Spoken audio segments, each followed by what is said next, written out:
The views expressed on Talk Real Solutions, hosted by Tyrone Thompson at talkrealsolutions.com, are the views of Tyrone Thompson and do not reflect the views of talkrealsolutions.com, YouTube, or etc.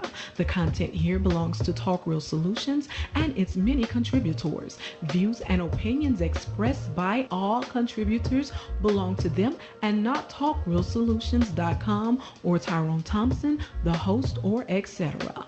All data and information provided on the site is for informational purposes only. Talk Real Solutions makes no representations as to accuracy, completeness, correctness, suitability, or validity of any information on this site and will not be liable for any errors, omissions, or delays in this information or any losses, injuries, or damages arising from its display or use. All information is provided on an as-is basis.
Test, test, test. Okay, see what about now?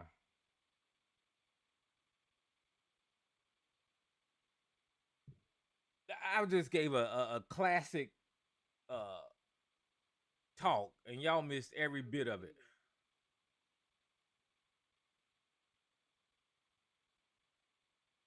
Jesus Christ. I'm not doing all that again.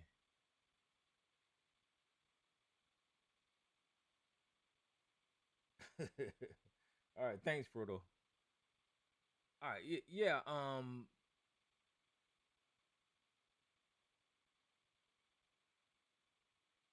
but yeah, people, I don't think people like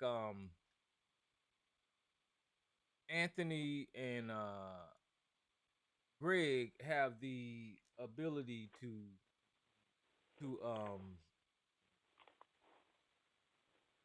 to say I'm wrong and move on with a new conversation or grow from their mistakes or whatever. Who's this unknown caller? Maze.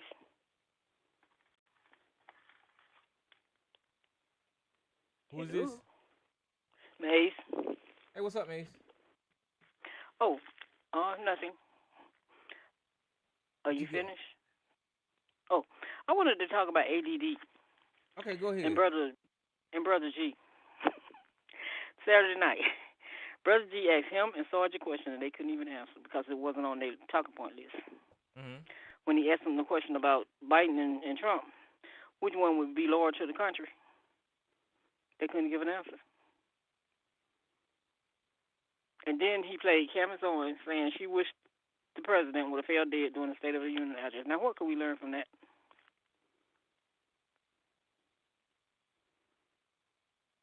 That's what I would like to know. And I'm still waiting for the answer What was the to question see now? which one. Brother G asked them which one would be loyal to the country, Trump or Biden. They couldn't give an answer. Who would they be in bed with if he won? Would he be for the country or for the other country? You know.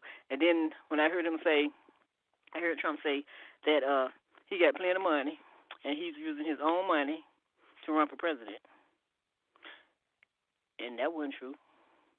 But like I said, The Walking Dead. Anytime you ask them a question about him, he's never in the conversation. But Biden is, and they can't have no conversation about him because it hurts them to tell the truth. Because a lie can run all day long, and the truth can take 1 minute, and it's over. So I wish they heard him come around to reality. And all they want to do is argue, and when he always talk about the people over here, like we're crazy. I'm like, he's on Tyrone Network, and he's gonna call people crazy. But you be learning things from here. There you don't learn. That's how you listen about. He played Tucker Carlson, then he played Canvas. I like for him to use his brain and listen. He was up there with him, not with those people he talking about. But he can't So let you they have no couldn't difference. answer the question about which one would be No, loyal to the country? no, they got quiet, both of them. Cause you know they have to have the one that catch my back and catch your back, and you've done something. You having Yeah. a conversation, it's either solution or him or whoever talking to him. And like we got to switch over, man. Let this one take over. I don't know that part, so you take this part over. So they could not answer the question. So when one of them come on, I wish them to give Brother G an answer, because I thought it was funny. I said, oh, look at both of them. They're so silent. So that's my point for today. But you should be having. I mean, you should be learning things if you're having a show. And then got call people evil when you playing somebody evil, saying things like that. So ADD get it together. So that's why you see you can. And then you gonna say who he won't let call his show. I think he's scared, Tyrone. I won't call anyway because if I call, I want to talk. I want somebody to get mad because they didn't like what I had to say, and then you be on mute for the rest of the night. I can't deal with that. Yeah, And you're not you learning can't anything. call his show because he gonna give you some No. instructions before you open Yeah. the line. You know. Or you can talk and that's the end. Or somebody saying something you don't like. Yeah. You off for the whole show. How you having a show like that? Don't you supposed to be selling what's on your mind and what you think? Not you doing all the thinking for the people? But ADD got a real problem with ADD. That's why I say when I was listening to Brother G, he did a good job.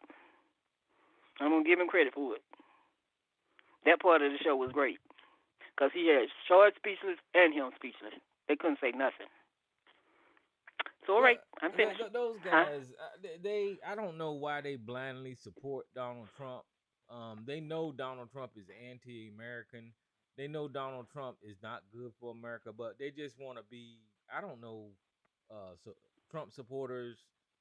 uh, Well, Just because I they don't know can. I why. mean, I don't know why. You they know. don't either. They don't know why. Yeah. But people can give them a reason why you think what they think about him. Because if he called Omarosa a dog, Hmm. why are we supposed to feel about how he called her a dog, and then all the other things he called people? Now, if And Donald then I Trump, hear some. if Donald Trump was black, doing everything that he doing now, these people They'll be would ready to put him in jail. fly off the rail talking about Mhm. how he was a criminal and he should be locked up and all of this kind of stuff. He should be thrown under the jail, you know. But since he's But what I Donald Trump, got blonde hair and blue eyes, they kissing his behind.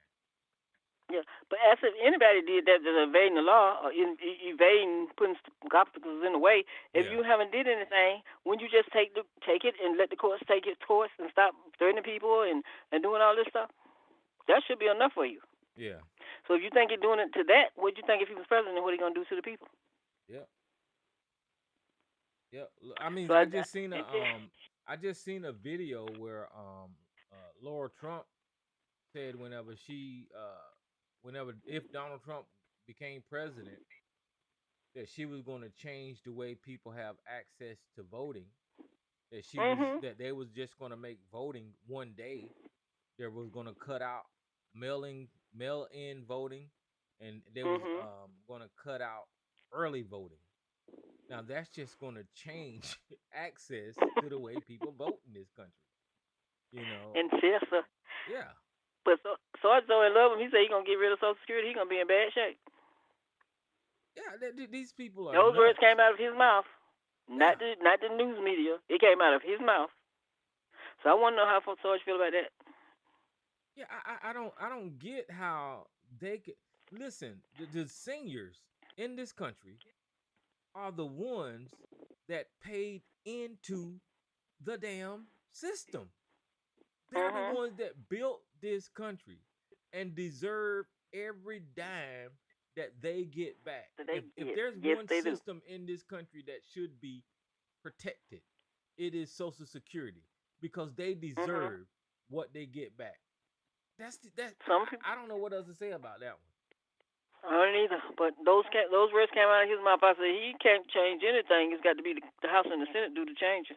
Yeah, yeah, And so he don't. They haven't figured out his three branches of government. And I don't know what that Supreme Court's supposed. They supposed to be interpreting. They making laws, changing laws. They supposed to be interpreting laws.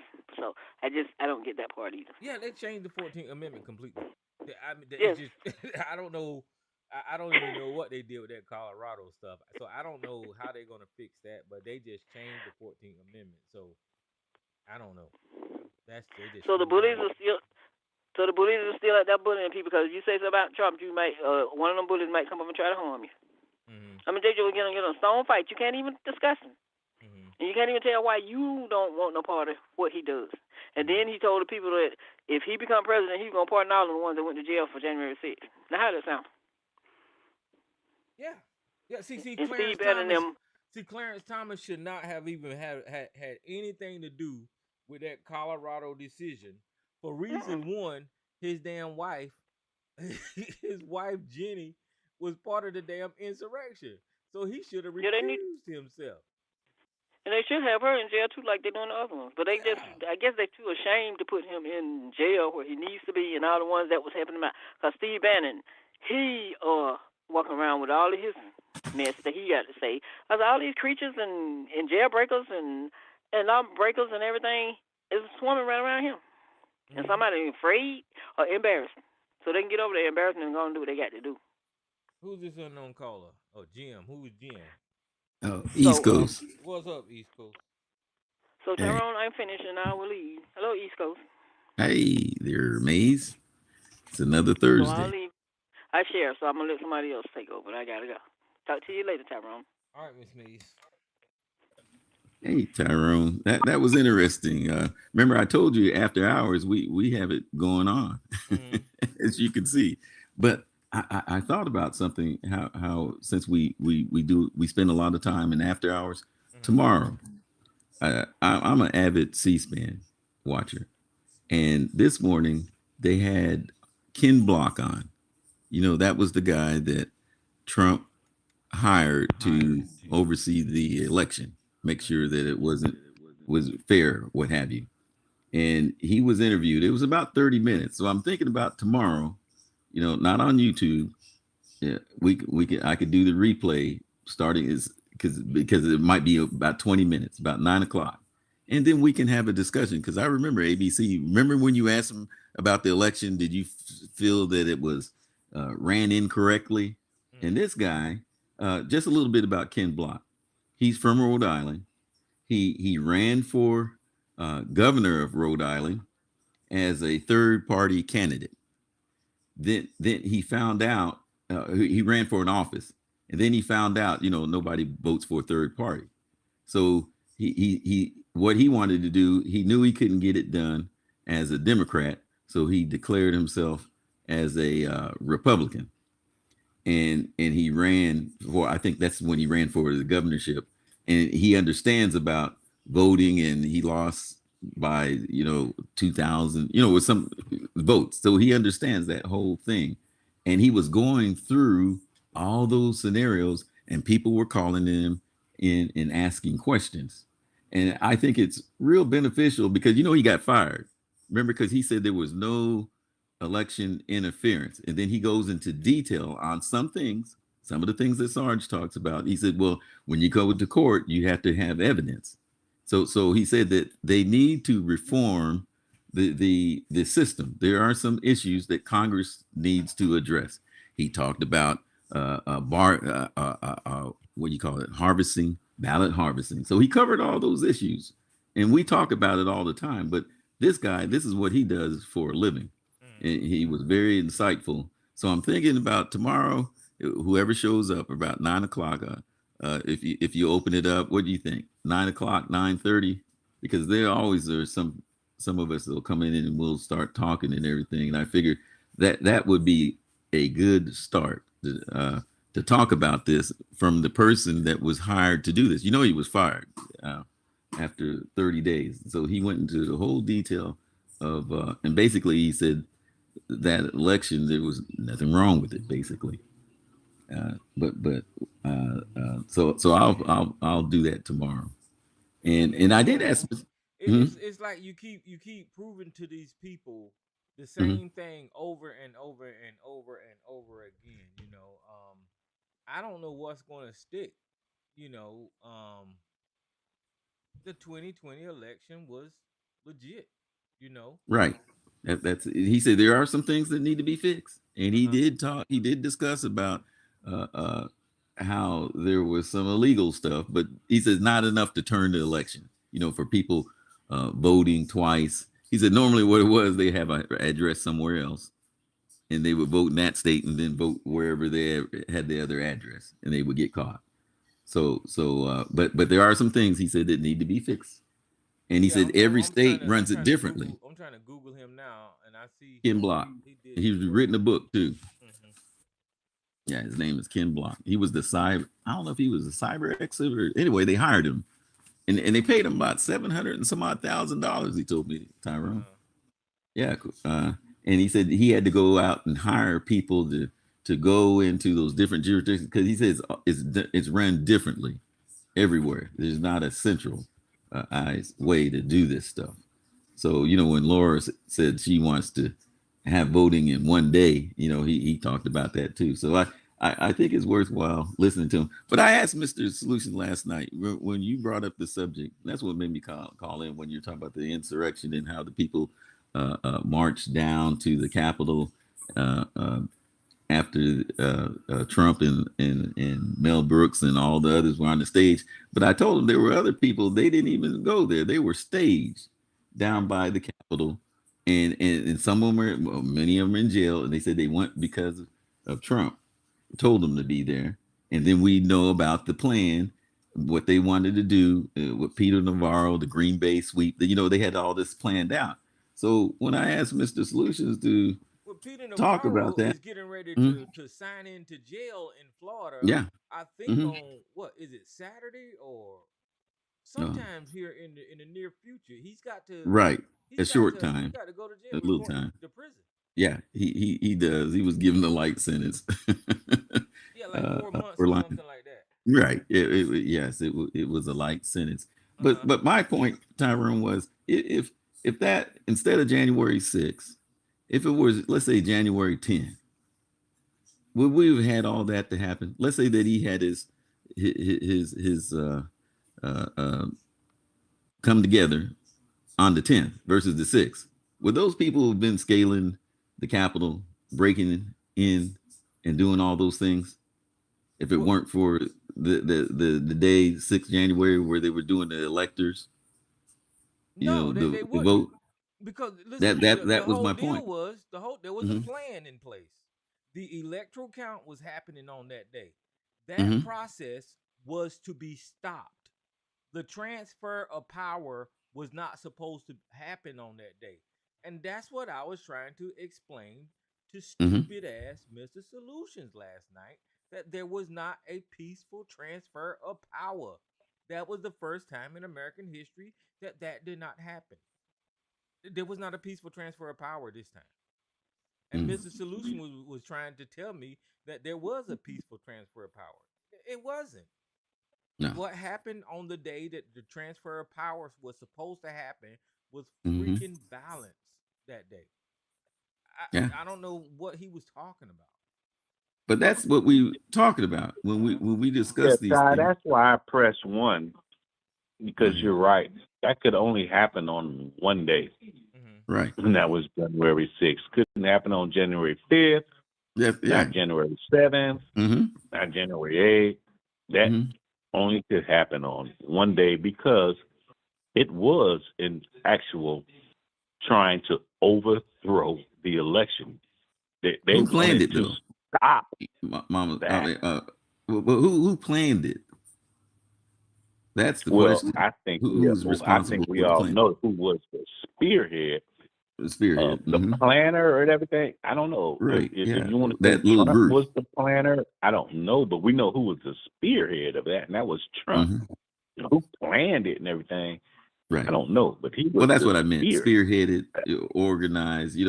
When you're the kingpin, a lot of times you're not you never have your hands or your fingerprints involved. So that's what our former president is good at. Michael Cohen told you that.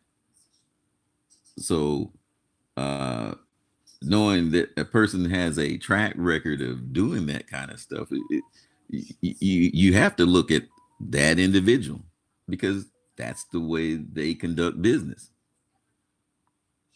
But anyway, I just I'm Sarge and Mr. Solutions and ABC, especially you ABC, because you said you thought that the election was rigged and this and that. That's why I'm going to play this Ken Block tomorrow. So come by at 9 o'clock. Tyrone, open it up and we'll play him, and then we'll have a conversation. We'll continue our discussion. So that's all I had, Tyrone.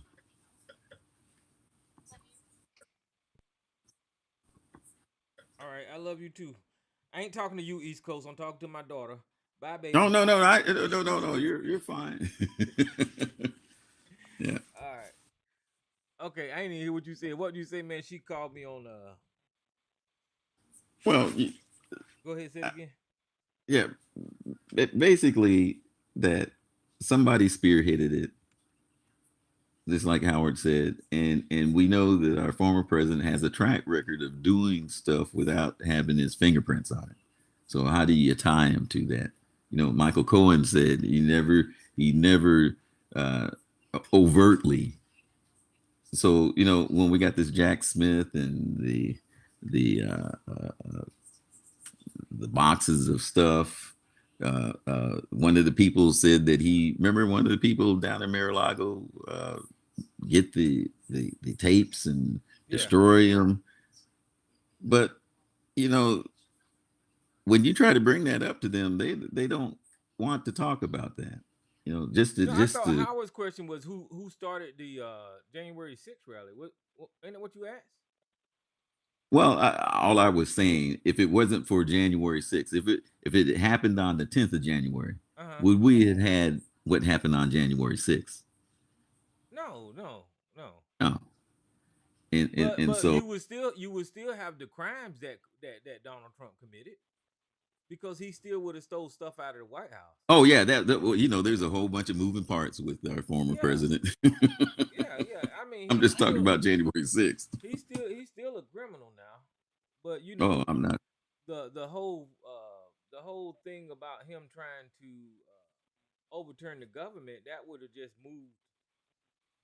I don't know East Coast. I mean, Donald Well, Trump is such a it, dang. I don't it know. has to go to court system, and you No, have to what respect I what the said courts was say. that that needed to happen on that day because that was the day they were certifying Biden as president. So it needed to happen on that day. Right. That's what they wanted to stop. Yeah. They wanted to stop that from happening. And so I was saying that in my mind it couldn't happen any other day. Yeah. It had to happen on that day in that time frame Mm-hmm. when they knew those people were in that building conducting business. Mm-hmm. They wanted to disrupt that. Correct. That's what it was all about. You're right. That day at that time. And now we're trying to have accountability for it. And it appears that the Justice Department kind of drug their feet. Now I see something about the FBI giving up, the most threat is always from the inside. So you have a lot of loyalists, they can be government officials and not political appointees. Everybody has feelings, and they just, you never know. So I understand the Bragg case is going to be drug out another 30 days because of the Justice Department not bringing But over see, information. listen, the Bragg case. Listen. The Bragg case Mhm. has already been goddamn had. Michael Cohen went to fucking jail for the Bragg case Mhm. because Donald Trump was the unnamed suspect in the Bragg case. Michael Right. Cohen was found guilty already in the Bragg case. So Mhm. all they have to do is name goddamn Donald Trump in the Bragg case, right? Well, they delayed it. They delayed that trial. Huh. Bragg had to delay the trial 30 days today. Because I'm thinking that they didn't name Donald Trump in the Bragg case because he was the fucking president.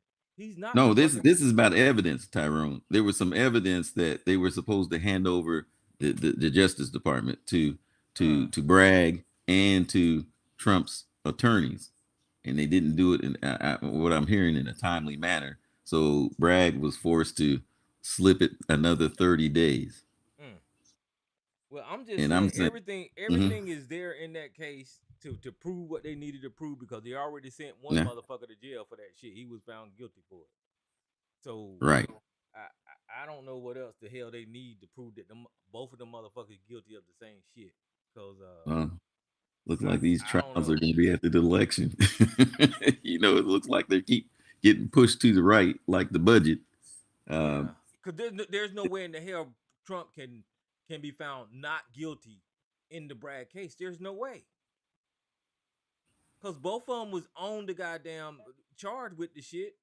Cause Trump was I just forget all the charges. What is Bragg? I'm not familiar but with listen, that one all the way. Trump was just unnamed. He was just an unnamed suspect on there. Oh, Cohen, oh, Trump, yeah, Cohen, and Trump was on there. Trump was just about money. unnamed, and Right, the only right. person that went to jail was Cohen. Trump was just Right. unnamed on there. That was it. Hmm. And that one's about the money that he may have misused Yes, for the the campaign. election finance bullshit and Right, paying right, paying right, Stormy Daniels. right. Correct. So Well, I don't know that how the trial fuck slipped he again. can That get trial. found not guilty on that shit. Well, they slipped it to the right. To me, it looks like the insider threat But type Ty, stuff. Huh? but Ty, you guys got to understand that and I'm learning this now, that when people are cult minded and in that cult type of Yeah. mentality, they Mhm. don't care about what you guys are saying. No, They don't No, care. I and agree I with. don't give a shit about the call. I'm just talking about the law. Well, Right. what Howard is saying, you have people that work in government that they're not going to tell you they're cult followers, but they are. So whatever That they don't can matter with do them neither. The to law is the delay. law. Well, they said that they didn't turn over Oh, the well, paperwork. I guess you're right. You look at Clarence Thomas with his fucking. Yeah, I guess so, you're right. Yeah, so that's There you go, Tyrone. yeah. You get it on this phone. You got cult following people. They're in a cult. That's just the only way I could explain it. You understand what I'm saying, EC? yeah. It's Yeah, a I guess you're cult, right. man. And so you can, You guys can talk logically, which you are. You guys can bring up all kind of damn evidence. This guy, here's a picture of this guy with his hands around your mama neck. Well, you know, my mama might have been slipping that day, and all. He was helping her up. I don't know the angle was wrong or the. I'm saying they'll come up with anything, man. Anything. yeah. That's just what it is. Go ahead. I'm sorry. I'm No, going back no, on mute. no. Yeah. Have a good one, y'all. I don't know how to add to that. Really don't. I think many people see it that way because we've seen in history how that goes. And he has the gift of gab. You know, he can convince people, so he's good at what he does. Who that? Donald Trump. Yeah, That's what surprises me, East Coast. Now just gonna be honest. To me, and this is just me. I'm a country boy. He don't have the gift of gab. Barack Obama is an orator. You see what I'm saying?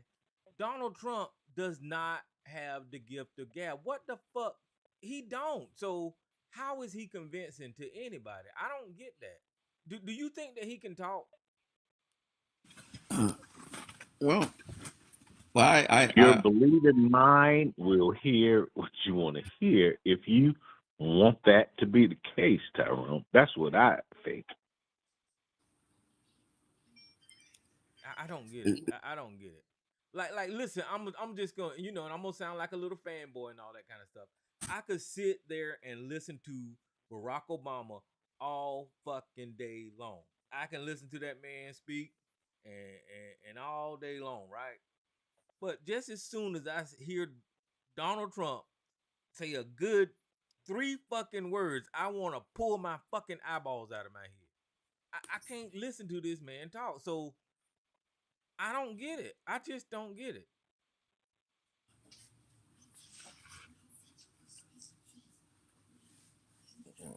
well, a lot of people don't get it,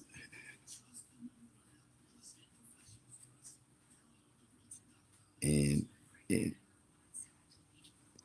and back to ideology. So you have to put that into the equation too, and religion and social norm, Oh, you just touched on culture. something. Yeah, You just touched on something. These yeah. evangelicals, it don't matter how he sounds, long as he claims that he believes in God, then they'll say that he got the gift of gab. I get what you're saying. Yeah. Who's this unknown caller? What to do is Big Will. What's up, Big Will? I, Thanks for making no noise. I just Hey, sound like also, how can I sound like Lisa? I'm trying to prove a point. Well, I just said yeah, that's meet was your my line, question fam, meet your today. line. That's I said that was my only question Who is today. that? Big Will is there Uh, now, and he ain't been around a long time. Oh, Maybe that's he just listens. East Coast. East Coast. Oh, I see ABC is Yeah. there now. You got background big East Almost Coast. ready to get him. He's there now. Obama was a beat bullshit artist, talks a lot, saying nothing. That's what East ABC says. Coast. Listen to Tyrone backup singers. East Coast. I'm gonna tell him. Yeah. I'm gonna mute Hey, we East hear you, Coast. homie. Go ahead. Y'all gonna put that out there that because he speak about religion, Bible, God, Jesus, and all that good stuff. Uh-huh. People are gonna believe what he say, or that's the reason why they become fans of him. But I don't watch the news, right? I see little snippets here and there on Reels or TikTok, whatever. And is it me or does it seem like Trump is kind of changing his campaign strategy? Think about this. I showed y'all guys a while back in the TRS chat that he had them ugly ass Trump shoes, right? Mm. So as soon as he did that, somebody was like, "Yo, he's catering to the black community, whoop the whoop, by bringing up these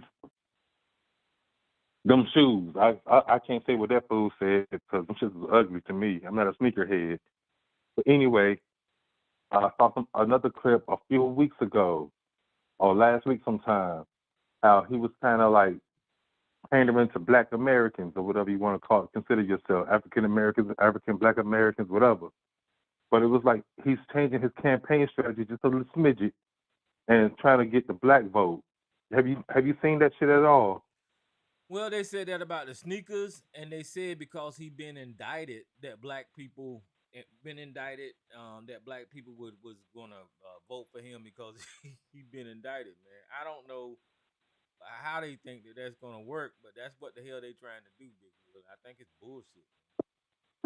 No, oh no, it's him actually speaking to like the black community on some platform or whatever. I don't know where he was at, Well, he said it. but he was actually yeah. Yeah. He's that was weird to me because like I said, I don't watch the news. Hey, I don't even watch TV.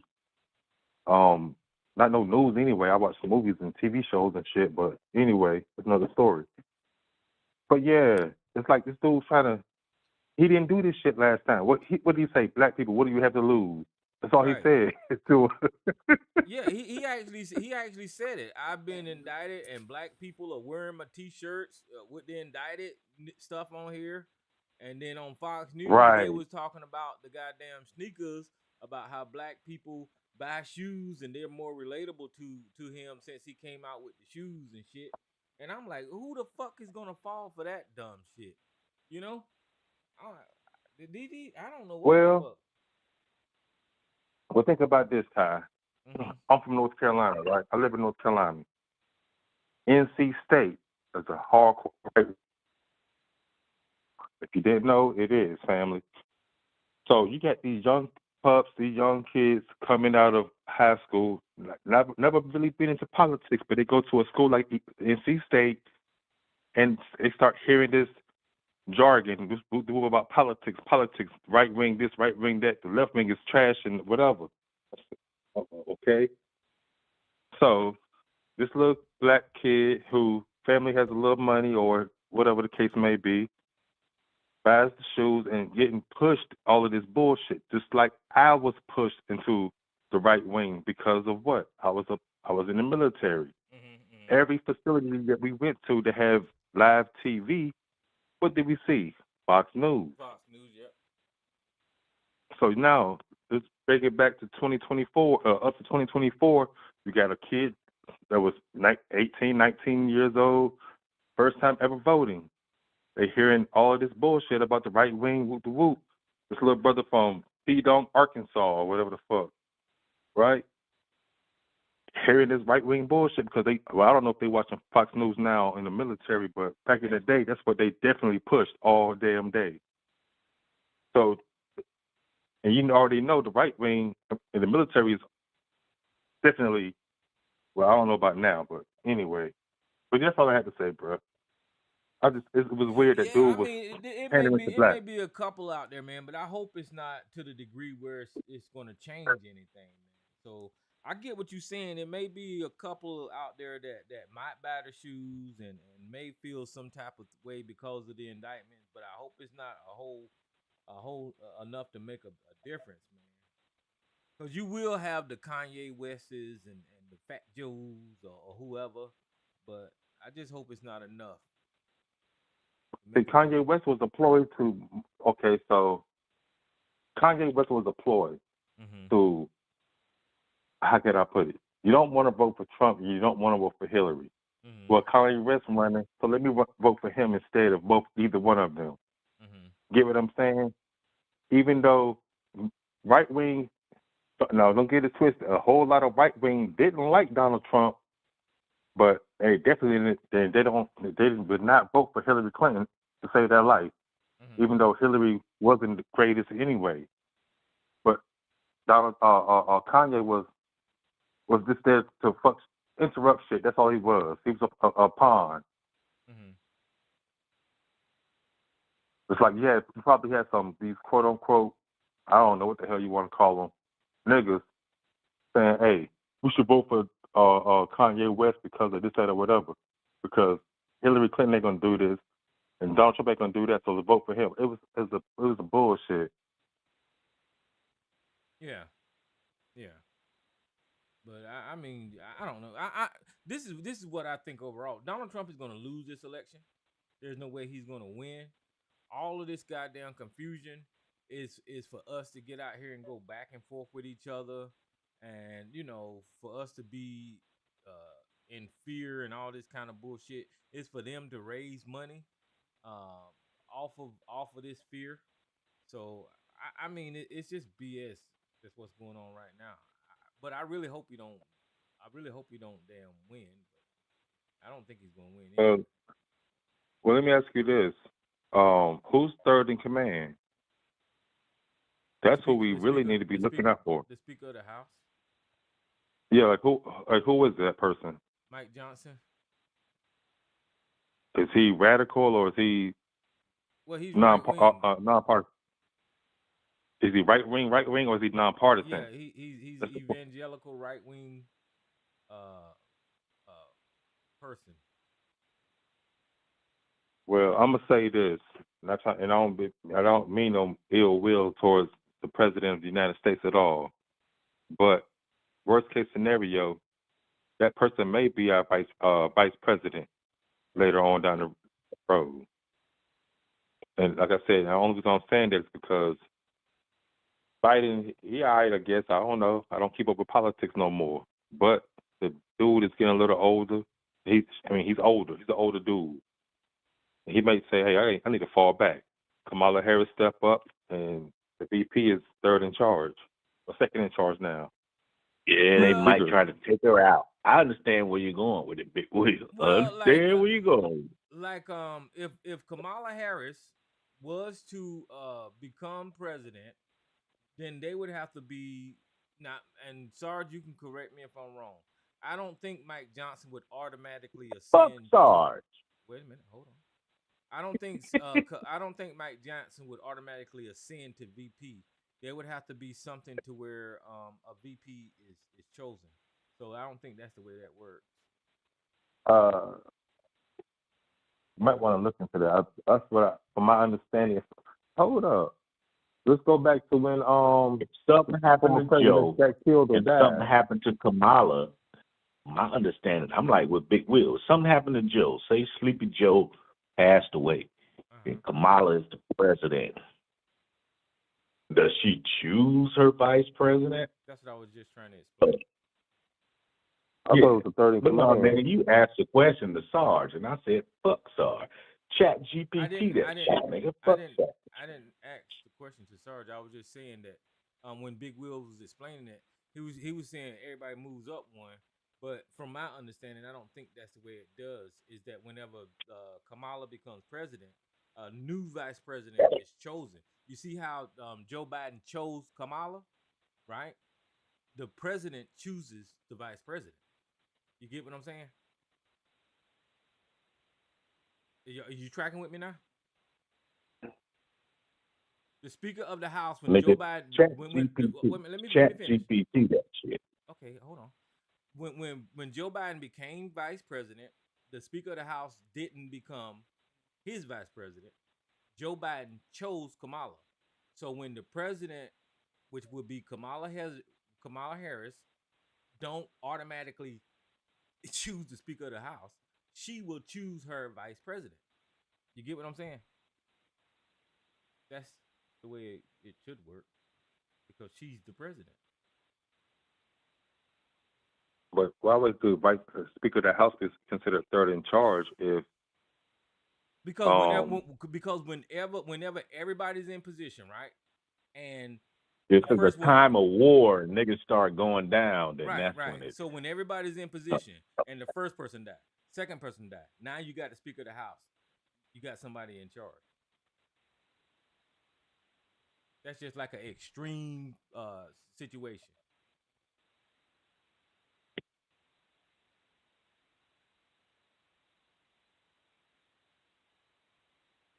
I think that's another reason why you got these really what do you want to call it, religious people against Joe Biden with his age and this because, but damn, It's that another. nigga die in office.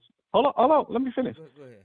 If that nigga die in office, we got a woman of color running the United States, which is, I mean, let's keep it real. It's a pretty decent chance in the next 5 years if Joe Biden get reelected, he might not make it. I mean, he old now. Well, I and think that's another reason why people would really go hard against him on that. We ain't gonna have this bitch in office.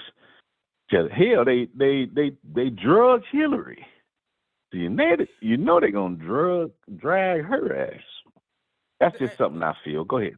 that's why I couldn't understand why they were tripping on fucking Nancy Pelosi. I mean, yes, she was third in line, but the chances of her becoming president was like, what the fuck was y'all tripping for?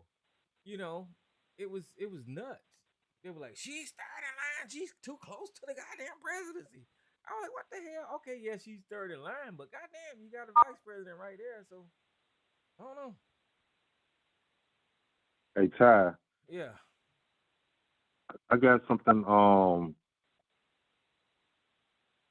Wikipedia, and basically it's saying Vice President Kamala Harris, Speaker of the House, President pro tempore of the Senate, Secretary of State, Secretary of Treasury, their own so forth. It's like literally 18 other people in line, Right. even down to Secretary of Homeland Security. Damn, That's the line Veteran up, right? Affairs. But once Right. the now find out how the president chooses their vice president. That's what you need to look for. Because No, once but once that's how a president chooses their vice president after the damn real president has been okay, I can give you a expired. perfect example. Has been expired. Yeah, I can give you a perfect example. How did Lyndon Johnson choose his vice president after President Kennedy got killed? You get what I'm Right. saying? So Right. And who was his vice president? And that could lead you down I to think the that I answers, think that Big was Will. Henry. I think that was Henry Ford, wasn't it? No, I don't know. No, Henry Ford, hell no. Tyrone Henry Ford was way before. Henry Ford? Henry Ford wasn't president? Well, I don't know. Henry Ford was Ain't president. gonna go there. Henry Ford, that ain't that a nigga that Wait a made minute, cars? my man East Coast on here. Who was Lyndon Johnson's vice president? Let me see. Oh, see, y'all got me looking Yeah, stupid. go ahead and look that up. And he probably had the Y'all got me opportunity to looking smart. choose Y'all got me looking his smart. vice president. I don't think it was a voter thing. I think he probably has the autonomy to choose, but I Y'all don't got know for sure. y'all got me looking smart and stupid at the same time. Me too. Oh my goodness.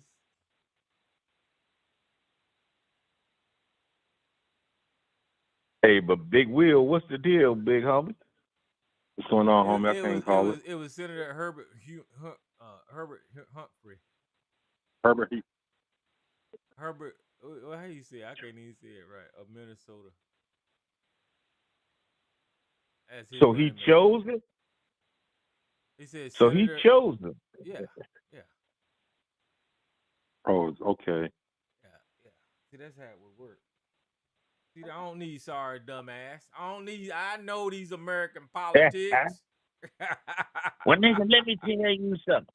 Unknown caller, who's on the line? I'm about to get you straight, nigga. Who's this unknown caller? Oh shit. Who's this unknown caller? It's me, nigga. Yeah, sorry. Yeah, your audio on the YouTube side is a little low, Tyrone. You sound like talking. Is it my audio Get your weight up. specifically? Yeah, on the YouTube side, yeah. We hear everybody else clearly, but yours is just a little low, lower than usual. You sound like talk to over there. Okay, let me see something. Test. Lima Charlie. I guess it is low. Hold on. Lima Charlie. Test.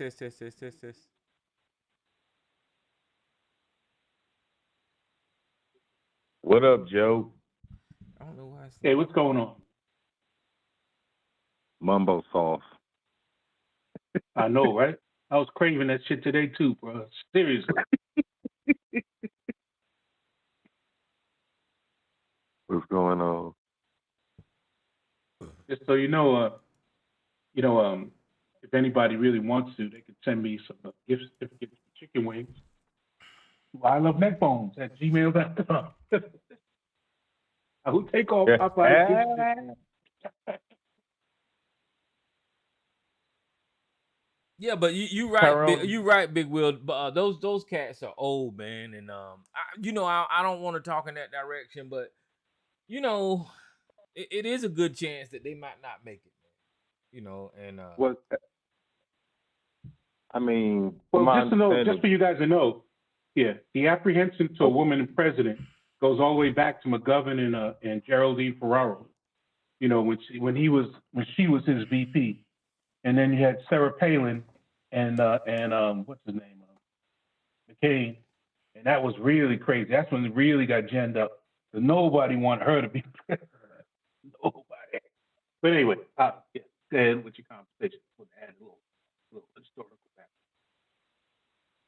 Man, she could see Russia from her house. What's he talking about? I know, right? Right down the street. You know what? Sarah Palin was even better than that dumb bitch that was on the other night. That dumb bitch the other night just made up a whole goddamn story about damn sex trafficking. So at least Sarah Palin was fucking goddamn. That motherfucker was just dumb as hell the other night. And good Lord, did y'all see that lady, that Brit lady? Yeah. My goodness. It's made up a complete lie. But Sarah Palin wasn't really that far. I mean, she was far off, but there is like some island that's like half Alaska, half or it's like well, no, she could see the Russian land from Alaska, so that's true. But what is that island up there? Like it's one day on one side of the island that's U.S. and it's another day on the other side of the island that's Russia. And it's like above Alaska a little bit. I forgot. But the geopolitical situation that people are laughing at is seeing Russia from Alaska. There ain't a goddamn thing you can do about it because that ain't got shit to do with American politics. Just seeing the fucking landscape, they ain't got shit to do. Tyrell, I can see Russia from my house. that whole statement that was ridiculous. Who's this unknown caller? Uh-oh, no, your audio is messing up. Who is this? Oh, this is Miss Lady. Hey, Miss Lady, how you doing? I'm okay. You know that woman, her name, she's a senator named Katie Britt. Katie Britt. And, yeah, your audio is still messing up. I think your Bluetooth is messing up, Miss Lady. Okay. Let me come off of it. Let me see. Is this better? Yeah, that's better. Oh, yeah. Okay, so Katie Britt, I think that story was from a Mexican kind of problem. I think it wasn't even had to do with I think a U.S. citizen. But the thing is, they put her up to sounding like a Stepford wife because she doesn't. That's not her normal speaking voice. She speaks normally. Wow. And so somebody had her get up there and act like that, which was dumb. Wow. But she's far from that. You could just put, check her out when she's, other than that. You'll see. So I don't know who told her to act like that. And what did they think she would gain? Well, Miss Lady, you got to realize she wasn't talking to you. She wasn't talking to you. You got to understand the audience that she was talking to. Yeah, I know, probably white women, but what white women? Absolutely. Bingo. But the thing, but they, I don't think most white women aspire to talk like that. Not the ones I know. I think you give they white don't talk women. Like that. I think you give white women a lot more credit. No, they don't talk. Opinion. They don't act like that. You're not in the West Coast, but you go in the Midwest. It was like you would go back in time to the 1940s or in the 1950s. Because I don't think they were acting like that during the World War II. Because a lot of them had to get and start working in them factories. Rosie the Riveter. Yeah, that was amazing. And Saturday Night Live knocked it out of the park with that with that skit of her. Wow, that was incredible. Oh my goodness. Yeah, because they had to become less feminine during World War II. Remember they had nylon shortages and all of that stuff. They weren't wearing their stockings. The men were gone, so they probably weren't wearing their girdles and lipstick. You know what I'm saying? And they had to start working in health manufacturing. And Biden's response was incredible. He was like, "Well, she's talented." In red states, the myth of the Southern Belle still exists. I mean, it's still there, and so that's who she was talking to. Those red state folks who still subscribe to that. You think she was talking to white red state men more than women? Both. Because I don't know anybody that. I guess the men could be sympathetic to that bullshit. I guess Because she had white women, like almost white women tears and desperation and insecurities. That's what she was projecting. Yeah. But she overdid. Absolutely. She really overdid. She wasn't projecting a calm, confident, educated, able to problem solve well type of woman. And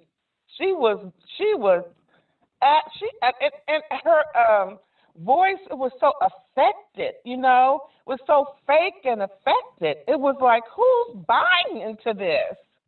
She's not a good actress. Well, like I said, it's just the conservative / evangelist women subscribe to that household wife kind of thing. That's their thing.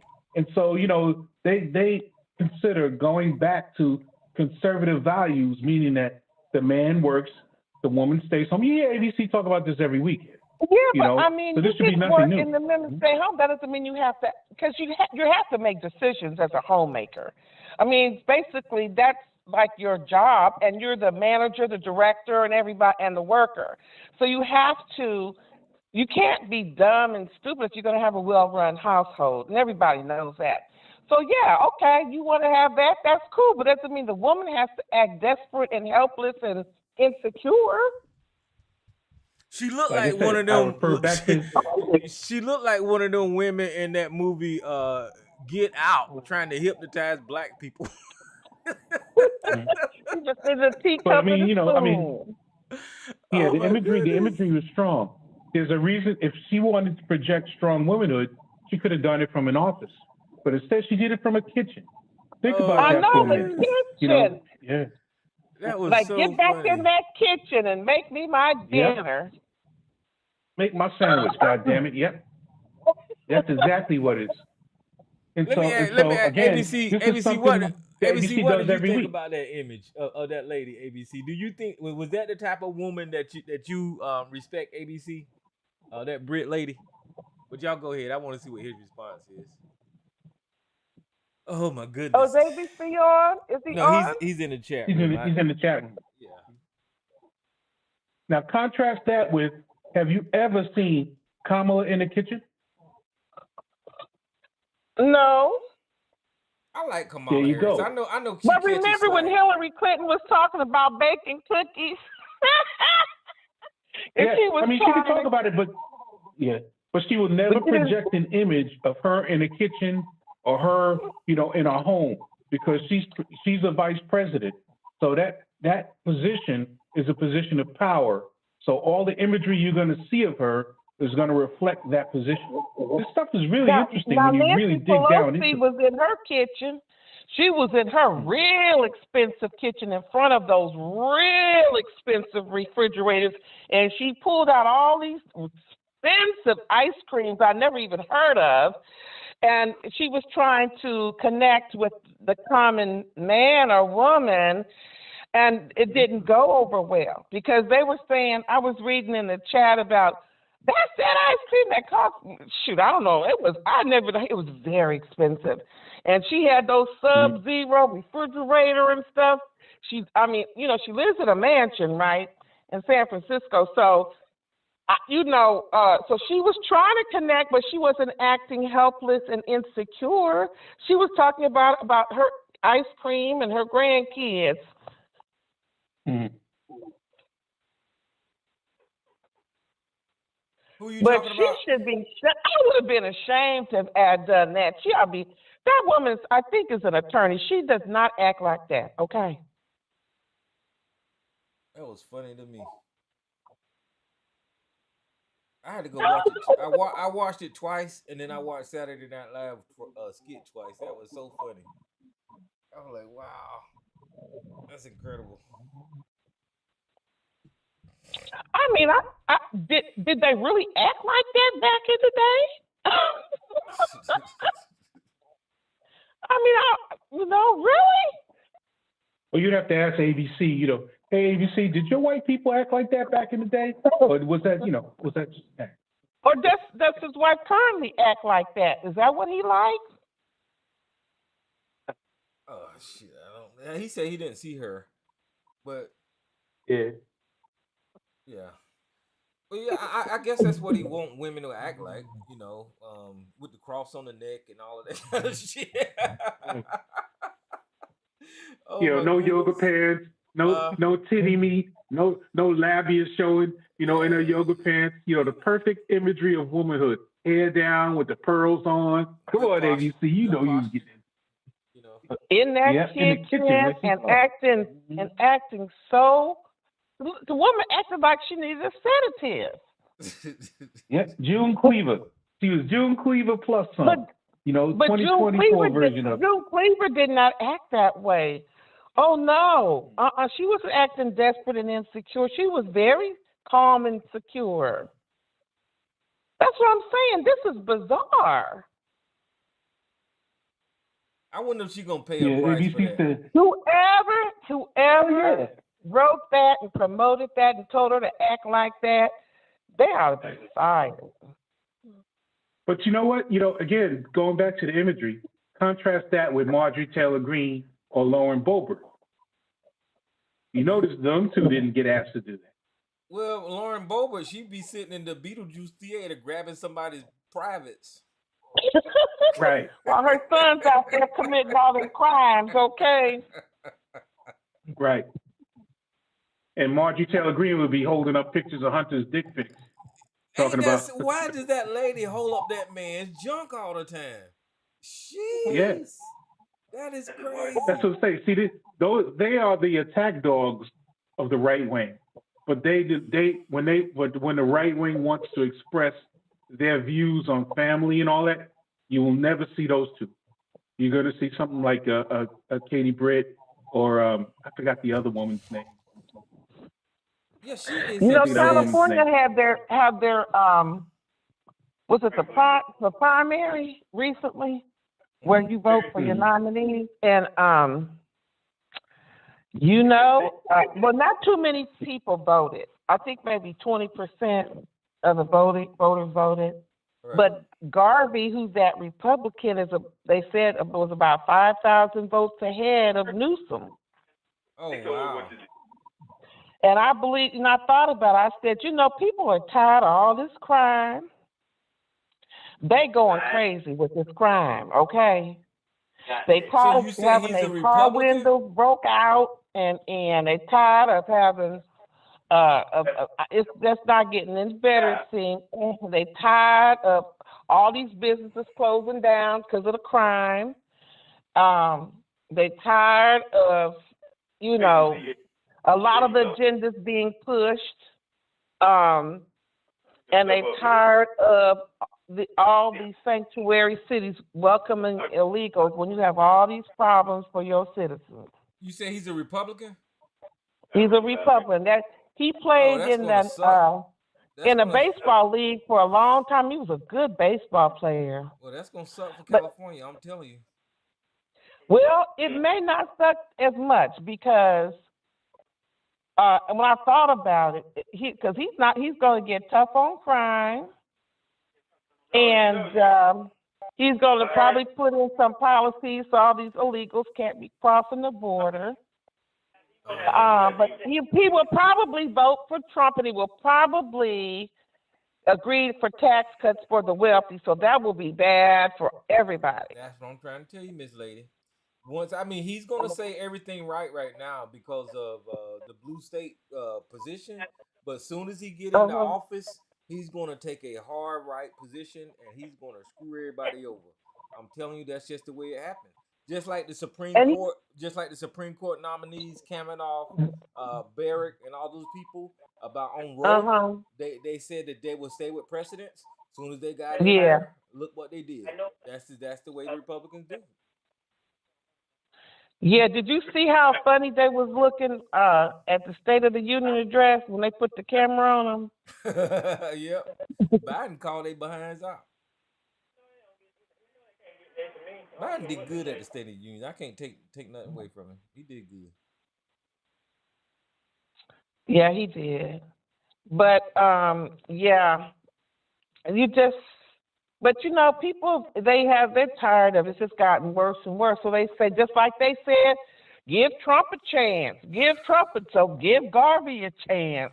Well, yeah, they How tired could of it get Gavin. any worse? They tired of Gavin Newsom, and I really wish he was going up against a Democrat in California, but I guess it's time for a Republican out there. I really hate that it's going to be a Republican. And see, if he loses and he tries to run for president, that's not a good look. When is the election out there? In October. I think October, November, one of those months. So you got a little bit of time to turn around, I guess. But they hadn't counted all the votes, so who knows, really, you know. But yeah, they got to do something. I wonder what the real agenda is. Why are they because they're losing revenue. Businesses are shutting down. I mean, from, small mom and pops to like the drugstores, the Target. Don't count Newsom out now. He's a political beast now. Yeah, but I'm just wondering, why are they allowing this to go on? What's the real motive? Like, all of these businesses shut down. Who's going to come in and scoop them all of that property up, with pennies on the dollar? Unknown caller, who's on the line? Hello? They gonna see what's happening. What's up, Big OC? Chilling. Hey, California's a Democratic state, man. It ain't going red on no day. I promise you. Yeah, that's what I was saying. I don't know why. Well, Arnold Schwarzenegger got in there, and he was a Republican, and he got what, 2 terms? Schwarzenegger, the Terminator. Oh, that's because there's a lot of dum-dums and they understood that. Schwarzenegger wasn't really a Republican. He just said what sounded good. You know what I'm saying? Well, the Republicans voted for him, and he was conservative. Just like they voted for Donald Trump. You know, it comes and it goes. It passes, but then they went back to the Democrats. Yeah, Schwarzenegger, because they understood. He was more of a centrist than a Republican. He was definitely. Right. But he was a Republican nominee. That's what I'm saying, and so is Garvey. Yeah. If you want to make inroads in certain states like these, it's easier to do it as a Republican. You know, it's easier to appeal to the side that is upset. That's all. And there's a lot of Republicans in California, you know, certain counties. But for the most part, there are a lot of Republicans in California. There are. I would hate. I don't even live out there, and I would hate to see that. You know, I look up to California. When there were Republican governors, how did California make out? Did California do okay under them? Who was the last Republican governor? Jerry Brown? No, Jerry was Democrat. Who was the one that got Remember out? when they got rid of Gray Davis? Who did they put in? I can't remember. Yeah, that's who got thrown out. Gray Davis, he got thrown out. And did Arnold get it at that point? Did Arnold come in? See, that's what I'm thinking. Yeah, I'm thinking Arnold. Did Gray Davis, was he a Republican? No, he was a Democrat. And remember they recalled him because I think it was because of that crime, and they put those horrible commercials on TV with the black man and the crime and all that kind of stuff. I don't know what was going on in the state, but I think Arnold got in. Like the electricity crisis or some shit. Yeah. It was all this, yeah. But now, California did okay up under Arnold. I don't know of anything negative. I don't know. There could have been, but they did okay. I think California's going to run how it runs. There's so much that goes on in the state that, you know, regardless of who gets in, Republican or Democrat, the only thing they're going to change is the talk culturally. They're not going to change how business moves here. Money's going to continue to come here because there's things to be bought up in California. But there's you know, a lot of businesses are leaving. People are moving. They that's move what it. they say. But they everywhere said for the first. Go ahead. Well, I'm I was reading that for the first time, more people left last year than came in. And so you look at who's moving here. Are there, you know, people with good jobs that's going to pay into the tax base? Are there more of them or more of illegals or, you know, who's coming here? I would say it like this. Look at what they're building real estate wise as far as homes. What's the median home average in California? 700-some thousand. So regardless of who they think's coming, we know who's gonna be buying a home. You gonna have to have some bread out here. Well, you know, they said that corporations have bought up 40% of all the real estate, and it's not just in California. So if corporations that are buying, they're gonna have to rent. Right. But Biden did say he was. This is ridiculous. You know, I'm just sorry. The corporates, they sold the country out to the corporate interests, basically. And it's a different time period. This time than it was when Arnold was in office. It's a whole different environment. Arnold didn't have to deal with Donald Trump, MAGA, and all that kind of stuff. So it's a different era. And businesses were building up. Yeah. They were expanding. They weren't leaving. And you know, the cost of living wasn't crazy like it is. The whole Republican Party was different then. you could tolerate Republicans. Yeah. You know. Jobs were plentiful. Housing, rent was very doable. People were buying homes. You know, they had first-time home buyer programs. You know, it wasn't. We weren't sending everything to China to get manufactured. So you know, it was a different. It was a different state. I don't know. It's just. I just wonder what the real intent is for to let all these businesses, restaurants, businesses, shutting down.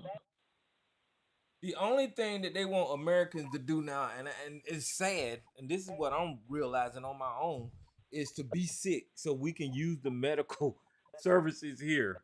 So they can use us as insurance people. They can use us so we can use their insurance and go to the doctor and work in the service industry. That's basically what we're. And you know what? It's too expensive. Medical care is way too expensive. It's the number one reason people filed for bankruptcy. Yeah. Because they changed it. You used to be able to get rid of them medical bills under bankruptcy law, and then they changed it, I think, up under Bush. And so, just like the student loans, you could bankrupt them out at one time. But people if they're going to other countries getting their stuff done, dental work and surgeries. Yeah. I knew a lady years ago. She said she was one of those hippy dippy kind. She was a white woman. She had, before I met her when she was young, she'd actually lived in Africa, met some African man, got married, lived in the village and stuff.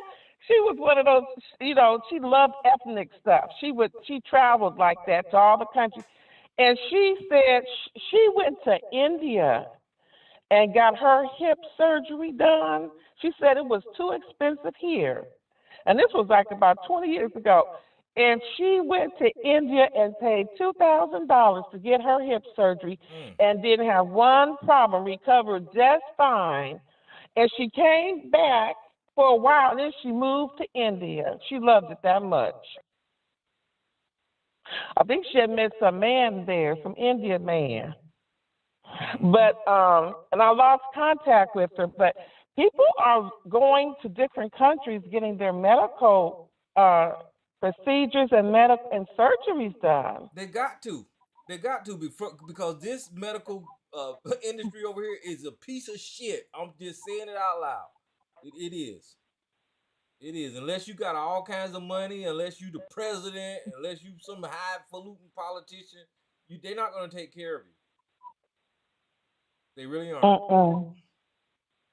My freaking neighbor, my freaking neighbor, I don't know, maybe about 9 months ago, he went to the ER one night with chest pains, and then he came back home, and they said there wasn't nothing wrong with him.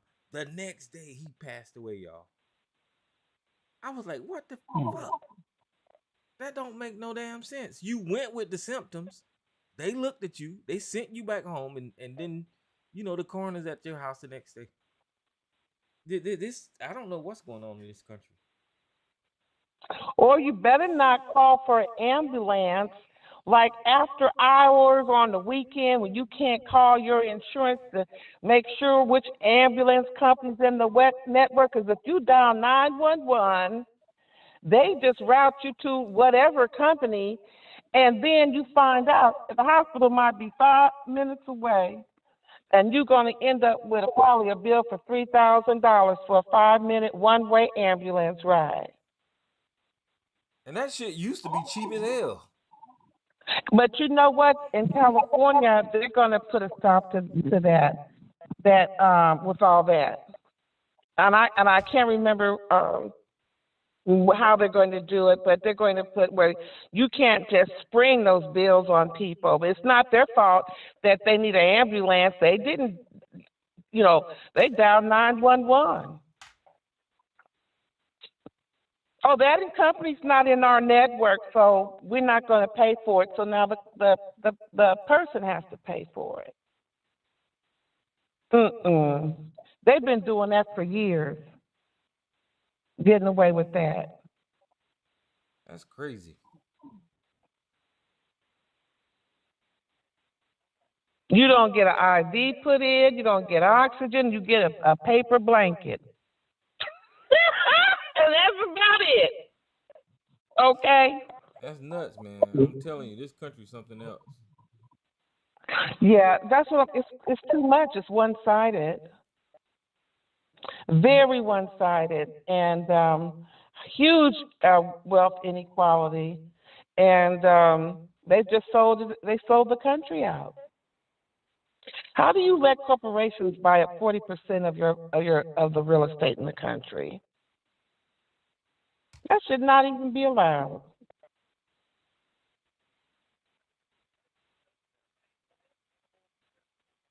So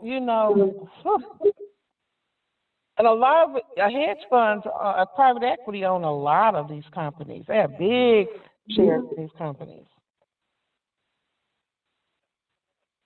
Yep, and it's people like Donald Trump who they want to be back in charge. They want Donald Trump to be back in charge so he can allow more of it. Good Lord. Well, but he wants to get into that Social Security and Medicare and reduce the Social Security payments. Now, here those older people on a fixed income, they're not getting a whole lot anyway in Social Security. They want to mess with that. And he wants to mess with that, and then they want to privatize it so those finance businesses can get those big fees. And then they'll donate, I guess, to their campaigns even more money. And then they want to reduce the Medicare. Well, they want to probably increase the Medicare costs for people on Medicare and decrease probably the what type of services you can get, or the number of services, or or the quality of the service. Who knows? But they want to get into that. Just so these people, I don't get. I just think they like a lot of them. They like bullies. There's a lot of people that identify with narcissism and bullying, and they want to feel superior, and so even if they're, as I say, you cut your nose off to spite your face, they'll do it. Yep.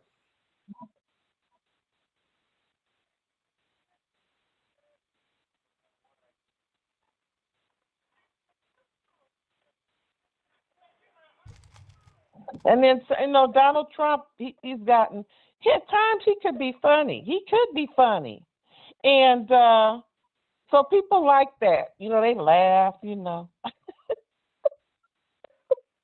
They think he's funny.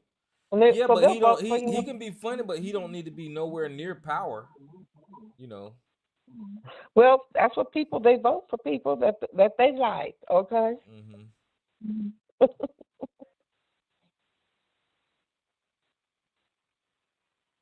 They don't know anything about their agenda or their policies or their agenda. They just, oh, he's funny.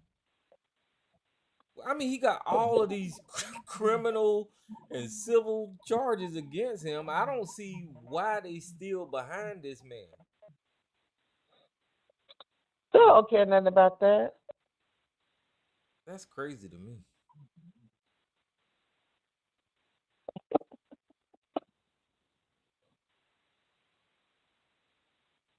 They don't care nothing about that.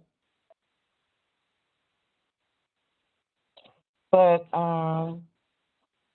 yeah, it's amazing what's going on. It's a different world.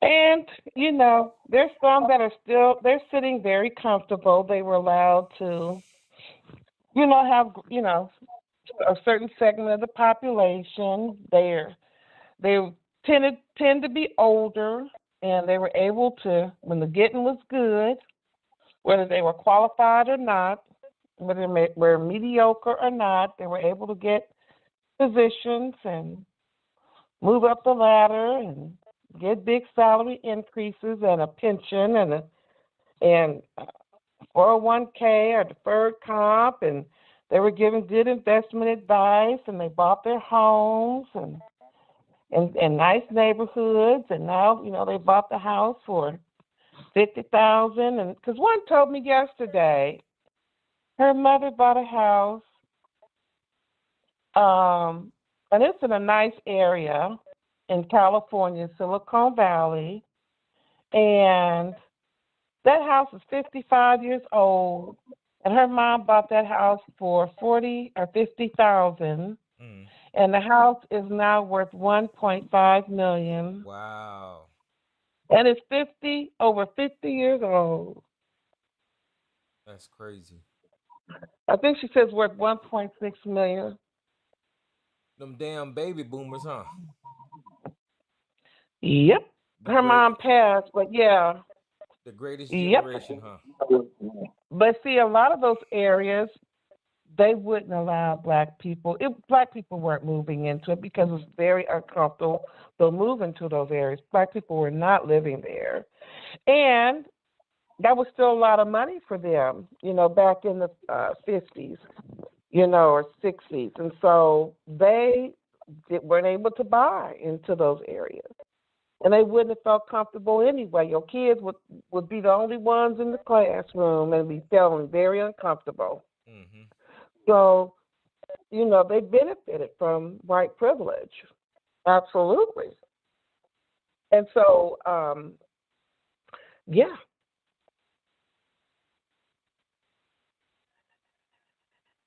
So that's what I'm saying. When you have that kind of property, if you need to get an equity loan out, you could get one. If you want to,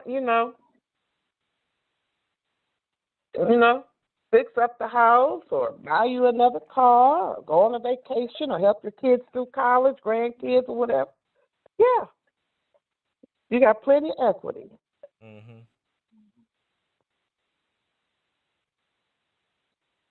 Or even sell it. They could sell it and divide it amongst that the ain't siblings. nothing but profit on top of profit there.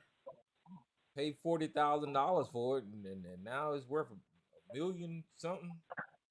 1.6. Mm-hmm. Because of the area, And so, yeah, some people got it when the getting was good. Mm-hmm. And there's some people that still they're making. They were saying though, even these IT people making $200K a year still they feel almost poor. If that's how expensive it is. Like you can't buy no house. You're scared. If you lose your job, you're gonna lose your condo. They're buying a lot of condos, and they're expensive.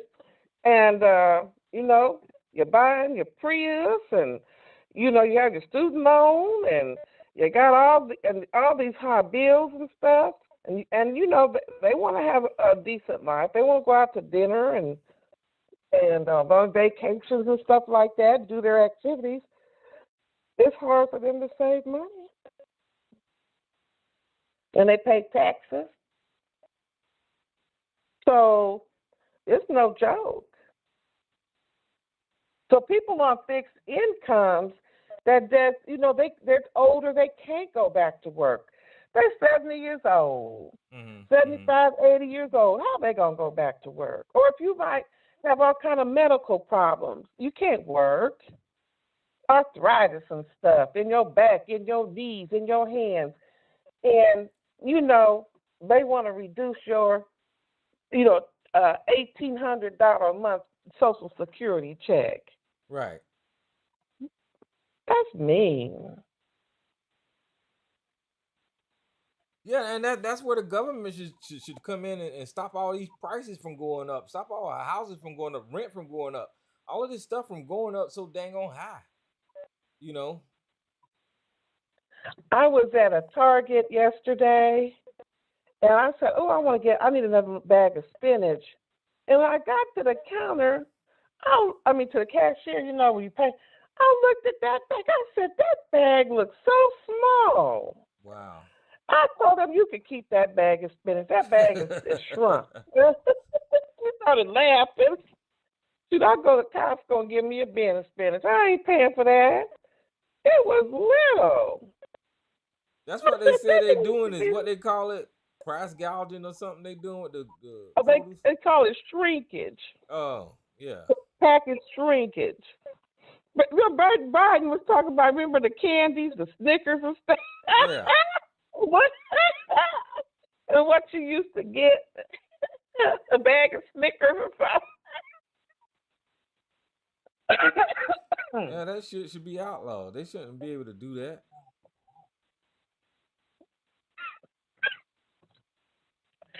Yeah. I saw a movie called The Society of Magical Negroes. Y'all should go see it. It was good. A little slow, but it was a good message in it toward the end. It was good.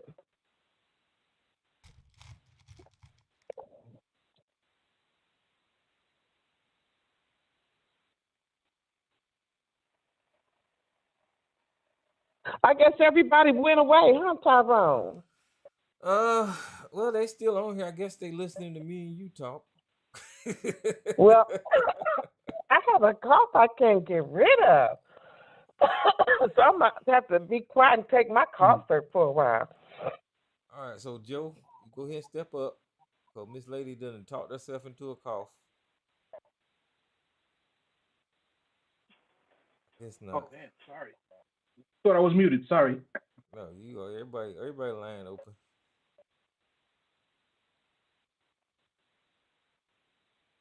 Whew.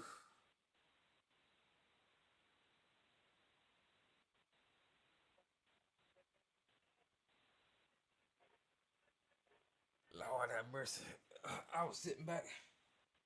All right, well, y'all can call in to the show. Let me see if I can find something else to run my mouth about. Working, I've already been on as East Coast.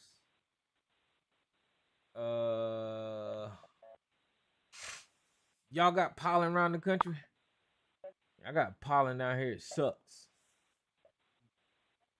It really sucks around this. Look at how Trump, when he took over the RNC, suspended their minority outreach program. He did. Yep. Man, what in the world is wrong with these people? Why do they tag diversity, equity, and inclusion? Do things like you just said? What is going on with these people? Like, do they really think that not including other people is an effective way to like get things done? I don't get it. I don't either, but some folks consider it a part of a woke agenda, but I would think that this is the way it should be. Everybody should have, an ability to stand up and to fight for their community, whatever that community may be. You said he excluded the what program? He ended the minority outreach program when he took over the RNC. The RNC had a minority outreach program because they realized moving forward, it can't just be the party of white guys. There's not a whole lot of them. They're shrinking every year. So they had a minority outreach program, which was promptly canceled. That is crazy. That just goes to show you, when Trump needs, because everything goes back to when he was first running and he had that 10-point plan, because at the time he needed minority votes in order to win. That was the pathway to winning. But once he realized he didn't need them, he never talked about it again. Okay, so ever. There's a headline for that with the New York Times. It says the RNC is shutting down the minority outreach. I guess that don't include his gold sneakers, huh? Jesus Christ. But, These people are nuts, man. well, I mean, they are coalescing white people into one last hurrah, man, because at the end of the day, we're moving forward in life and there's going to be less and less of them. And so, that fear of being less than, is behind a lot of white people because they fear that minorities and people of color will do to them what they have been doing to minorities and people of color all these years. You know that, Tyrone. Okay. That's one of their fears. So let's put on some white shoes right now, Joe. Let's pretend to be white right now. Is there a positive side for a white person to get rid of minority outreach? Like, let's pretend like this is a bad thing as a white person, right? Is there a reason why this is negative if you are a white person? Like, why would this be a bad thing? Like, can you look at it from a perspective of saying, okay, everybody is equal. You don't need to single out the races. Is it from an angle? I don't know. I'm struggling right now to come up with a reason why they would get rid of this thing. Is there a reason like that you think that they're doing this stuff? Well, I don't think it's a reason that they're doing it. I think they just don't care. When you're in the majority of things, as they currently or still are, then you see you take on the mindset of why are these people always complaining? Don't they have rights? Aren't they? Don't I mean, white people think that that this all men are created equal thing is a universal law. So they don't care. It's like we gave you rights. You can do what you want to do, but you choose to do crime. That kind of thing. They don't care. It's not affecting them. And things that don't affect them, they tend not to want to support. Generally. Yeah. Yeah, because looking at it the way I described it, just putting a blindfold on to realities of different people's cultures and who they really are, because people's who people really are and their diversity that makes them up. You really have to take that into consideration. Um, Whenever you looking at those individuals, Native Americans, Latin Americans, African Americans, you have to Asian Americans, you have to take that into consideration whenever you're looking at that group of people. Regardless, even when it comes to white Americans, you just have to look at that individual, that group of people as that group of people. So these people are crazy. Yeah. Diversity forces white people to come to terms with their history. And it hadn't been really good, So, that's why they don't want to talk about diversity and inclusion on it. Because it literally forces them to come to terms with the shit their ancestors did and to an extent what they're doing. Because all around the country, they're trying to roll back voting rights all around the country. And they're doing voter suppression in every state that generally has a Republican legislature. They're attempting to roll back individuals' rights or to suppress the vote because they realize they can't win any other way.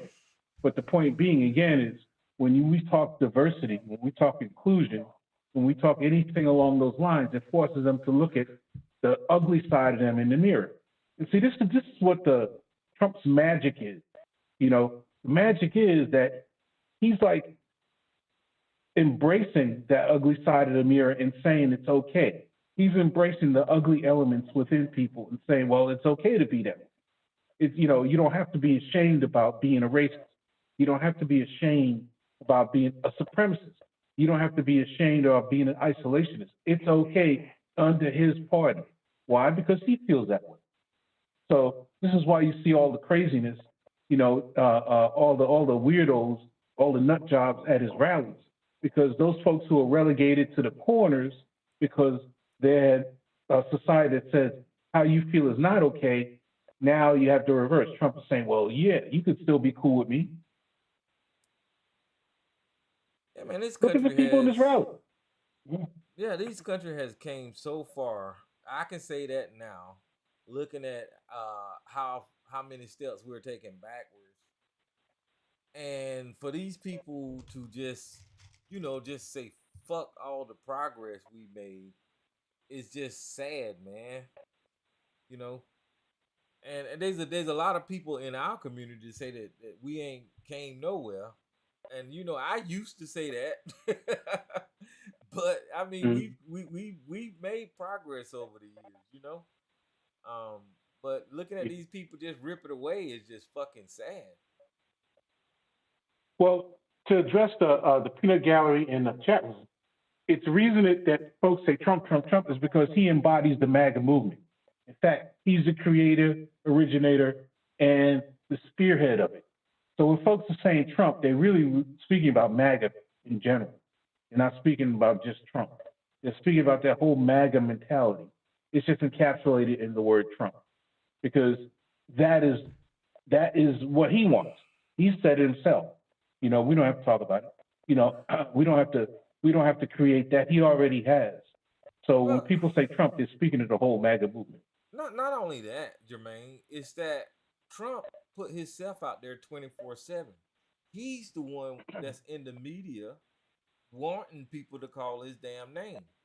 You want to hear the positive stuff about Trump. But whenever the truth about Trump, which is the negative stuff about Trump, is highlighted, you feel uncomfortable. Who is this unknown caller? What's going on, y'all? What's up, Jay? What's going on? But yeah, y'all could continue. I want to hear. I'm listening. All right. Yeah, but just so Trump as is the face of and the embodiment of that whole MAGA culture, just like Hitler is the face of and the embodiment of Nazi culture, even though he wasn't the only Nazi, and nor was he really the architect of it, but he became the face of it, the standard bearer and the body of it, an embodiment of it. When you saw his face, you automatically knew, Nazism. So when you hear the word Trump, Trump, Trump, even though you may be sick of hearing it, then you understand that what we're talking about is the whole MAGA movement, from Marjorie Taylor Greene, Lauren Boebert, all of those guys, and so they all have to go, because what they stand for, the America they stand for, is not something that the world we want or the world wants. The world isn't comfortable with that. And not only that, that's the only person that I know since 2016 that has held a rally, a political rally, damn near every fucking month.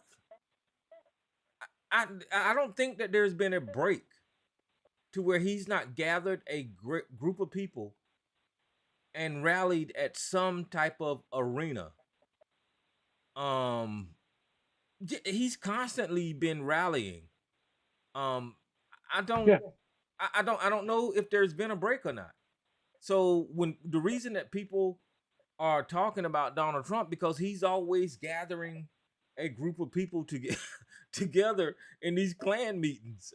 I don't know. He's constantly having Klan meetings all the time across the country. And he has not always been running for office whenever he's having these meetings either. So I don't know. He's the one putting his name in the fucking media. I think he's an attention whore, right? You would consider him attention whore. Yeah.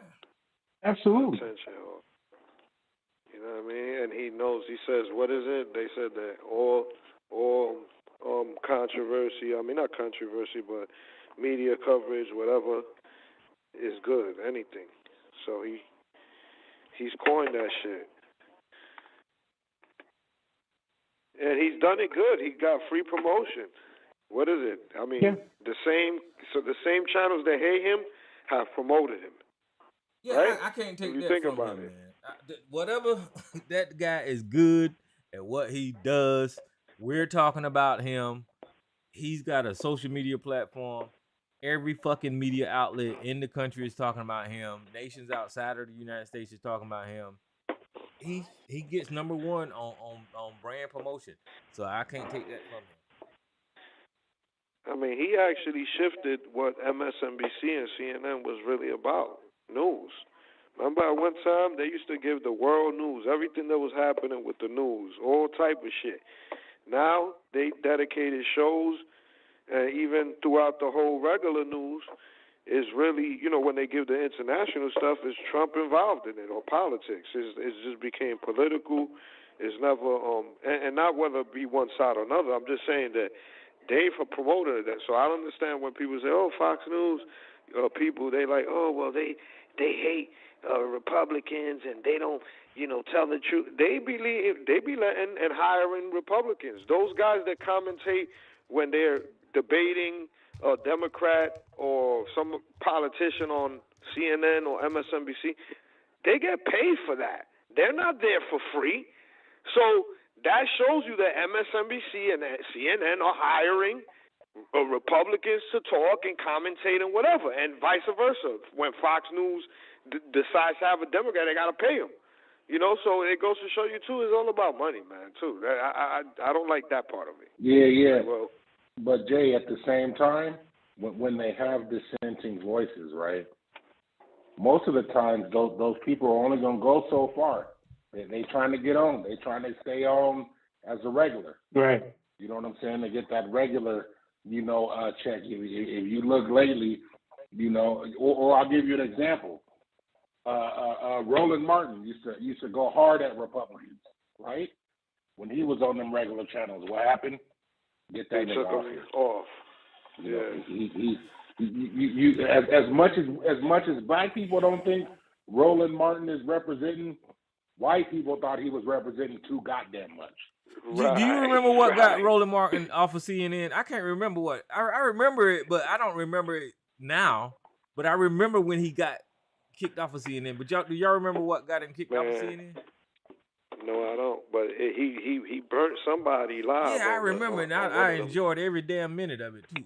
yeah, he was going. That's one thing. Look, I give him his props. And he got, when they kicked him off for the mainstream, or if you want to say cable, he went to regular cable, TV One, and they couldn't deal with him there. And I mean, I loved that morning show. That was the only morning show I ever seen that was a really good news morning show. And they took him off. I was like, damn. And then he went to the internet. That was it. Yeah, his show's on the internet a while too, boy. He goes in. He goes in.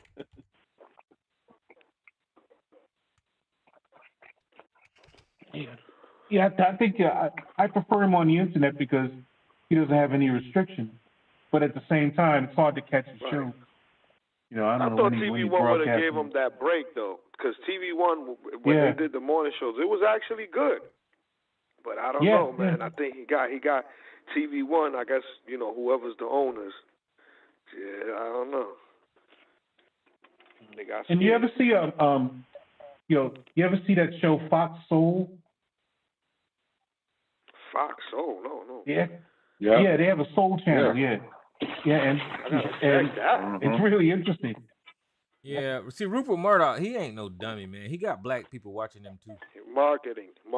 Yeah. Mm-hmm. And black people watch his ass too. Yeah, they have a show like The View with Lisa Ray. I can't think of the other ladies that's on it, and that's pretty controversial. But yeah, it's called Fox Soul. Fox Soul. I gotta check that. Yeah. You know what happened on that show? I remember. I'm gonna tell you. That's when Umar Johnson got caught up calling a transgender, saying she was beautiful, calling her a queen, but it was really a man. Oh, wow. Go back and try and catch that show. Umar Johnson, Cynthia G. On Fox Soul doing an interview. There was a transgender, and Umar couldn't tell and calling the transgender beautiful and queen and all this and that, but it was a man.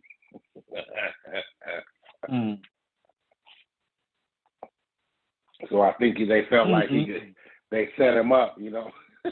Yeah. Yeah, you gotta catch that one. Woo. Guess he couldn't tell. Yeah, they do a news segment on Fox Soul, but it's real it's mainly entertainment news. You know, they don't want to do serious news. And they used to have Joe Madison, the Eagle, used to have a good news show on Sirius XM. But of course, he passed. Rest in peace, Joe Madison. So he used to have a very serious news program, but it was on XM, so radio. Yeah, the Black Eagle. Mm-hmm. Yeah, he used to have a cool show. I used to like Joe Madison's show. Yeah. He used to talk a lot of shit.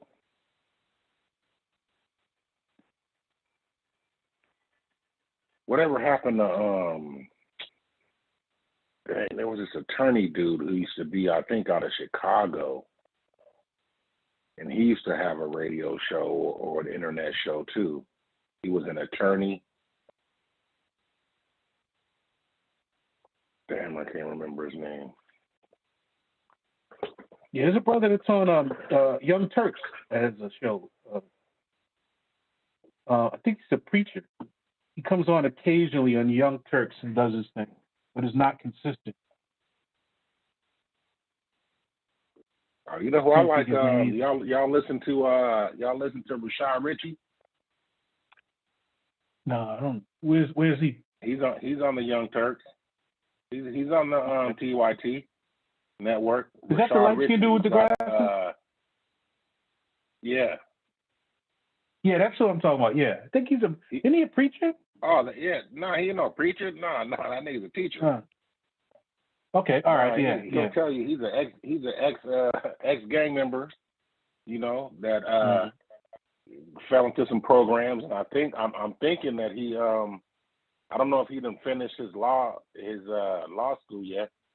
If he's an attorney yet, but you know, he got all the letters behind his name, but he be coming at him hard.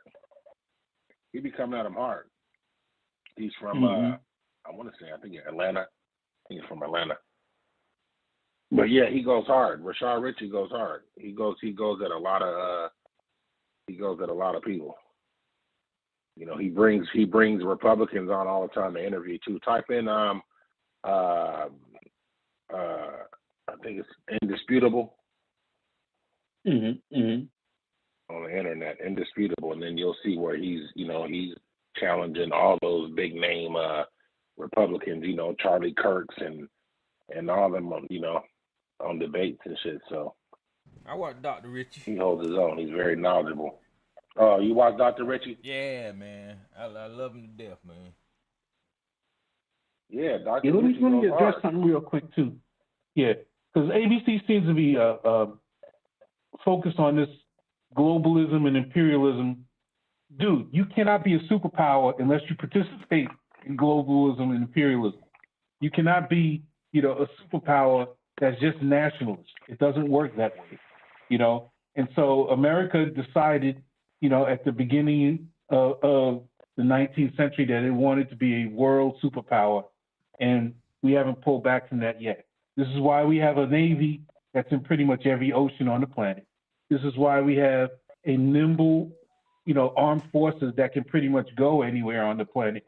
That's the decision they made a long time ago. And you cannot become isolationist and remain a superpower. Somebody will take that spot. So this idea, you know, that you're putting forth, you know, that we shouldn't, or it's a bad thing, dude, that ship sailed. You know, you have to let that go. You know, we have what, 7 aircraft carrier groups? 7? You know, the next nation with as many aircraft carriers has what, 2? You know, I think 2. I think France has 2, or Great Britain has 2, and after that 1, and then Russia has 1. I think China has 1 or a couple on the books, you know, being made. But the point being, you can't have it both ways. You cannot be isolationist and a superpower. The two do not go hand in hand. What the hell are you talking about, Joe? Look in the chat room. ABC seems to make his point from time to time about the U.S. He for some reason, this idea of isolationism and nationalism seems to fascinate him about Trump. And what he doesn't realize is, you know, America decided, like I said, at the beginning of the 19th century to become a world superpower. World superpower. You cannot be isolationist and nationalist and a superpower at the same time. You have to choose your path. If you're going to be isolationist and nationalist and just focus on the country itself, then you have to get rid of all the things that we have, all the bases around the world, all of that stuff. You know, you can't have it both ways. Oh, you do realize you're talking to the guy that took horse medicine, don't you? I know. Oh, okay. Yeah, 11. I'm sorry. Yeah, Jermaine's correct me. You have 11 aircraft carriers. The point being again is, you know, you can't have these toys and be isolationist. Where are you going to put them? Just have them sail around the U.S. He probably don't understand. No, come on. He probably don't understand what you're talking about. Yeah, you can't have a world-class Air Force that's better than any other nation, period. There's no other nation that could touch us in terms of the Air Force and be isolationist. Doesn't work that way. Doesn't work that way. See, he was in the Air Force. He should know better. Look at his response. Look at his response. He said, we got the money, the military, and the entertainment industry. One don't have anything to do with the other. You see what he just wrote? Yeah, I know. He doesn't understand world politics at all. You know? Who's this unknown caller? Yeah. Who's this unknown caller? God damn it! Why y'all do that when I said open your I line? would like to set a few things straight, if you don't Hey, mind. how you doing tonight, Sarge? Oh, what's up? Do you mind? Do you mind if I do? Yeah, or let is me it going to be ask you a question right Let's quick make first. sure Sarge is interfered with. What is it going to be? Let me ask you a question first. Do y'all got bad pollen down You got there? to ask me a question first. Okay, Yeah. what's the question? What's the question? Come on. Is y'all pollen bad down there in Georgia around this time?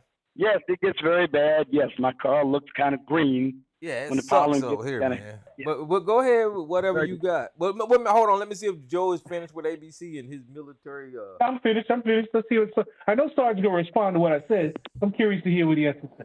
Absolutely, I am. Because, I mean, you raised a point that deserves a response, because a lot of people kind of tend to think what you do. And I think that's only partially true. And I mean something like 25% true. The rest of it is simply not belied by the historical record. Now, it is true, the United States has always wanted to keep the shipping lane open for its merchant fleet. That's what the Barbary pirates were all about. That's what the War of 1812 was all about, when the British were impressing American merchantmen on the high seas. But the United States has never been involved in grand colonial schemes around the world until, actually, strictly speaking, the Spanish-American War in the late 19th century, not the beginning of it. The beginning, I mean, the United States, even after the Civil War, we had the largest army we ever had prior to that time. There was a series of retrenchment. The federal government shrunk. It retreated back to a small size. The army was no more than a constabulary force that was good for not much more than patrolling the frontier. It wasn't until World War I we really became an international superpower. And that lasted for a brief period, because, again, it was a period of retrenchment after that. The United States Army shrank to a smaller size than the Army of Romania. We weren't ready to take on any European powers. Now, I will agree with you, Joe. After World War II, then your superpower international scheme is clearly made. It comes into view, and that is the point where the United States had these not really imperialistic ambitions, but an idea of spreading its wings and showing the flag all around the world. It's after World War II that the American world you described really comes into view, not before that. No, I would disagree, and I'll tell you why. Because in the late 19th century, the U.S. was already making inroads into China. Remember, they opened the trade route. Remember, we had the Navy go to China. Remember that, right? Hello? Well, actually, Admiral Perry went to Tokyo Bay, sailed into Tokyo Bay and told the Japanese they had to open up their ports to, again, shipping. Remember, my point was Merchant shipping was always an interest in the United States, but not putting boots on the ground in colonial ventures around the world. Yeah, but I wasn't talking specifically about putting boots on the ground. America decided it was going to be a world power. To me now, you could argue this point where it took over, the naval superiority from the British. When the British lost the war in 1812 and America started really building up its navy and projecting it around the world, it said to the world, we're going to be a world power. Now, it took time for it to really build up and strengthen that, but that was a statement to the world. Anytime you can sail ships into China and set up, trade routes into China from America, you mean to tell me that that's not a statement to the world? But again, like I said, the United States experience with colonialism and international projections of power, yes, they occurred. As you point out, they occurred, but they were brief, like the Boxer Rebellion, for instance, and the international legations in Shanghai and Peking. Those sorts of things were there. Yes, the United States was involved in them, but it was brief. We stayed there for a few years, then we got out. You had the China Marines. They stayed up there right up to World War I. But again, it was a very small footprint. It wasn't big at all. In the United States, for the most, look, again, the Spanish-American War started in earnest, okay? We got all those colonies that Spain had that we had to fight over in the Pacific in World War II. We acquired them when Spain fell, okay? And some of the German colonies after World War I and the Marianas, got those too. And the Gilberts.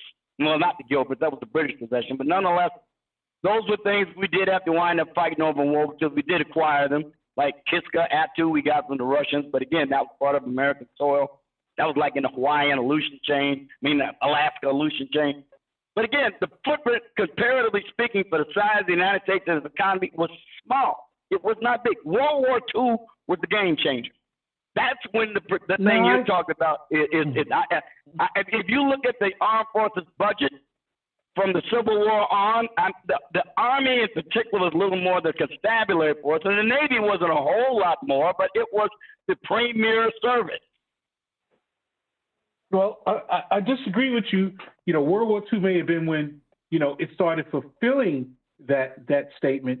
But the statement was, hey, look, what about the U.S. participation in the Bolshevik Revolution in Russia in the early beginning parts of the 20th century? They were still using stuff from the 19th century to fight that battle.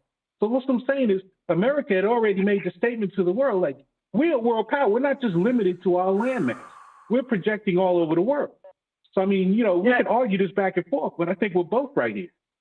Well, look, I think there was kind of a mutual consensus among all the Allied powers in the world. There was an attempt to crush the Bolshevik Revolution in its cradle, and that's why the United States committed troops to Russia. But again, you talk about a brief period. I'm talking about it wasn't protracted. It was about a year and a half, and then troops got out.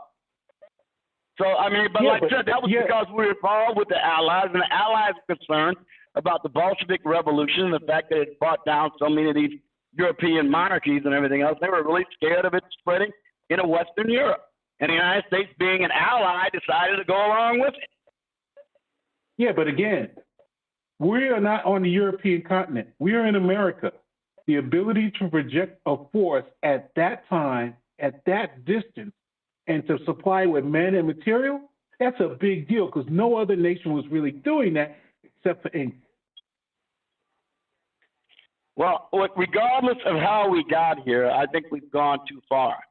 And I think, now it would appear that there are some legitimate or some interests we have that apparently we're going to have to stick to and fulfill because we got all these damn treaties we made all these countries all over the place and defense agreements. So it looks like now we're going to kind of stick with them, but it's not good. I don't think overall it's good for the country, the health of the country. George Washington was right. Avoid foreign entanglements to the extent you can, even though the French were instrumental in helping the United States win the American Revolution. But they understood at the same time it's also what did in the French monarchy. Louis XVI got his head cut off because of what he got France involved in the cost to pay for the French participation in the American Revolution. And Washington and the others took a look at that too and said, that could be problematic for us. So they began to understand you do not get involved Well, look, I'm not saying we're not going to be able to abandon it altogether, and I'm not even saying we should. I'm simply saying that it has gone too far. I mean, these people, we have now a globalist bunch of oligarchs who every opportunity. Look at Victoria Nuland in the State Department. Look at this woman. Women like her, people like her, in the State Department, looking for every opportunity to insinuate themselves into the affairs of state. Did you see what Chuck Schumer just said the other day on the floor of the Senate? He said the United States should interfere in the elections of Israel. He said they need to hold new elections in Israel. The Senate Majority Leader is telling Israel they need to hold new elections for their Prime Minister. Sarge. We already do that. Breaking news. We already do that. No, you don't say it out loud like that. Oh, no, that's something new. That, the Senate Majority Leader said it on the floor, the well of the Senate, not in a bathroom conversation with somebody working in the CIA. No, this is new. But again, Sarge, I'm saying we don't need to be doing this kind of thing. Sarge, there's no but secret. we've been doing it. Just like Haiti is asking us to come and intervene in their country to fight against the gangs. We've been insinuating ourselves in these countries. We've been doing it. Admitted that. We admitted that. And it's not redounded to our benefit either. We're giving them billions of dollars in weaponry. We have a right to say that. He has every right. So wait a minute. So are you saying that we should, if Ukraine is about to fall, they're being ground down like hamburgers. They cannot win a war of attrition against the Russians, for God's sake. They're being ground down in a meat grinder. They're on the verge of collapse. Their army is. They're drafting 40 to 60-year-olds and women now. They're on the verge of defeat. Now, if they go down, are you saying we should put our boots on the ground and stop? Because you're not going to take an whole ground unless you put infantry on the ground. It's not possible. No, it never has been done. Ukraine is I thought you were talking about Israel and about Chuck Schumer said, no, we shouldn't be putting boots on the ground, but we should stop giving Israel all the billions of dollars of free weaponry to do what they're doing. Well, I'm not saying that. And they've been telling Netanyahu to stop it. Stop. He's not getting it, but he's getting it when Chuck Schumer speaks out. Well, look, I'm against any supplementary aid packages to Israel, but we are bound by treaty to give them money because of the Camp David Accords in 1976. We're bound by treaty to give them that money. We also give $1 billion less to the Egyptians every year because they are sticking with the treaty they signed to recognize Israel and not go to war with Israel anymore. So we're bound by treaty to give both of those countries money. Now, you can argue the treaty ought to be renegotiated. Fine, you make that argument. But I'm saying right now, treaty obligations say we got to give Israel so much every year. Now, we don't need to give them any supplementary money, though. On that, I'm with you. We should not give them any more supplementary money. If they want to come and shop for weapons from the United States to help defeat Hamas, that's okay with me, too, because I want this thing to get over with so we don't get dragged into it. I do not want us to fight a war in the Middle East on behalf of Israel, Hamas, or any damn body else. And Hamas has no chance. Wait a minute, let me finish. Let me finish. Hamas has no chance to defeat Israel. Israel has the possibility of defeating Hamas, get it over with quick, so Yemen doesn't get involved, so Iran doesn't get involved, so Syria doesn't get involved, and then we get dragged in helping to defend Israel. That I do not want. Listen, there's already 3 soldiers that have nothing to do with it. American soldiers that got killed in Jordan because of Israel. We already dragged into it. We are already dragged into it, Sarge. So you want to get more dragged into it? No, there's going to be more dragged into it and more money dragged into it. Well, I'm trying to understand. I'm making clear what I think. Let me ask you a question. We should avoid a military entanglement in the Middle East at all costs. This war with Hamas dragging on increases that likelihood. Listen, they killed 20,000 children out there, supposedly, or 10,000 or whatever number. One is too many, right? Who is they? The IDF? That is killing people in Palestine. Is that what you're telling me? Listen. So now, not only did they kill innocent children, they displaced over 1 million people. Are they going to compensate each and every person that they displace and all those people that they killed, the families? I don't know, Joe. Huh? Jay. I don't know. But look, let me tell you something. 940,000 Arab civilians have been killed in wars in Yemen, Syria, Jordan, and elsewhere in the Middle East. Not almost 1 million. And nobody gets their nose jacked out of joint other than when the Israelis kill some. I mean, they're involved in intense urban combat, house to house, entrenched fanatical defenders in rubble.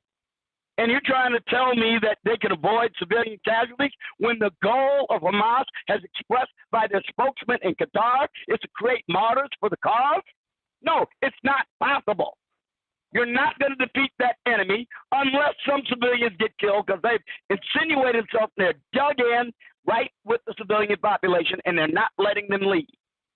And in fact, the Israeli government is going over there issuing leaflets telling them they're going to conduct operations in these areas, giving away the element of surprise, giving their enemy a chance to participate in the hopes of not killing any more civilians than they have to. Nobody else in the Middle East does anything like that. I mean, I don't, you know, I mean, this shit about numbers, but I'm going to tell you something. As many... Well, look it up. It's true. I didn't make it up. No. Listen. All the people that the IDF has killed to search for these Hamas and to find these hostages, they already done surpassed everything. They done killed more people than Hamas now, and all the people they kill, innocent people. I don't care how many bombs, and again, yes, Hamas, they got to be dealt with, but I'm saying that all those rockets that they be shooting out to Israel cannot amount to the amount of people that just got killed for them 100 and something people, 200, 300 people that got killed. I think the intent is to kill them all off, off. That way they won't have anybody coming after them. The children will be dead, so they won't come after them. You know, I think it's genocide. Just wipe them completely out. Isn't it ironic? It's 20,000 kids. They kill the kids. Okay, I don't trust and nobody got to answer. Let me ask you a question. Is somebody going to answer? I know there are many, though. What I'm saying is that all those people that got killed innocently, are the IDF, is all the people from is they going to be brought to justice? Are they going to go to court? All right. For killing innocent people, or what? All right. I want you to bear with me for a minute, okay? Because, I mean, you're simply saying like this is an exception in the history and nature of warfare. Nobody's ever done anything like this but the Israelis. It's not true. The United States has had a wonderful relationship with the Filipinos. I'm talking about between the wars after the Philippine Revolution was quashed. And the Americans had an excellent relationship with the Philippines. Douglas MacArthur loved the Philippines and Manila. He thought it was the most wonderful city on the planet. Now, when the Japanese occupied the Philippines, and when the United States invaded the Philippines in October of 1944, the United States had to take Manila, the city of Manila. The Japanese admiral commanding the forces there told the troops to withdraw and let it be an open city, but there was a fanatical admiral who was not going to surrender the city, and he told his troops, like Japanese troops do, to fight to the death.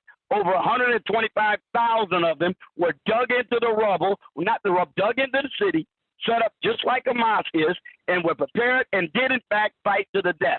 Now, MacArthur, when he had American troops going into Manila, he forbade artillery over 105 millimeter being fired at enemy targets because he wanted to minimize the damage to the city and to the suffering of the civilian population because they were our allies. He didn't want them hurt if he could avoid it. He wanted as few of them killed as possible. He knew it was inevitable that many of our allied, beloved Filipinos were going to be killed. They couldn't drop any bombs. The only air support, they were only allowed to strafe with machine guns. They couldn't use bombs. Well, guess what? It didn't work. The Japanese were too well dug in. They had to bring up 8-inch howitzers, and they had to bring up 155 millimeter howitzers and use direct fire like they were rifles to blow those Japanese out of those holes. And the suffering among civilian population was immense, to say nothing of the number of people that the Japanese killed. You had about 165,000 Filipinos killed in the fighting, was and different. the United States did not want to kill any of them. Some The intent is different. Have to do what they have to do to No, take that the intent is to commit genocide and to kill them all Stop off. it. Stop with the overwrought language. No, it's not. It is. It's to commit genocide and kill them all off. In an urban area. It's look at Way. It was the same thing in Way. It was the same I don't thing care in how Georgia. much you talk. The intent is to kill them all off. Oh, stop it. Stop it. They could do it much easier than they're doing it now if that was the case. They would kill a lot more if that was the case. They wouldn't just be 25,000. Right. They killed the whole generation of children. What are you talking about? It's not Yeah, one kid. It's not two. Wait a minute. We don't know what the true figures are. I have no doubt it's many. I know they're killing civilians. I know they are. I don't And see, the trust difference in what he just spewed out is that over there in the Philippines, they were shooting, trying to take out troops, the Japanese. Here, they trying to take out both the Hamas and the civilians. They massacred civilians. It was part of the Yes, war but the crime intent wasn't to do that. They deliberately massacred They women. told them to take out the troops, and they were casualties of war. But no, that's not the case here. They were massacring civilians. No, it was not. They were casualties of war versus intentionally trying to commit genocide is different from casualties of war. That's talking points. That's not true. That's just a talking point. There's no evidence to back that up. It is war. It is not. War is brutal. Modern war is brutal. It is ugly. There is no there are rules to war as well. There are rules to war, and that's why those African countries are bringing up Israel to that whatever that international court. Oh yes, they are. They're gonna bring their ass. You cannot get you. There are rules to warfare. There are rules with warfare. There are rules with warfare, and you know that. The enemy is using the building, even if civilians are in it, and they're letting you under you know there are rules of war. You are allowed to hit them back, even if the civilians are there. He's committing genocide, is what he's doing. Well, then you better read up on the rules of warfare, because I have. And you can do it. I'm not really that interested in all that destruction. You're just saying something. No, I'm really not. But I know that the African nations talked about it, and they were he was committing illegal international acts. Yeah, well, U.S. asked Nigeria how to conduct this war against Biafra. Let's see how many international rules of warfare they observed. Well, I don't know about that from 30 years or 50 years ago, but it doesn't matter because we're talking about Israel and the Palestinians. I know Israel's an exception to Syria or Yemen. Syria and Yemen, they can wage war against civilians any way they want to. But Israel must be held to the strictest of standards. So-called Jesus land. The people that's supposed to be the most 940,000 dead Arabs. They want to and nobody says a word about it as long as it's not Israel. Revenge killing. That's what they're doing. Revenge. 940,000 dead Arabs. Many of them children. Listen, let's be clear. Let's be clear. You have nothing to say about that. No. Let's be clear. My heart goes out to all those innocent Israelis that got kidnapped and killed for no reason, got nothing to do with anything. But my heart goes also for all those innocent kids that are Palestinian that got killed. So let them get it over with as soon as they can. Children. All right? No. Hold on. Because we're trying to change it and try to say, well, you know what? One is better than the other. Oh, what about what they did to them? Look, those people that they killed, that was wrong. But to kill 20,000 plus people, and I don't care. Look, say that in 940,000. You never said a word about those. Hold on. Not a word. Only Israel. Hold on. They kill innocent Israelis, those Hamas people, right? But then you fucking blow and up innocent the whole Yemenis and Syrians and Jordanians. Hold on. Do you see what the fuck they did to the Gaza Strip? You can't live there. All those people, how the fuck you got the balls to tell somebody you got a few minutes to leave your fucking house because we're gonna blow your shit up? That's civilized. That's a civilized fucking country. Have you ever seen what the United States did in World War II to the Germans? He's a You piece see what of they did to shit. the Germans in World You War know, if China was doing that to the United States, he'd feel a whole lot different. Thank you. Let me say it again. Do you see what the United States did to the Germans in World War II? The United States and the Royal Air Force killed 635,000 German civilians in bombing raids. 2024. We in 2024. That's what I mean. We're not talking about look, we don't live in the year zero, Jay. We're not living in the year zero. There is a history of this stuff. Right. And you want to ignore it. We should know better. That's right. We're not in year zero. Everything but left us is the year zero. The country's been through many wars, and they should know better. What are you talking about? You okay, saying that we should be stupid still? You want to make the Israelis the exception and not the rule. Are you saying that war is ugly and war is this? And yeah, you say, get it over with as soon as you can. So the human being hasn't figured out how to get the job done without killing innocent civilians is what you're saying. How do you do that when enemies dug into the rubble? Sarge, how do you do that? Shit. Please come out and surrender. There is no growth. There is no growth in strategy. Oh, please. That sounds so unrealistic. A bunch of fucking pussies, and they're dumb. So wait a minute. So in other words, they're supposed to just let themselves get killed because you think they ought to. You think they ought to die rather than blow the enemy out of his holes. They need to. Yeah, I think you do. More people around the world. What, Israel? Israel's in the Middle East. They don't go around the world killing people. Sarge, listen, I'm talking about our hand in it. The United States has a hand in it. The finances that they receive each year, not to mention the military assistance. We fully involved in this, Sarge, and it's nothing but genocide. And the numbers are like 31,000 in a matter of 6 months. Give me a break, Sarge. Again, this is genocide. We shouldn't be involved in it or any of the others unless the United States national security is involved. That's not the case in the Middle East. It's not the case in Ukraine. I don't want any of our troops involved in any of it. Let them settle that out themselves. Let them hash out their internal problems themselves. And don't interfere with them. Get it over with. Hold on. Should we leave all the bases around the world, Sorry? So then we shouldn't send any aid to Ukraine. Huh? We shouldn't send any aid. I wouldn't send another penny. That in my way would be another penny going over there. We shouldn't have tried to invade Cuba then, back under JFK. We shouldn't have gone over to the Philippines. We shouldn't have gone over to Germany and gotten involved in World War II. That's what Hitler declared war on the United States, madam. That's a different story. He declared war on the United States. He should not have gone over there and invaded Germany. You know what I just said? Hitler declared war on the United States. We should have just let them work it out. Ma'am, any country that declares war on the United States should get the full wrath of the United States. That goes for Germany or anybody else. They weren't coming over here trying to bomb our country. They declared war on the United States. It doesn't matter. They can say what they want. What did their actions say? So, no, you're full of it, Sarge. You're full of it. Miss Lady, stop babbling.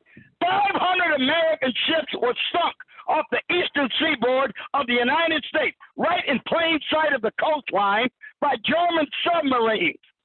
We got involved. That's because we got involved. That was a reaction. We got involved. That was a reaction. We got involved. We got involved, and that was a reaction. That's amazing. We got declared war on. No country's going to ignore the declaration of war by a major power. Are you serious? We should have stayed out of it. We should have stayed out of it. Okay. Well, we didn't. And we whooped their asses, too. Unconditional surrender. Should we retrieve from all the bases from around the world, Sarge? Most of them, yes. What do you mean most of them? Hold on. Most of them, not all. Why most not of all? them. Why not all? Because some of them do serve the strategic interests of the United States. They have forward deployed commitments so we can keep the sea lanes open because we rely on international merchant shipping. Mm-hmm. Sarge, but what not about every one of them. So every other one of them, the United States believes that they should have that base there. So why is it that they're there then? If you don't think Look, it's for case by case basis, review the necessity to keep them open on a case by case basis. I'm not categorically saying shut them all down. So we can get involved if need be. Right. Thank you, Miss Lady. Again, come on, man. Again, that's what I just agreed to. If need be, you keep the ones you might need for that purpose. Not all of them are that necessary. They need them everywhere and necessary. They want to be. So you don't want to shut down one. So you don't want to shut down one. Hold on. Sarge, you tell your United States that signed the paperwork and wanted to go and do what they did, and they are embedded in these places. And why? Because they want to know what that country is doing. They want access. If they need to get there, like Miss Lady said, and blow shit up, they want to spy on the country next door. That's why they wherever they at. Stop playing and act like none of those bases is no reason why they there. Well, all of a sudden now, all I've heard from people here on TRS is all the money we spend on the armed forces. We got a budget that's approaching $1 trillion for the armed forces of the United States, and all I've ever heard is we should be spending that on other things. Now all of a sudden you guys want to expand it. This is incongruous and unreal. What do you guys become such war hawks all of a sudden? Hold on. I never said when do you become such war hawks? I never said expand anything. When you heard me say expand anything? What are you talking about? You said keep the bases we got there. We keep spending that money. I asked you a question. I didn't tell you keep anything. I asked you should the U.S. leave those bases? That's all. I didn't tell you anything. I would say a case-by-case review of the necessity for all of them. The ones that are deemed to be in our strategic national interest, you keep them. The others you abandon, shut down, sell the stuff off to the countries that if they want any of the stuff, the buildings, the infrastructure, or gift it to them. And leave. They believe, the U.S. believes that those bases are there for a reason.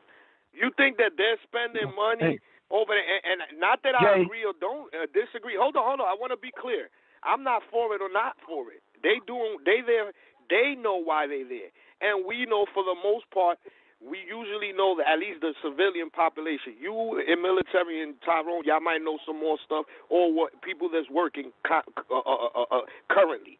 But what we know as civilians is that they have a base there to watch the next door neighbor, to have access to get places if they need to oil shit up. To gas up shit if they need to have supplies. Those reasons, and also to protect, to be as a protection to that country. We know that. That's civilian shit. Now, you tell me, aside from that they don't have no other reasons or that's not serious enough either? For them. Jay, I am not a member of the National Command Authority. That is the President of the United States and the Secretary of Defense. They make these decisions. So they're the ones who make it. But since they are making the decision to do these things, as a citizen, you and I have the right to comment on what they're doing. And we can see that probably many of these bases are no longer essential to our national security interests. They are simply part and parcel of those in the military-industrial complex who wish to further enrich themselves or maintain their income. I say those bases need to be shut down. And let me ask you, why no president or Congress has done that?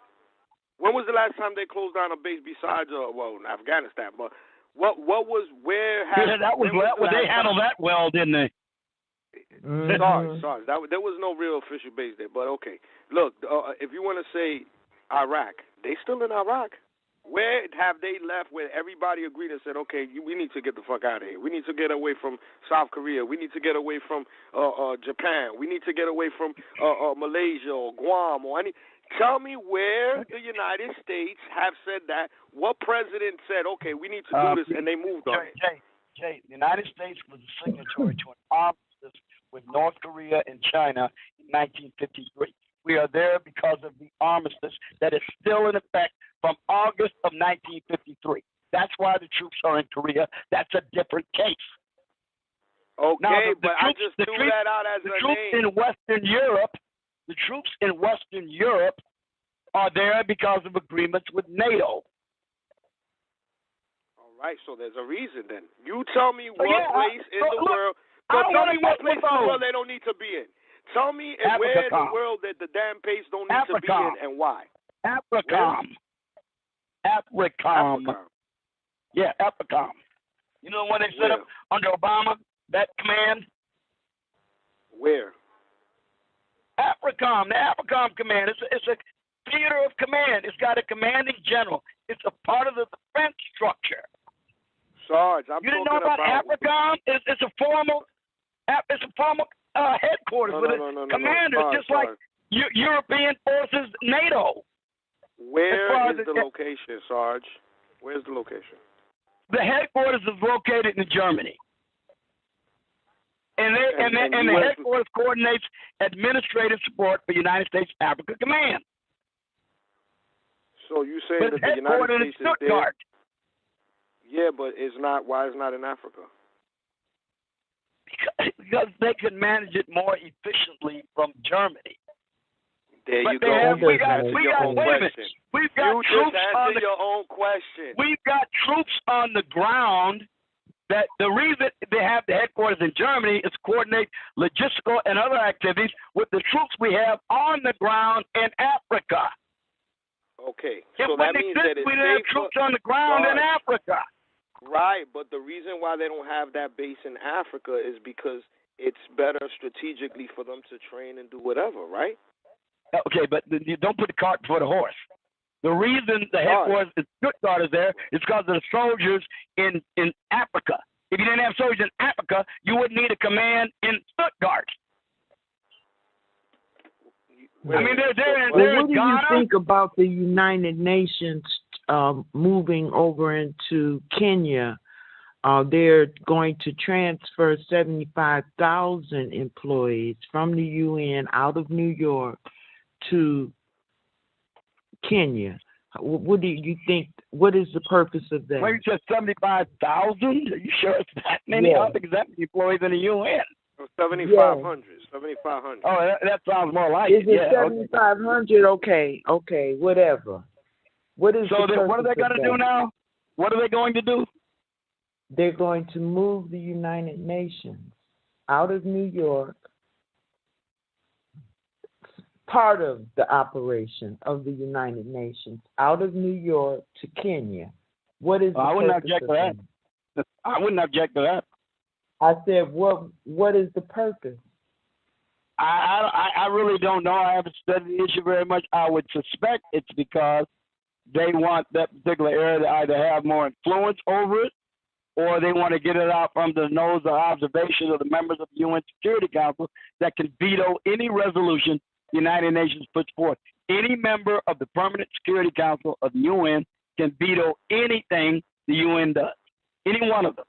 Russia, Great Britain, the United Kingdom, United States, Russia, France, China. Any of the permanent members of the Security Council can veto anything the UN does. Any one of them. They put the whole thing to all. And they're in New York.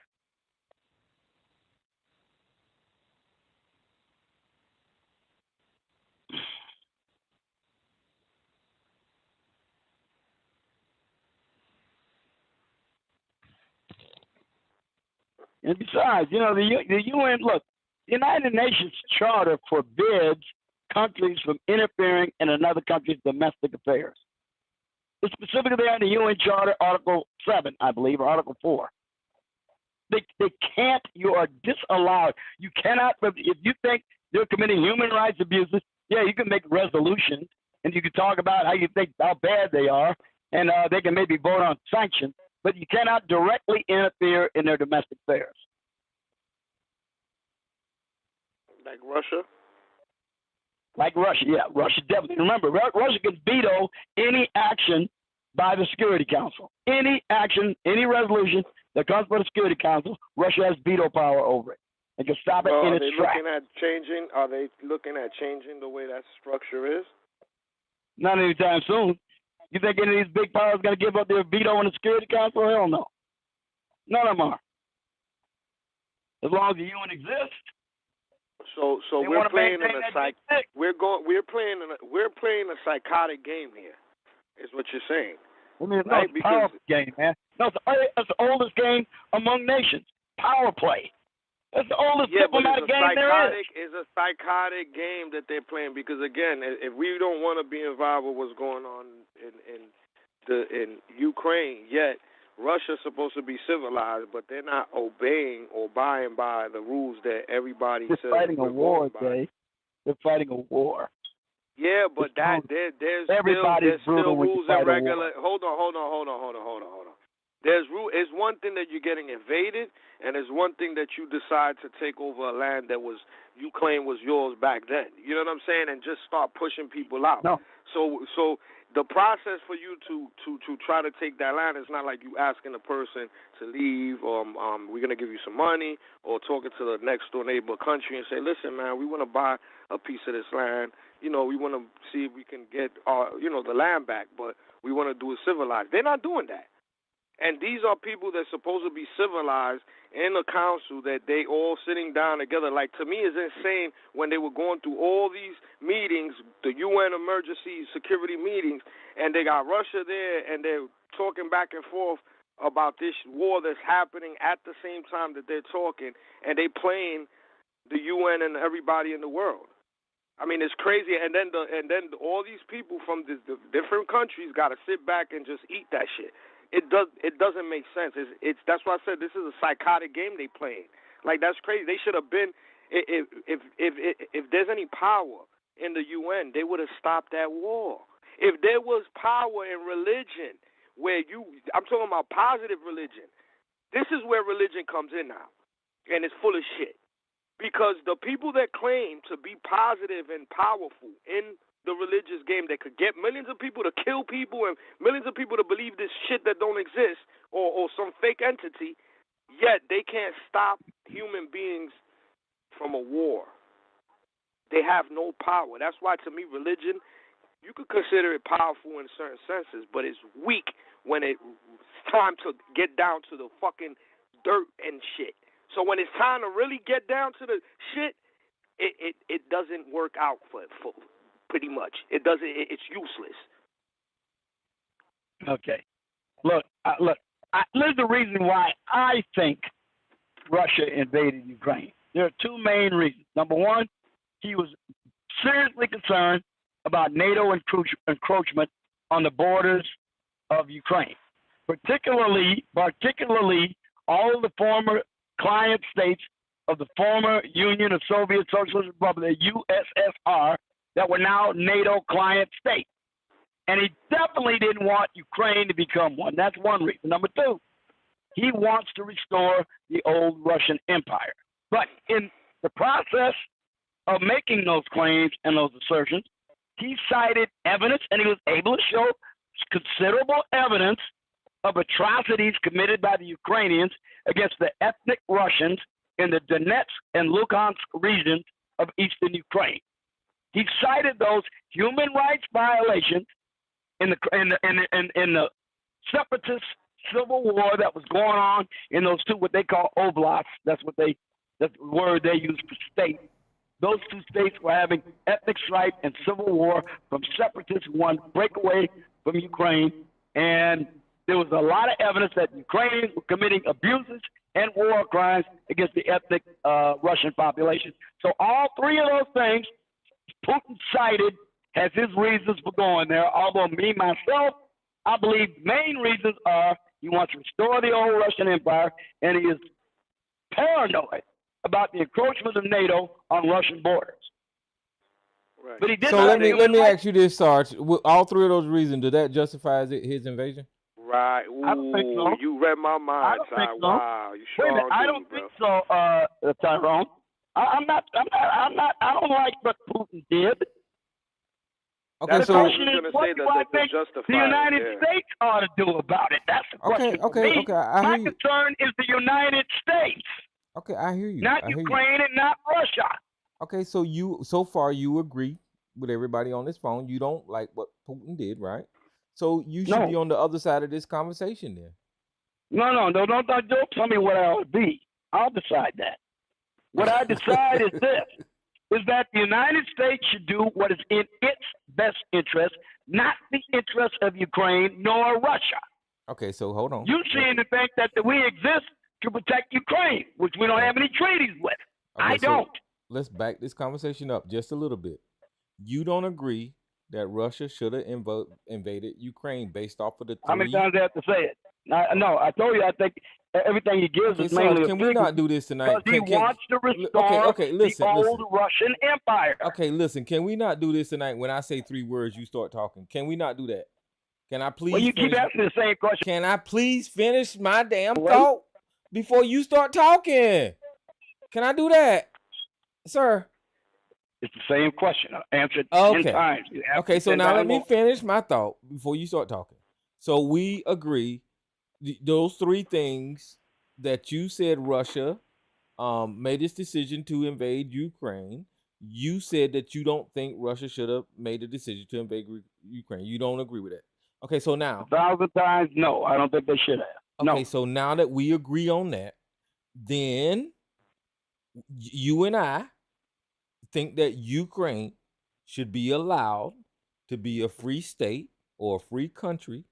We agree on that, right? Yeah, they should be able to defend themselves against Russia. Okay, They're a sovereign country, they got invaded. We agree on that too.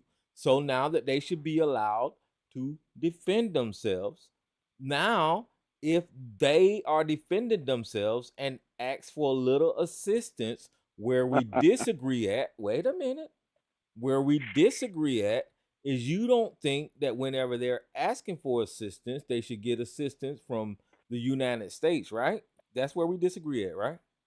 Definitely not if the Europeans ain't bearing the brunt of it. The Europeans definitely should be bearing the brunt of it, not the United States, which it is right now.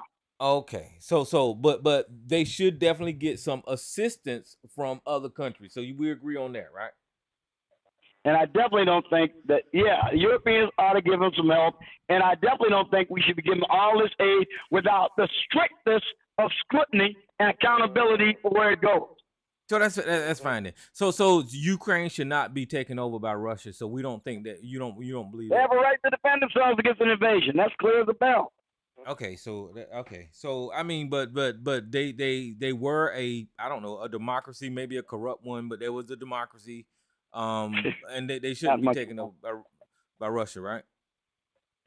No, they should not have been invaded by Russia. No, we shouldn't be invaded either, but we are. Who the fuck is We're getting invaded by way more troops than the Russians put in. I mean, the Russians sent maybe 300,000 troops into Russia. Yeah, they had tanks and heavy artillery, but it was still only 300,000. We've been invaded by 10 million. But who we invaded by? 10 million asylum seekers.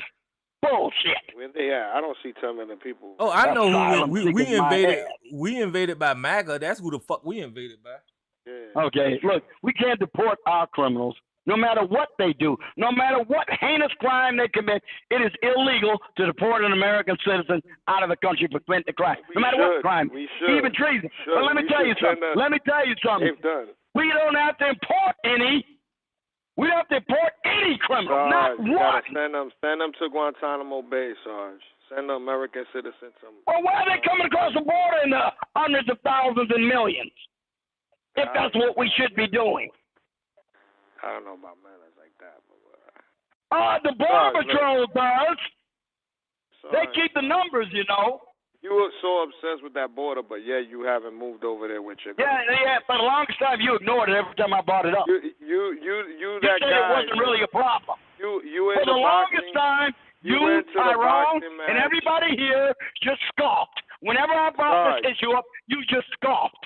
You watching that boxing match from the outside. See, this is what I mean. You're trying to minimize it. And now the American people are not going to let you do it. Listen, Sarge. Donald Trump is going to lose.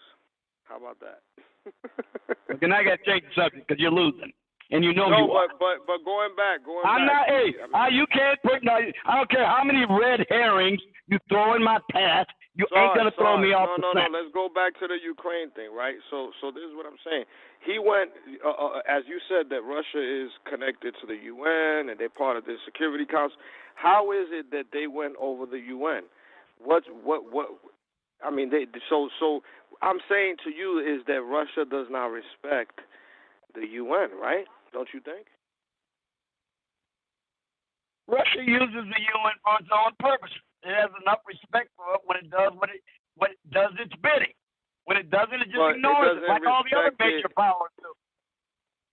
So nobody respects the UN. It's just a facade. Not really. Not if you're a major power. They ain't got no sway over no major power. So basically, people are going to completely continue to commit genocide around the world, and there's no real repercussion. Stop using that term where it isn't appropriate. No, it is. It is. I mean, you shouldn't throw a term like that around casually. Charles, let me tell you something. What they've been showing the IDF doing to the kids over there, there's been soldiers that... Listen, there's soldiers, there's video of soldiers that videoed themselves. Now, this ain't no fake shit. This is IDF filming themselves saying they're going to go kill off everybody. I don't give a fuck. They're going to kill the whole family. Okay. I want you to tell me. Whoever's in the way, listen, whoever's in the way, babies, they don't care. You know why? Because in their mind, they think that those kids are going to grow up to hate them, and probably so. Hate them and want to kill them because they don't kill their parents, right? So by killing the kids, they think, well, that's a generation we won't, that's less of them that they're going to be able to. But guess what? You could try to kill off the Hamas, the group, but you can't kill that mindset. This is the thing that we've been struggling over and over. Look at what happened in Afghanistan. Look at what happened in Iraq. All those people that got killed on this side and that side and every other side, and yet the mindset still exists. Huh? How can they defeat that? Have you seen the reported number of war crimes by your vaunted UN troops in Africa? Have you seen any reports of that? Because I have. Yeah. Your vaunted UN troops were accused of committing war crimes in Ethiopia, in the Congo, in Somalia.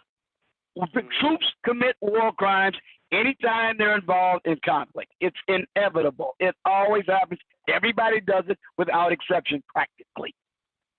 So if you're going to cite to me, the fact that some soldiers in the IDF are committing war crimes, I am singularly unconvinced that is proof of genocide. No, it is not. Sarge, when there is no care about innocent civilians, right? When you know that, again, you got the permission to blow up the building, but you want to be a human, you're a humanitarian, you're saying, damn, you know what, there's a family in that shit. I know I want to get this guy, but I'm not going to blow up the building because it doesn't make sense. It's like I'm killing 20 people for one person? Like, for real? So let me see, the calculation. So and then with all this sophisticated weaponry that they have and technology, yet they got to still blow up a building the old school way, like blow up the whole building for one person in one apartment, or that's hiding. Like, that shows me weakness. Yeah, what Jay is saying is that Israel has learned from America's experience in the Southwest Asia in the desert, to where we created the Taliban, we created all of those terrorists. Whenever we left those people over there, and they became the suicide bombers and all that kind of stuff, Israel has learned from us, man. They trying to wipe those people out to where these people don't grow up and become religious extremists and just start, suicide bombing those people over there, man. They're going to kill those kids over there. They're going to wipe them the fuck out so they don't grow up and wind up in their mosque over there, or whatever the Jewish people worship at. They don't want those kids to grow up to be angry and start killing them, on the sly, like the Taliban do. So that's why they're so hell bent on killing people in hospitals. That's why they're hell bent on on rolling over Food. them in tanks. Food. They're just killing those Yep. people over there. When they're getting food, when they yeah, were getting food, remember? yeah. They're just killing those people, I mean, and shit. you can ignore it if you want to, and Right. this country can't ignore it, but they are going to wipe every one of those people out, and all of those Palestinians are going to be gone. So, in the media can ignore it, but all of those Palestinians are going to be gone. They're just going to be gone.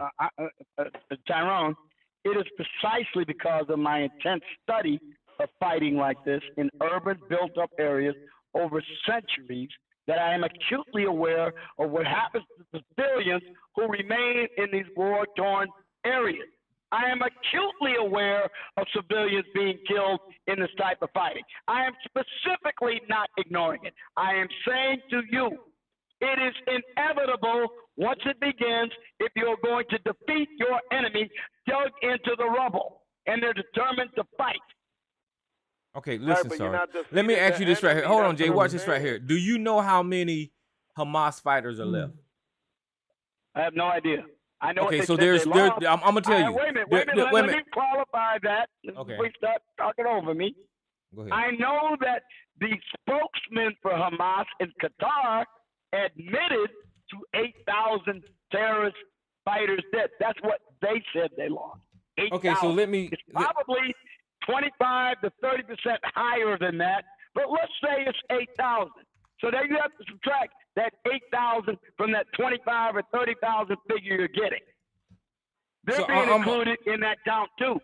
I'm just gonna Google it and see if I can get a number.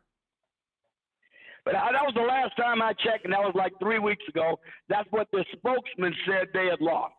The ones in Qatar that are safe from the fighting.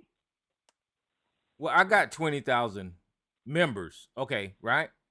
So how many Palestinians are there? Do you know how many Palestinians they are? About 2.5 million were living in Gaza before this thing started, I believe. Somewhere Okay, in that so neighborhood. let's take 20,000 Hamas fighters and 20 million Palestinians. Do you think that? Listen, No. In Gaza, it's about 2.5 million living in the Gaza Strip. Not okay, in so the West let's take 20,000. Okay, 20,000 Hamas fighters and 2 million Palestinians. Do you think that it's going to take 2 million deaths to kill 20,000 Hamas fighters? I can guarantee you they're not going to kill all 2 million people in Gaza. I'm asking If you they a kill question. if they kill all 2 million people in Gaza, I will join you. I'm asking you a question. Do you think that's what it's going to take? No, I don't think it's going to take. They're not going to kill anywhere near that many. Okay, so already we know that they've killed 80,000 civilians, right? Oh, no, the numbers that can't be that high. No, I don't believe it. We reported on here, Sarge, that they've killed 80,000. No, I don't believe it's 80,000. No, Oh, casualties, yes, not dead. They've killed casualties. Yeah, they've killed That means 80,000. wounded and killed. No, Usually, wounded are killed at a ratio of 3 to 4 to 5, depending upon circumstances.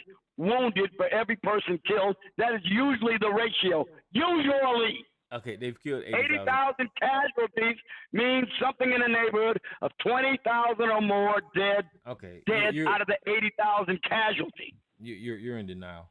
Okay, so You're in denial, sir. Have you ever studied a war? Ever? Okay.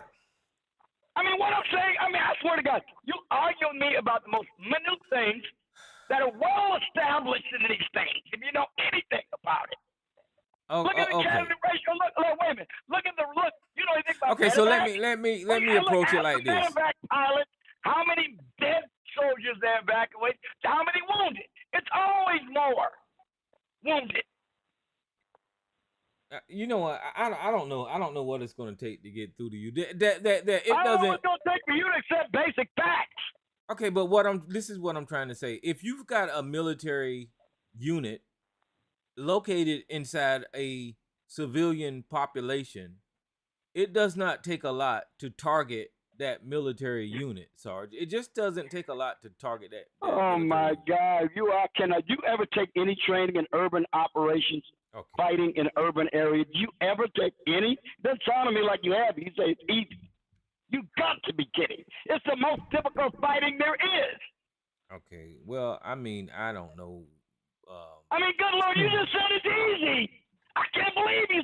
Ask the people who fought at Monte Casino or Fallujah Okay. or Well, you Stalingrad. sound like you and Howard the other night I talking mean, about I've never heard you. I've never heard people who's supposed to know something about it just seem to know nothing. Well, you sound like you and So, Howard the night talking about tall wait, green soldiers. you think Okay. it was I'm easy not. I'm for the not even Marines gonna go in down this. Kuwait I'm not gonna go down this or road. Fallujah? Okay. You just want to talk to yourself. You go ahead. Yes, I I'm done. do, because what I'm you're done, saying Jay is New York, 'cause this literally man just at want to talk to odds himself. with history. Okay. Literally. I'm finished. I can't do this. History is not gonna lie because look, at the end of the day, look. Yeah, the no, it doesn't pictures lie. and the This is no no, different. no. Hold on. They didn't have to kill one single person, right? Look, because that's even deep. That's deep. Listen, what? no. I'm saying that. Listen to what I'm saying. I'm listening to what I'm saying because you see, you jump too fast. They didn't even have to kill a single person, right? If you look, I'm not saying that they didn't. I'm saying they shouldn't have, and I'm saying they didn't have to, because what they did to the damn Gaza Strip, I seen those buildings. I mean, it's like a city. They destroyed a whole. That's like destroying all of fucking Brooklyn or Manhattan. Like they done damaged the whole shit. Every condominium building, high rise that exists. It's only like one or two that maybe be standing. They destroyed the whole city. And then they moved. They told the people, again, warning, we're going to blow your shit up. You better leave with all your shit now, because if not, you're going to die. What kind of shit is that? And then they don't want to let them in Israel? That's the smack in the face, because they said, damn, you know what? Let You them guys in got Israel. That would have been no, hold on. That would have been brilliant. This would have been, listen, this would have been a civilized fucking country, and a president would say, you know what? We're going to fucking displace all these people. We're going to have to take them in. So we're going to have to find a system where we're going to let them in, because we're going to blow up their fucking houses and buildings and their city and everything that they own. So we have to find a way we just going to let them go. That goes to show you the carelessness of their thought process right there. And then they blow up this shit, not caring.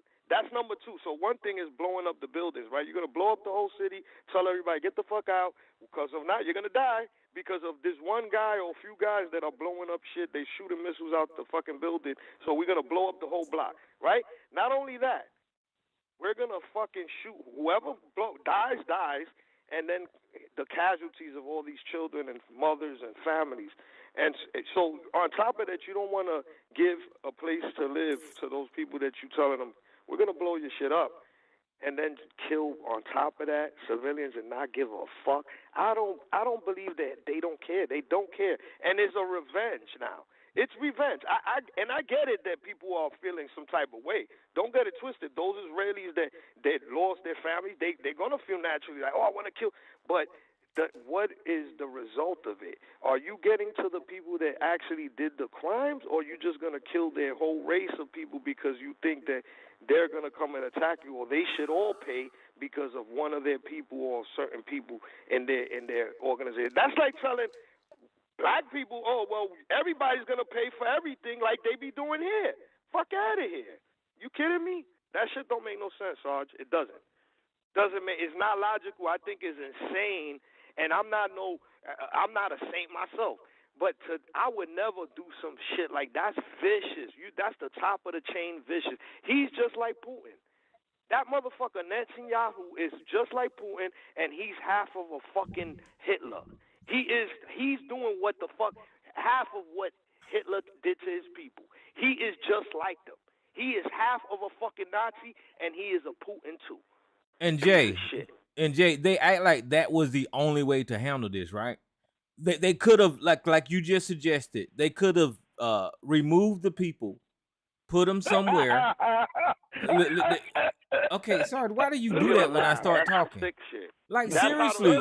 Okay, Sarge, come on, man. Don't do that when I start talking. Hilarious.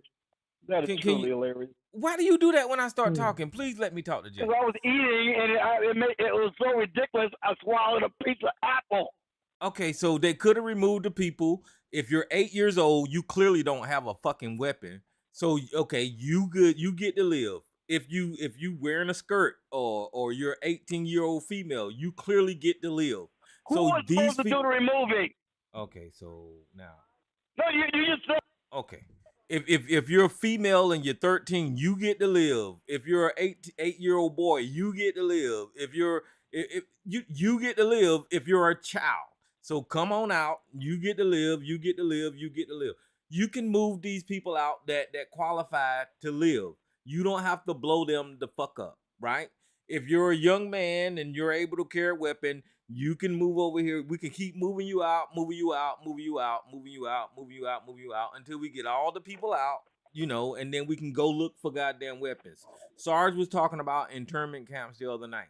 Intern them until we can get into this city, look for goddamn weapons, find the weapons, destroy the depot, and then if you destroy the weapons depot or find the weapons, you can let them back in the goddamn. That's how you supposed to goddamn do it. I don't know where all this fucking goddamn blow the whole goddamn city block up come goddamn from. So sorry, the way they're fucking doing it is fucking savage. And SARS know that shit. So I don't know how the fuck they agreeing with what the fuck going on. President Biden know that too. I don't know why the fuck they talking about, oh yeah, blow them the fuck up. Let's fucking kill Hamas by blowing up the goddamn hospitals. That's stupid. Jesus Christ. So let me get this straight, Tyrone. Now I'm just I ain't talking to you because you don't know how to talk. Got through saying. I'm trying to envision. No, you ain't envisioning shit. I am not talking to you. Your scenario. I'm going to take your scenario. I'm going to attack it. I'm trying to envision what it's going to look like for IDF soldiers to go knocking on doors and say, come along now. We're going to move you off to a safe area so we can selectively kill the Hamas terrorists hiding amongst you with belt-fed machine guns, IEDs, rocket launchers, and mortars. We're going to go in there and we're going to selectively come out in the open, start knocking on the doors, and easily remove you so you don't get hurt. And, of course, they're not going to shoot at us while we're doing it. Are you insane? We did it in Afghanistan, you dumb son of a bitch. Jesus Christ. How about this? You want to go even crazier? I never heard anything that crazy. Hold on. Somebody was in the army.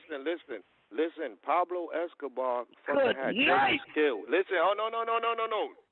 Pablo Escobar had judges killed. And you know when they looked for him, they had a shootout with him. They didn't blow up the fucking building. They laid him out with a bunch of fucking bullets. They didn't blow up the whole city to get to Pablo Escobar, one of the biggest drug dealers that fucking had judges killed in the country. I don't want to hear no fucking excuses, Sarge. They're weak motherfuckers, and that's the weakest shit you could do. A weak motherfucker's going to kill innocent people because he can't get to that motherfucker that he needs to get to. He's a bitch. Well, let me tell you what I would do. Let me tell you what I do. Let me tell you what I'm going to do. I'm fighting in the urban area. I'm fighting to say, here's what I'm going to do. You're going to kill little kids, look, right? I'm going to get my objective from my commanding officer. My officer's going to tell me, your squad's going to take you, you're going to clear out this bunch of buildings. I'm going to do a recon. I'm going to see what the lay of the land looks like. I'm going to see then I'm going to decide how I'm going to move my men to when they start drawing fire, because they're going to start drawing fire from somewhere. And when they start to draw fire from that vicinity, you know what I'm going to do? I'm going to get on the horn. I'm going to call for mortars, artillery, or close air support, and I'm going to level that motherfucker. That's what I'm going to do. I am not going to risk the lives of my men for anything to accomplish my objective. Now, if I know civilians are in there, I might come up with an alternative plan to try to minimize the harm I will do to them, but I will not place my people in danger in order to save them. That you can count on, and no commander is going to do that. Sarge, you sound crazy as fuck. Listen, you're killing fucking children. I would not want to serve with you if you think that's what you're supposed to do. You're killing fucking children. I don't know what the fuck is wrong with you. I don't know what the fuck is wrong with those fucking Jews over there. I don't know what's wrong with you, man. I don't know where you were trained, but I damn sure wasn't trained like that. I know. Listen, what it is those fucking Jews. And knock on the door and say, come along now. We're going to move you to safety. Meantime, they got a fucking machine gun set up with graves and fire to cut you and your men down. Are you crazy? Because they're fucking 8, you fucking moron. You're fucking killing children. You don't know what you're talking about. You don't know what you're talking about. You're fucking listen. Only asshole talks like that. They're children. Look. Like I said, Douglas MacArthur told no artillery having 105 millimeter. It didn't work. They could not dislodge those Japanese. Listen. They could not dislodge those Japanese from the building. The casualties were mounting. That's why he had listen. to reverse the policy. I want you to listen to me clearly. That's why it's like nothing gets through to you but your goddamn blockheaded ideas. You're killing kids with fucking missiles. Crazy. Listen, I want to. You ain't listen. You're killing children with missiles. Do you understand that? That is inevitable, given the way they dug themselves into that city. Okay, so we agree on that. Now, okay, so since we agree on that, right? Now that we agree that you're killing kids with missiles, what I'm asking you to do is to remove the kids from the equation. Oh! Go and get the kids out of the fucking. Go, listen to me. Locked into the buildings with Hamas. Listen How to. do you do it? Okay, I'm trying to explain to you as an adult. Go into the situation and remove the children. Do you understand that? You said it 3 times now. You're telling me, how do you please come out? Okay, Let me so I'm going to tell you. You're in an armored vehicle. You're in a fucking tank. You're in an M1A1. Okay, so you get into your fucking M1A1. You get into your fucking Bradley. You get into your armored personnel carrier, the ones that reflect fucking bullets. You drive into the fucking area. You load that motherfucker up with people and you drive it out because that's what the fuck is designed for, to carry people in fucking hostile environments. So these people, the military made those vehicles to be in hostile areas to deflect fucking goddamn armament, bullets, and all kind of fucking shrapnel, right? So you can drive into areas that is full of fucking hostile fucking goddamn bullets and shit. You can load children up on them, right?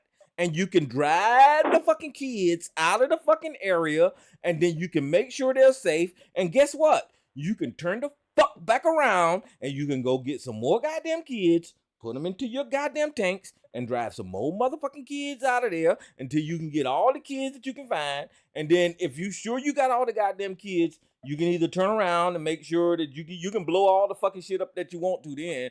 But you can get them out of there, kids, with your goddamn tanks and shit, Sarge. So stop being stupid.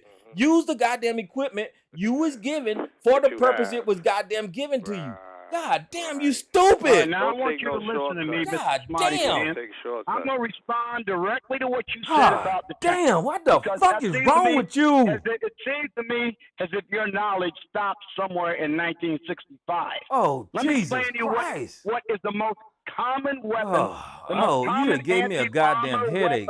Of the Hamas fighters has on it's called the Type 69 RPG, and they have a new tandem warhead anti-tank projectile. What it does is it's a tandem warhead. The first warhead is the smaller warhead that it sets off explosive reactive armor. A split second later, the main warhead hits the armor and punches its way through.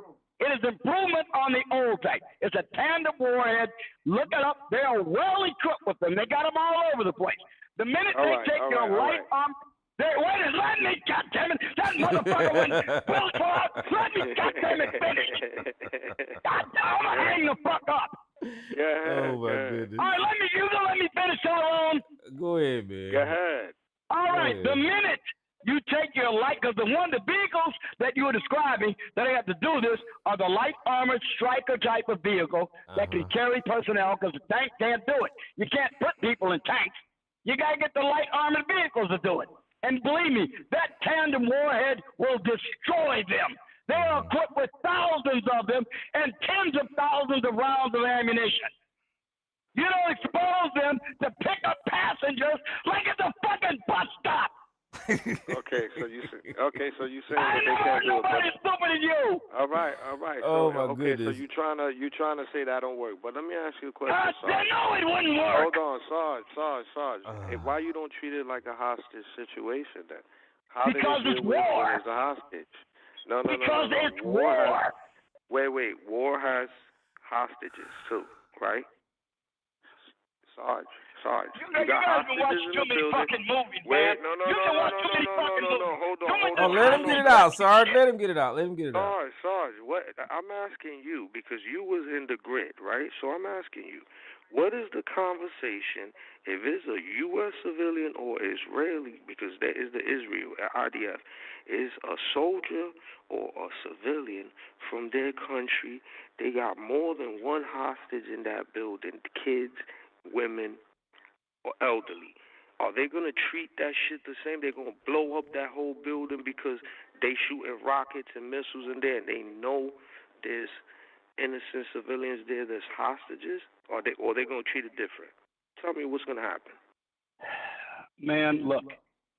The best way to take care of those civilians in Gaza is defeat Hamas, kick them out of there so you can send in the relief efforts and aid the people there. That is the best way to help them out. Sarge, Beat those motherfuckers and then send in the Red Cross when it's secure. Sarge, no, that's my answer. That is my answer. You don't have to agree with it. Sorry, but listen, you got to be serious though. There is no attempt to rescue those civilians whatsoever, man. That's not even. Yes, there is. It's not going to be adequate, but there's an attempt. No, brother, listen. It's not going to be enough until the fighting is over. Listen, Sarge, a couple of weeks back, right? There was news articles about tanks rolling over fucking tents with civilians in them, man. Okay, here we go again. You know what I mean, man? You can't separate fact and propaganda, can you? You know, in every war, everybody propagandizes. That's the Israelis, the Hamas, all of them do. You won't know the truth until all this shit is sorted out. Everybody lies in war. Everybody. Stop so you hear that article and you just call it propaganda just because it's horrible? Listen to me. I don't know if it is or not. You are so ready to believe everything you hear. So, but because it's horrible, you call it propaganda? No, listen to me. Everybody lies in war. That would be the Israelis and especially Hamas. I believe they lie 10 times as much as the Israelis do, and they lie so too. you hear it, but you call it. What you should not do is take the word of any of this until after the shit settles down, because half of it, at least or more, is going to be proven to be bullshit. It always is. If there's a photo of it, like the Huns were bayoneting Belgian babies, throwing up Belgian babies, and when they invaded Belgium in 1914, and they were skewering them on the end of their bayonets, that turned out to be bullshit too. But everybody believed it in 1914. You know what? Look, you could deny it all you want, but when they're talking with their own and admitting that they did atrocities, because they have admitted they already did stuff. They show video of them talking crazy, what they're gonna do, killing people, dragging bodies, all type of stuff they did that was not supposed to be, demoralizing these people and not doing what the army's supposed to do, right? Sarge, when they admitted to the fucked up shit they're doing. What's there to you're gonna deny what they're saying? They're admitting to it. Look, the first casualty of war in war is truth. That's from all sides in every war. I don't believe none of them really without corroboration. I look at the video. That's part of the truth, but even that ain't the whole truth. You see what you're seeing right in front of your eyes. It's still not the whole truth. Sarge. I think that you don't want to see the truth. No, I know war, and I know what bullshit is. I know everybody is full of shit in a war. They all lie about it. Even when they fight for a good cause, they lie. Stop believing it at face value. I know you good. I know good and damn well you ain't telling people to stop believing shit at face value. Q&A session is over. All participants are unmuted. I know good and damn well more than you have. And I'm telling you, goodness. that's why I'm saying what I'm saying. That is why I am saying what I am saying. Because I know that they do. Why? Okay. Come on. Because, look, it's war. All bets are off. All fair and love in war. Or haven't you heard that goddamn saying? I heard. Eat a turkey sandwich. Well, that's why they do it. Hold on. You didn't answer my question. Sarge, you said what you would do. I asked you if there was civilians in there. I'm talking about would the call be from the top, blow up the building or get the civilians out? That's my question. Okay, let me Not tell your you call. again what I would Not do. your call. If my What's not troops what are you would taking do. effective fire from any location, I am going to be prepared to annihilate it so we can move Sarge. and go to our Sarge, objective. no. You're not understanding, Sarge. Listen to me carefully. You're not giving the call. They get a call, right? You involved, but you're not giving the call. They telling you this. There's civilians in this building, and you know that they shooting rockets and missiles in that same building, but there's more than one civilian in there. Not civilian, just regular, a U.S. citizen or an Israeli citizen. What is the call the top is Okay, here's the what are they what going is to do? the situation? Well, everything is circumstance and situation dependent. If my unit is required to be at a certain locale at a certain time to support by fire or maneuver the actions of another unit, and if that is an obstacle in my ability to move the unit to enable the other unit to be supported, then I'm sorry, they're going to have to get the maximum treatment, no matter what the situation is. If I have the luxury, I like me finish, God damn it. If I have the luxury of time, then I will seek another alternative. But that is dependent upon me and my forces having the luxury of time to consider something else.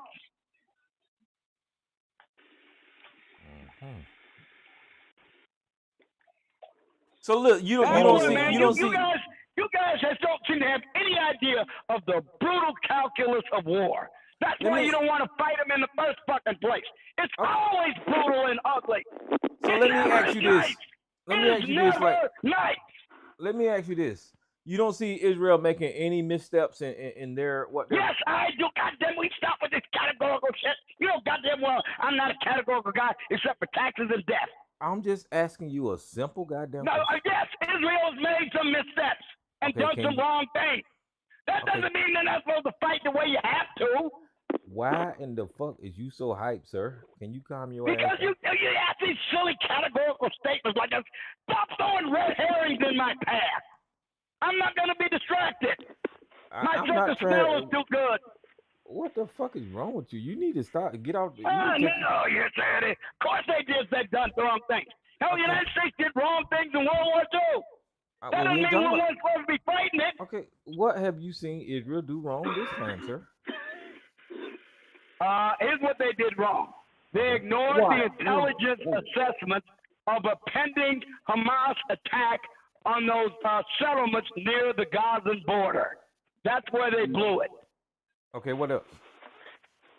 I can't think too much else. Other than the general policy that you don't like anyway.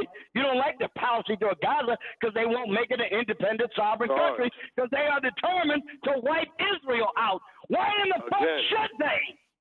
Okay, this is what I'm asking you. I'm asking you as far as the way that they're attacking the Palestinians. You don't see any missteps that they've made? Oh, you mean their methods? You mean their traditional methods in a built-up? No, I don't see any real problem with that. No, I don't. That's what I was asking. Once the battle is joined, no, I don't see anything significantly wrong about the manner in which they are conducting operations generally. No, I do not. So basically, like, you agree with genocide then? See, I'm not red herring again. I'll never agree with genocide.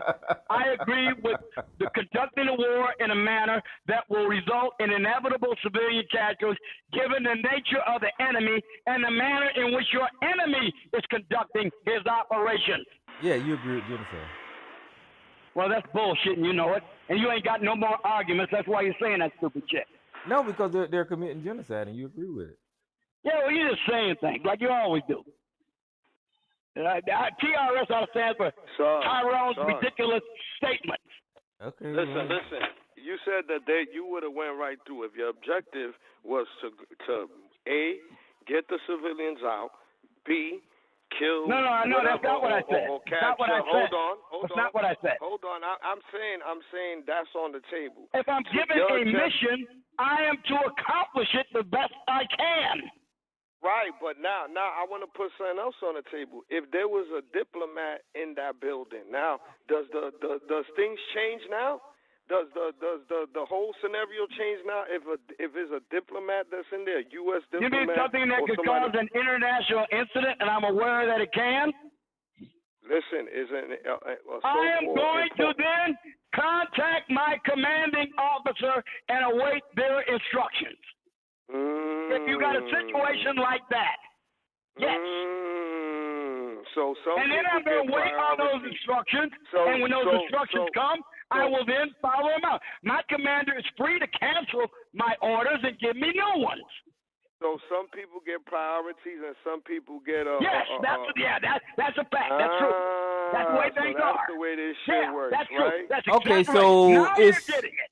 okay, so it's diplomat over an 8-year-old. I got you.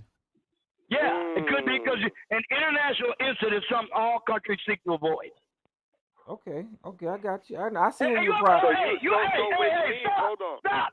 Stop with all this nonsense. You guys, that's why I said, that's why you guys like to wipe out history. Because history never supports what you believe. It never does. I know your I see what your priority is. You ever heard of a great cultural monument called the Abbey of Monte Cassino, the Benedictine Monastery of Abbey of Monte Cassino, a great European historical landmark that caused great controversy when it was destroyed? I mean, it was big in the paper for a week. During wartime, anything that's big in the paper for an entire week and gets national attention is big. And the destruction of the Abbey of Monte Cassino did exactly that. Gotta go look it up and learn something once in a while instead of believing this goddamn indoctrinated propaganda you keep spilling all the time. Shut up and let us listen. So some people get privilege and priority and accommodations over others. So that's the nature of the world. Well, this is the thing, right? Which means that if you could accommodate that situation and make that phone call, you could have done it when you know there's civilians in there. So that means that the fact and I might do that. And I'm going well, let me ask you this about that diplomat. If I call my commanding officer, look, CO, if I do this, I know there's civilians in that building. What I'm going to have to do in order to root out those people, get them out of the way so I can move to where I'm supposed to be to support the advance of this unit on our right flank, well, I'm going to have to kill a bunch of civilians. What do you want me to do? And if he tells me, you got to get moving, they are counting on you to be there at such and such a time, either the attack will fail or they're going to have their flank up in the air, they're going to be exposed. Guess who's going to have to yield? That building and those civilians in it. Let me ask you this about that diplomat. Would you use? Because that's plain as day. I'm making it plain. Yeah, but let me ask you this about that diplomat. Would you use that armored? Would you use that armored vehicle to try to evacuate that diplomat? I just told you, I'm going to ask for instructions. I'm asking you. And if I have armored vehicle support, and the CO says, I want you to do whatever you can to rescue those diplomatic personnel, then I'm going to do my best to do exactly that because those are my orders. Okay, so the so in that situation, I have armored support, I'm going to coordinate it with them, and we're going to do our best to get them out unharmed. So in that situation, right? So in that situation, the armored vehicles would help you do what the fuck it would. Maybe not. Maybe the commander won't go along with it. You know, commander of armored units have their own instructions independent of mine. No, but you're missing. Follow their orders. No, listen to. Let me finish with what I'm saying. In that situation, have you ever served in the army? Okay, so I'm gonna mute you for 1 second. In this situation, the armored vehicles would do exactly and serve the purpose for exactly what the fuck I would say. I said that they would serve the fucking purpose they would serve them for. They would be there to serve the purpose to get your fucking diplomats out of there, just like they would serve the purpose to get those fucking children out of there. So what the fuck was you arguing with me for, Sarge? You're a fucking idiot. You didn't make that clear. Now that you have made that clear, I can answer. See, that's why I keep telling you. Be succinct and clarify. God damn it. You just wanted to argue with me, you idiot. Yeah, I do. Because you say stupid things. All right, now let me answer the question since now you've clarified it, and I can give you a meaningful answer. Now, this commander is either attached to my command or he's been given orders by his commander to assist me in my mission of rescuing a diplomat. We're going to put our heads together and we're going to come up with a plan. And whatever plan we come up is to minimize the threat to the armored vehicles, to me, and to the hostages. And we're going to pray and hope for the best. You know, atheists like you don't pray, but even an agnostic like me might start praying then. Because ain't no certainty in warfare. They made priorities over other people, which means like now I said, look, they can make before decisions. listen, Jay, before the armored vehicles didn't work. Now the armored vehicles will work just fine. No. Wait a minute, Tyrone. See, this is one thing about you. This is why you have no tactical flexibility. You understand, anytime you are working with any weapon system, every weapon system has strengths and weaknesses. If it's all you have to work with, and you have to accomplish the mission with that deficient piece of equipment that has a weakness that will be very difficult to overcome, you try to maximize your tactics and strategy to minimize the weaknesses of that equipment to dual purpose, dual tandem warhead RPGs. That's what you have to do if you're going to do the mission and use the inadequate equipment you have to accomplish the mission. Did you not learn anything in leadership school? Privilege and priority, Sarge. Come on. I never heard anybody talk like this, Hey, man. Like this kind of family certainty peace, about everybody. warfare Did Sarge among say, uncertain did Sarge activities say he that was an human beings agnostic? engage in. Did I hear Sarge? Did Sarge say he was an agnostic? I don't know what You the heard hell me. Sarge is. I You always said- have said it, but you never listen to me. No, I'm just asking you what you said. I wanted you to repeat I yourself. am an agnostic, but I'm leaning toward rediscovering my Catholic faith. Well, that explains why you praying, and I was wondering who you was praying to as an agnostic. Who the fuck you gonna pray to? When things are beyond your control, when things are completely beyond your control, and you have nowhere else to appeal for help, I can understand the power of prayer. Who you praying to? To the Creator God, that supernatural being that I cannot fathom.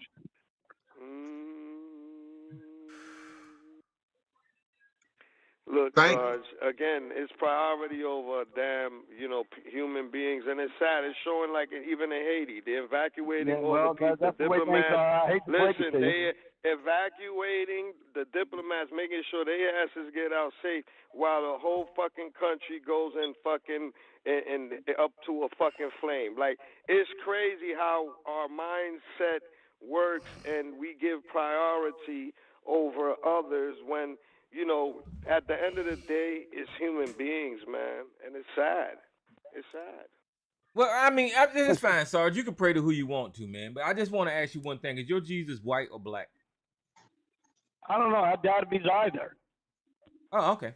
I mean, Jesus may have manifested himself in some sort of human being that might have been identifiable as a particular race, but that's because that's what Jesus would have to do to be accepted as human. But that doesn't mean that Jesus is actually, that is the actual shape and form that the spirit of Jesus occupies. What? Okay. Like what would you would you say like human form that Jesus would assume would necessarily be one that is more likely to be identified with one particular race of man than another.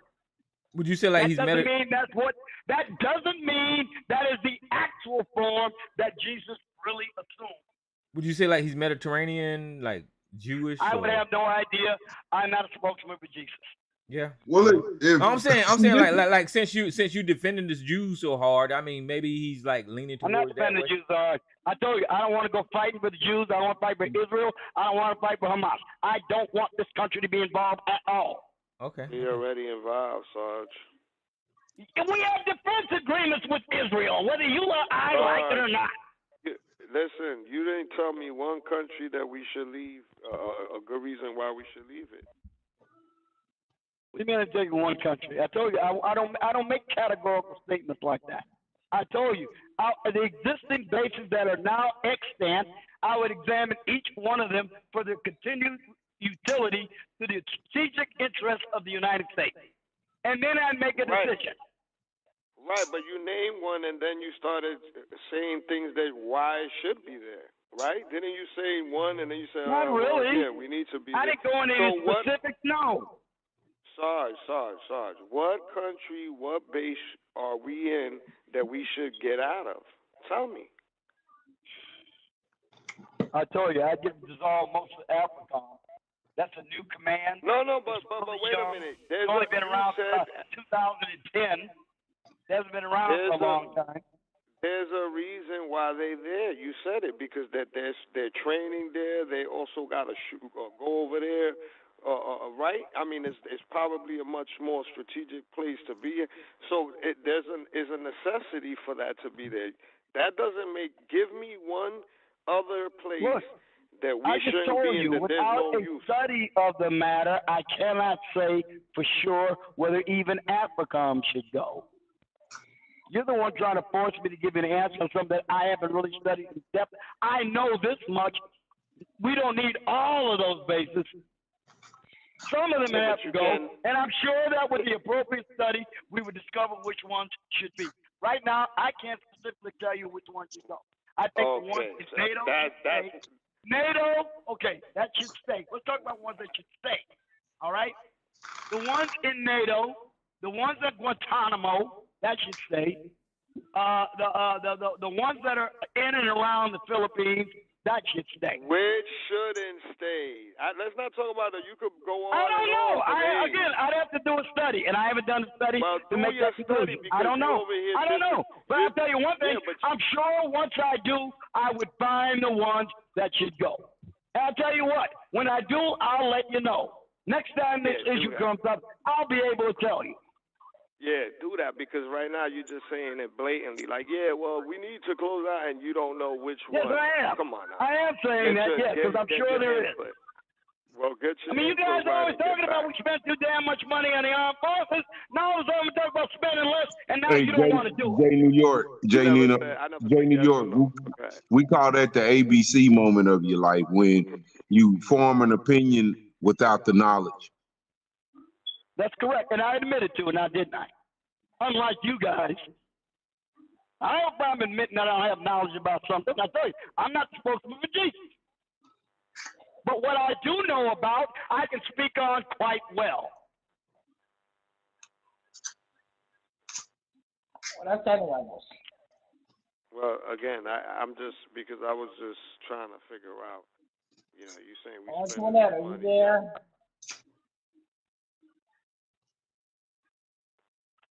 What up, cuz? What up, cuz? What's that? Antoinette on the line. Yeah, you said, I don't think so. I think that, Sarge, you think, look, why don't we get out of Saudi Arabia, Sarge? Antoinette. Huh?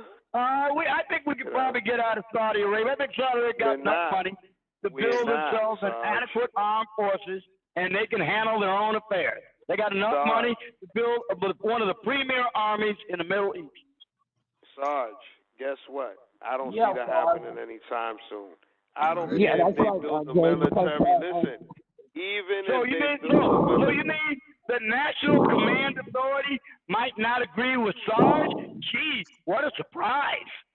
Sarge, listen, I believe that it's going to take Saudi Arabia, even if they have soldiers there, and they have a full army or whatever military, the U.S. is going to have their base there. That's like saying, all right, well, that ain't my decision to make, but I might make a contrary decision if I look into it enough. But look, Saudi Arabia got more than enough money to build one of the best armed forces in the Middle East, and they should have been done it by now, so they don't need us. So we leave Kuwait, Sarge? That too, yeah. As a preliminary, preliminarily, I would say we should. Yes. So I got a question for you, Sarge. How do we keep an eye on what's going on over there if we pull out of Iraq? We got Israel. Bruh. Israel in the middle of the fucking war. Israel and the United States regularly shares intelligence. You do know that. But we still nobody, even with Israel, is too far south. Everything that America needs to keep an eye on, when it And you comes don't to think they have oil any human and shit like intelligence that. assets in Saudi Arabia? Well, you got absolutely nothing going all the way to fucking China. Hey, All right, Sarge, so you said our troops should be pulled out of where? Where was that? I said Saudi Arabia has more than enough money to make itself a first-class armed forces capable of defending but I'm its talking national about security interests without the United States. That's what I said. but I'm talking about we should be taking our people out of where was that? Not Afghanistan. Where you just say? Kuwait? Sarge, it's like saying that we're going to give away Guam. We still got soldiers over there. We still got soldiers over there getting killed, Sarge. Get out of here. We ain't doing You mean Yeah, Yemen? we still got soldiers over there getting We're killed. not giving away the Virgin Islands, the U.S. Virgin Islands. Well, look, man, I'm willing to have any discussion about pulling troops off of base. We're not going to I'm not eliminating anything. Sarge, are we going to give the U.S. Virgin Islands back to the indigenous people there? It's the United States territory, man. You mean to give them independence? They don't want independence. Are you kidding? They don't want independence. They've been asked if they do. They have rejected it by referendum. Sarge. We're talking about the U.S. Virgin Islands. Independence. Listen, U.S. Virgin Islands is more than one island, Sarge. Everybody I know that. might not be on I the know same it's a territory. page. Hold on. Even in each island, they don't all agree either. There's some that but want it. they have a common referendum or something like that. Sarge. You have people in each of those islands, right? That have their own views on it. Some of them are for it, some of them ain't for it. In any issue, somebody loses and somebody wins. So everybody's not going to get their way when you vote. So what I'm saying is that just like they're not giving away the U.S. territories, right? They're not giving back Guam. They're not giving back Puerto Rico. They have it strategically, just like Saudi Arabia. They're not leaving Saudi Arabia. Wait a minute. Why do you think my brief is the end control of the Virgin Islands? I haven't even mentioned it. Why would you think I want to get rid of the Virgin Islands? No. I'm just. Or even have troops stationed there. No. But I don't have any problem with having U.S. troops on United States territory, no matter where it is in the world. Sarge, we play. Listen, we're not the only ones that play contradiction games, but I'll give you a contradiction game that we play against, obviously, a country right next door to us, Cuba, Guantanamo Bay. They renting us Guantanamo Bay. We leased it from them, believe it or not. Hold on. We got a lease with the Cubans.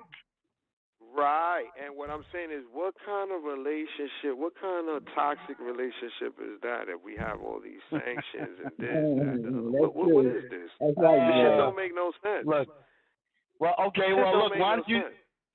you take that up with the State Department, okay? Because I ain't got no control over that. Sarge, I'm just giving you, I just gave you a kind of, so you can see the type of relationships that are very toxic and doesn't make sense and might be psychotic in the type of relationships we have with countries and the craziness that we justify certain things. So again, they're not and my point of bringing up Guantanamo Bay is not only that, is to say that U.S. ain't giving that shit up because for them is a strategic military thing. Not only that they got those prisons in there, you best believe that they're watching Cuba from that same island. Okay, so they have it strategically there for a reason. Puerto Rico, they're not giving it up. The U.S. Virgin Islands, all those what is it? St. Croix. U.S. Croix. But St. Croix and St. Thomas. So is Kiska. You know what Attu is? You know where Kiska is? It's up in the Aleutian. That's U.S. territory too. My point of saying that is that just like they have that, they're not giving that up. They're not giving up their little piece of military base on those countries. Again, why is it that they don't leave Kuwait? You said that they should leave Kuwait. You tell me why they ain't leaving Kuwait, Sarge. Because I think they want to have that option in the Middle East should it come to the need for option. Well, Mama's boy said that and they don't have they don't have they on the side of Israel is on the other side. They want troops and they need to keep an eye on the other side, right? Which is I think the right side of Iraq. They trying to keep America. America needs to keep their eye on Turkey, even though they're a NATO partner. Yeah, They've been flip flopping around, and they definitely, despite all the bullshit with Iran, they definitely trying to keep up with what's happening in Syria. Definitely. Okay, well, that's a reasonable argument to make for keeping the troops there. That's why I said I ain't categorically against taking them out. Hey, Sarge. I said study it. What are the benefits and what are the drawbacks? Hey, Sarge. Hey, Sarge, I got a weird question for you, man, and answer it honestly, right? Just like Donald Trump. Believe just it or came, not, you always get an honest answer out of me. You just don't want to believe they are. You won't. You don't have to agree with me, but believe me, I believe in clarity. If I don't believe in nothing else on this planet, you won't even let me finish with what the fuck I'm saying. Shut the fuck up. Good Lord. Listen. You will get. You still won't let. You will not let me You'll finish. get an honest answer. I just said. God damn. Well, go ahead. Hey, let him go, Sarge. He wants to ask you about Donald Trump. Go ahead, man. Listen. If Donald Trump, right? If all of a sudden, right, his views on Israel changed and he started supporting the Palestinians, just is out of the blue, and he started showing sympathy for the Palestinians and all that kind of stuff. Would your views on the Palestinians change? Now, be honest. Don't lie. Don't dog him around either. Well, before I answer the question, okay, will you ask me why? Would you ask me why I'm supposed to be angry or upset with someone for expressing sympathy for people caught up by the brutal tides of war? Would you please ask me why you would think I would object to anybody empathizing with a population? Hell, I empathize with the German population in World War II, while I acknowledge the necessity of bombing the hell out of them. You clearly deflecting right now. Exactly. That's not deflecting. That is asking you why. I'm going to answer the question, but I'm wondering why you're objecting, thinking I would object to someone sympathizing with the plight of civilians caught up in a brutal war. Answer the question. No, I'll answer the question, but you shouldn't think that way because I am a human being and I believe in human nature. All right, now next. You believe in God too. So I think part of the answer I just answered. Your question was, what if Trump events sympathy for the Palestinians? Okay. And I just said it is entirely appropriate to event sympathy for any civilian population caught up in a war. So I wouldn't object. Would your views change? I just answered the question. No, I wouldn't object. I wouldn't be upset at Trump if he did that. Would your views change? That sounds like what a human being does. Damn. Right. Would your views change? No. Okay. You know what? That alone wouldn't be enough to change him. If I told you a million times, you give me adequate evidence to convince me that I should change my viewpoint, then I will happily do so. Problem for you is you never do.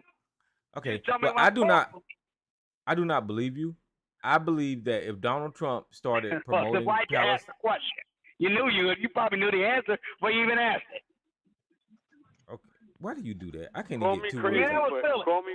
Okay. I think it should be clear that anybody who expresses sympathy for any civilian population caught up in a war is all right with me.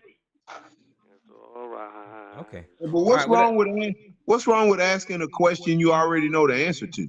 Okay, that's all I want. That's all I thought he was going to get a coup or something. I know Tyrone. He always thinks he's going to win some kind of coup against me, and he only makes himself look foolish.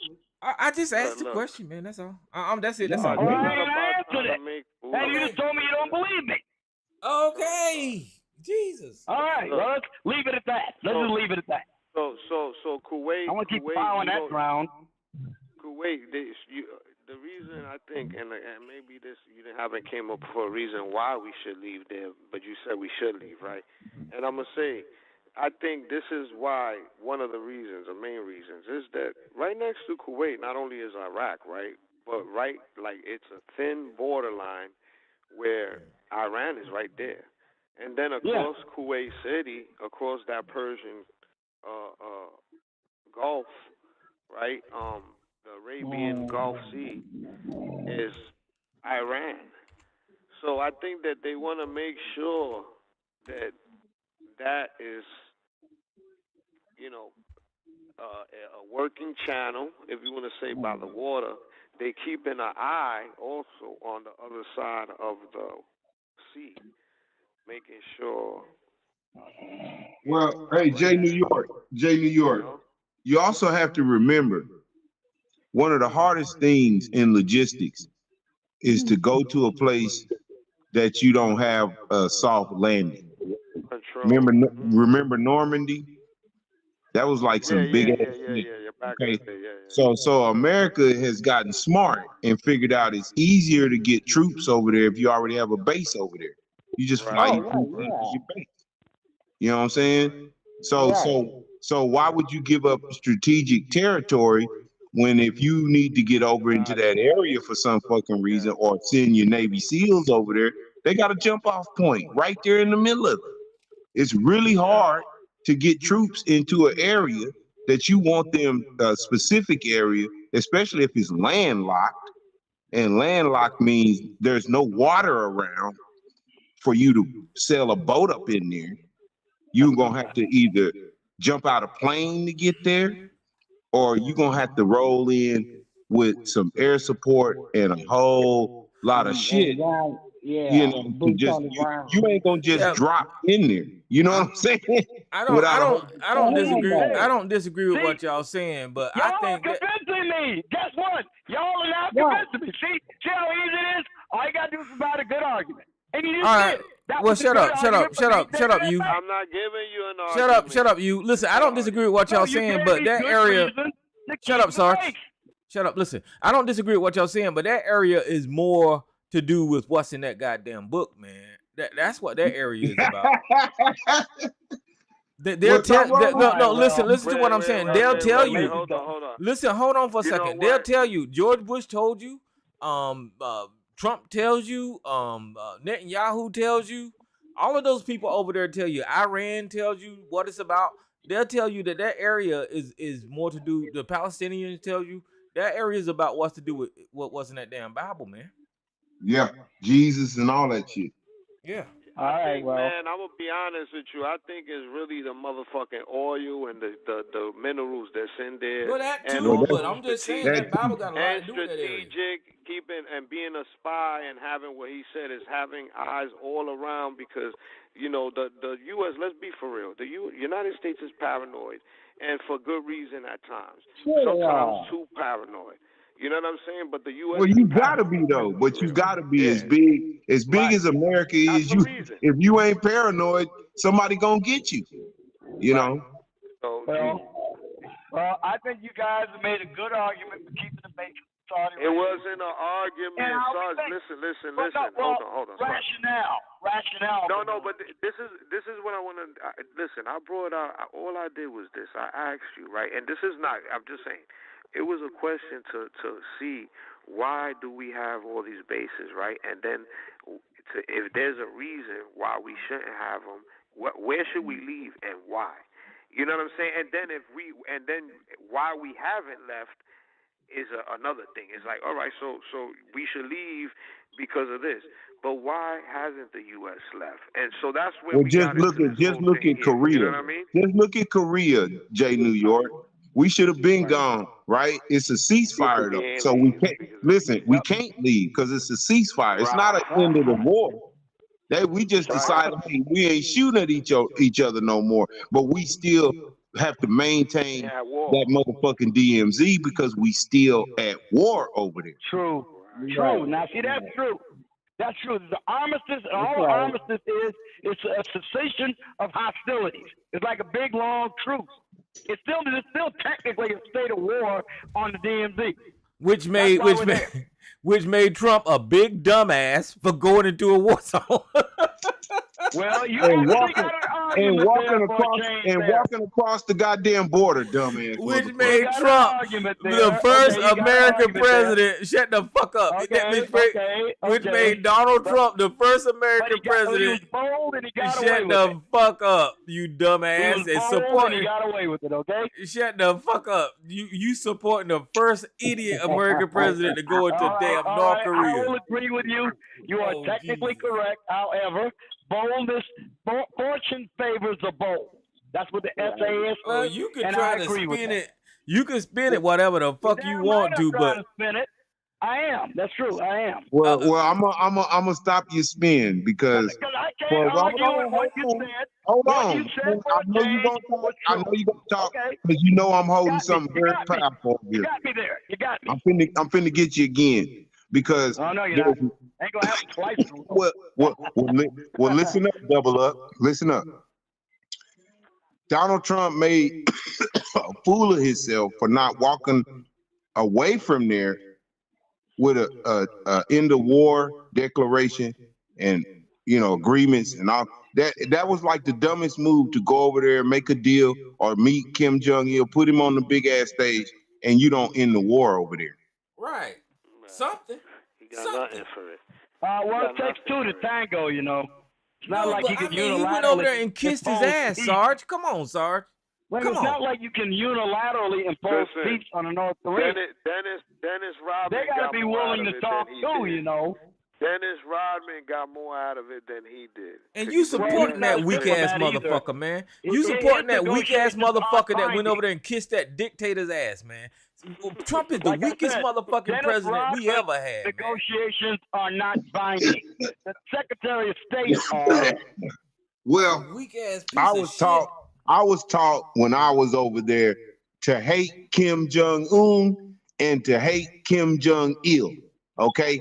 So them motherfuckers are some murderous bastards as far as I'm concerned. So if we still at fucking war over there, which, that's the only tour of duty you don't get a combat fucking badge for fucking going over there. Listen. When you went to Iraq at a time of war, you got a motherfucking United States flag on the right side of your motherfucking uniform, didn't you? Yes. That means everybody was wearing that. Listen, not the motherfucking soldiers who didn't go to theater. Theater, yeah, right. Okay. So you send listen. So you sending soldiers to spend a year hardship tour 35 miles south of the DMZ in a wartime situation, even though it's a truce, it's still we still at war, and you get no combat pay and you get no motherfucking United States flag on the right side of your fucking uniform, and I call bullshit on that. Donald Trump, weak ass, went over there and kissed that motherfucker ass like a bitch. Fucking sorry ass piece of shit. Tell me something. Could it not be that kissing his ass is preparatory to installing a permanent peace treaty? Man, he's the fucking president. He's the leader of the free fucking world, and he bent the knee. He's the leader of the free world. He bent the knee to a fucking dictator. To make the entreaties first? You never negotiate from a point of weakness. And that's Donald Trump went over there weak as fuck. So how the fuck is he finna get a peace treaty when he's negotiating from that weak ass fucking position? No, that's your characterization of it. No, listen, you're characterizing that way, and that's a non sequitur. That does not follow. Listen, he's friendly. He's the leader of the free world, and he bent the knee to a fucking dictator. The weak ass piece of shit. Well, Sarge, I dare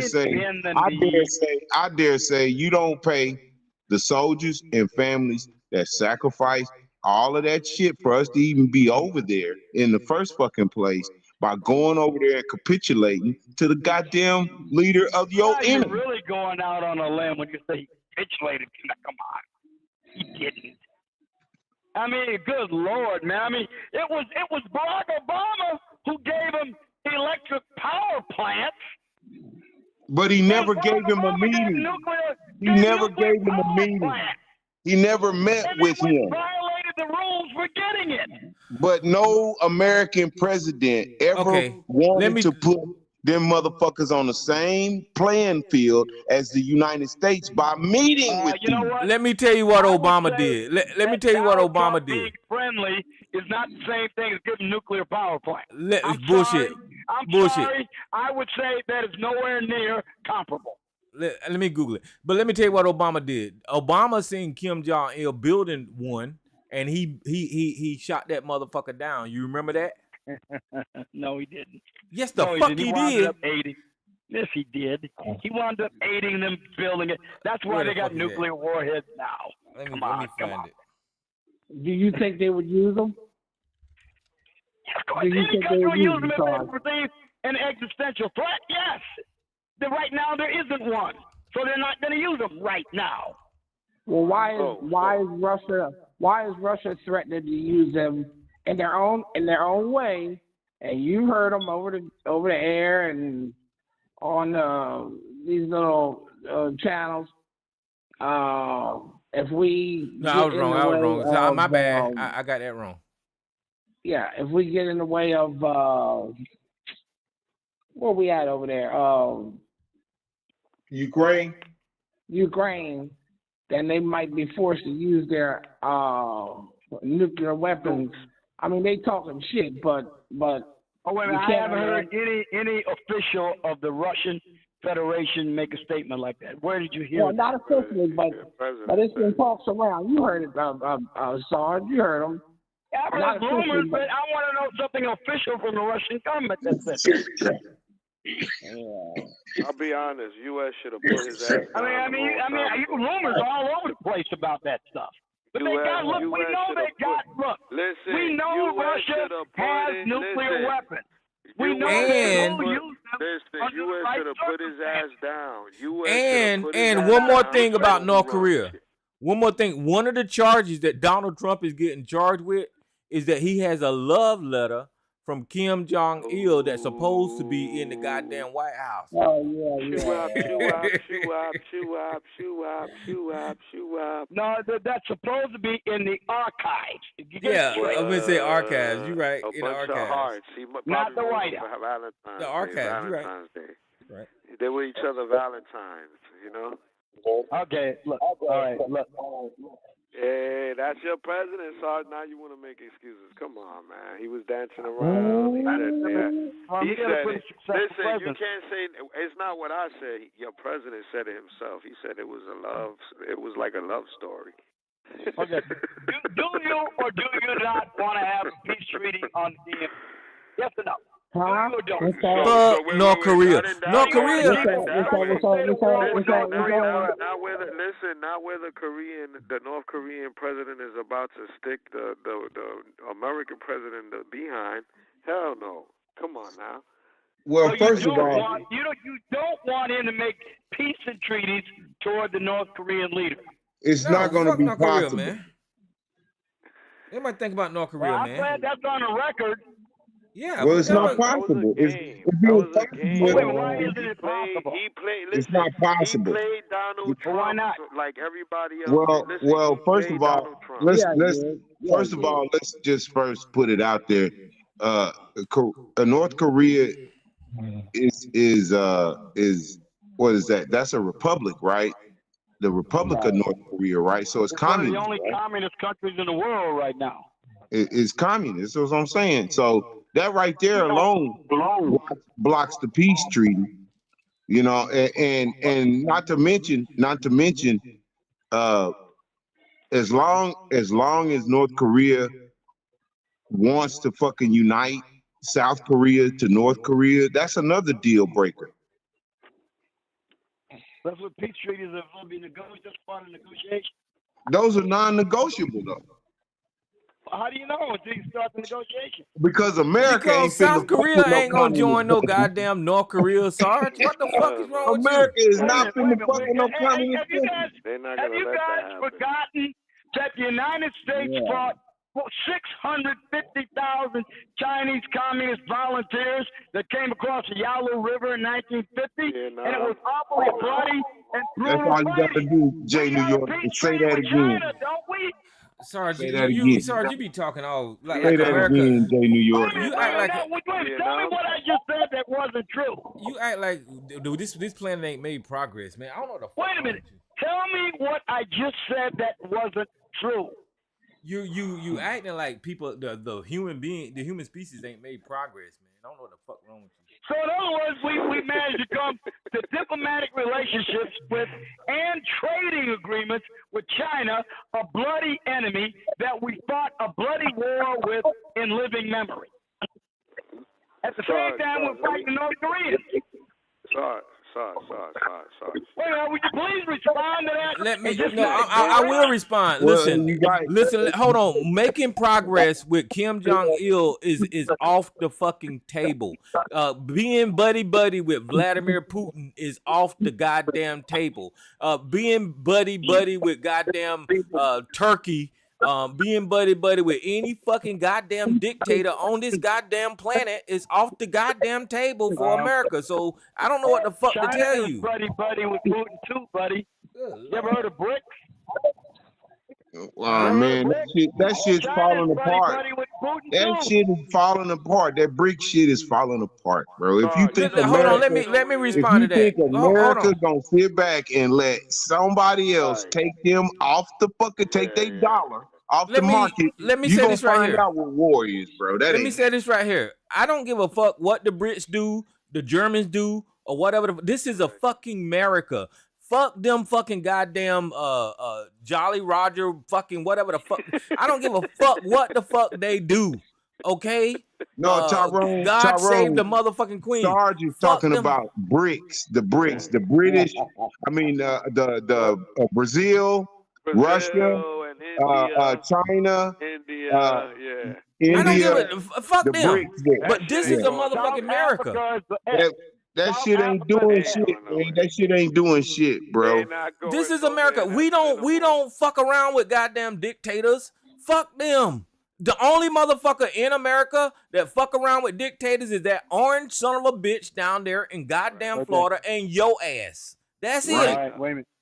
Your statement was, I'm responding to your statement. Your statement was that we don't hang around with dictators. I'm telling you, we fought a bloody war in North Korea and South Korea. At the same time, we were fighting with North Korea. Came back with what? Diplomatic relations with China. At the same time, we were fighting the North Koreans. The Chinese intervened in South Korea in November of 1950. And we had a bloody war fighting almost 1 million Chinese volunteers against our forces. They were fighting hand to hand. Okay, I don't know what your point is. I don't know. Listen. Well, I'm saying if we can make peace with the Chinese, why can't we do it with the North Koreans? North Korea ain't as big as China. Okay, here's the deal. Let me just say this right here. What's The reason that we probably made peace with China is because America is addicted to fucking slave labor. That's probably it. It wants cheap labor. It wants cheap products. Yeah, because everything, everything remember Taiwan? You remember Taiwan? Made in Taiwan. I remember when that's all you could find. Taiwan. Wasn't no made in China. It was made in Taiwan. Probably the goddamn phone that you talking on right now is probably made in motherfucking China. I don't know, but that's about it. Shit. That's the diplomatic relationship that you're talking about. It's just about swapping funds. But what you have to understand, and I Obama tried to get involved with that Asian Pacific Agreement, whatever the fuck, because he was trying to put eyes and ears right over there on China, because they over there building fake ass islands, making themselves bigger, fucking with Japan, fucking with Guam, and North Korea. It ain't no punk about it either. But the whole point I'm making is you ain't got no eyes, no ears over there. You can't see what's fucking going on. So they tried to put that damn Asian alliance together so there would be a American presence to block some of that shit Xi Jinping was over there doing. And you know, America, everybody, I listen, I'm no patriot, but I've been there. But you know what it does. I've been you know there. what it does. So What I it needs to can be explain doing. it to you. Yeah. Okay. And right. America's it's got to be everywhere. I know everybody says America can't run itself thin, blah, blah, blah. Listen, when you as big as a conglomerate as the United States, bro, you got to be everywhere in on everything. Yeah, Because we don't when fuck you with on that top, shit, man. everybody's trying to knock you off. Hey, listen, and Sarge know better. He just sitting up here saying that dumb shit. Sarge love this goddamn country, and he don't want to see none. I don't even know why the fuck Sarge supporting Donald Trump, supporting the goddamn dictators. Globalist. No, It was the globalist shoes, Sarge. Tyrone. It was the shoes. It was that's why Sarge fell in love with Trump. It was the shoes, man. It was the shoes. Yeah, it was in shoes. He know good and damn well that if Barack Obama was as a matter of fact, let me just say this right here. Listen, I didn't like him watch this before right. that time. Hold on, listen. When Barack Obama was running against John McCain and Sarah Palin, one of their motherfucking campaign speeches was Sarah Palin getting on the campaign stump saying Barack Obama is out there piling around with terrorists and dictators and all this kind of bullshit. And they lost their motherfucking mind, right? So now that Donald Trump is piling around with dictators and all of this kind of bullshit, they ain't got no goddamn problem with it, right?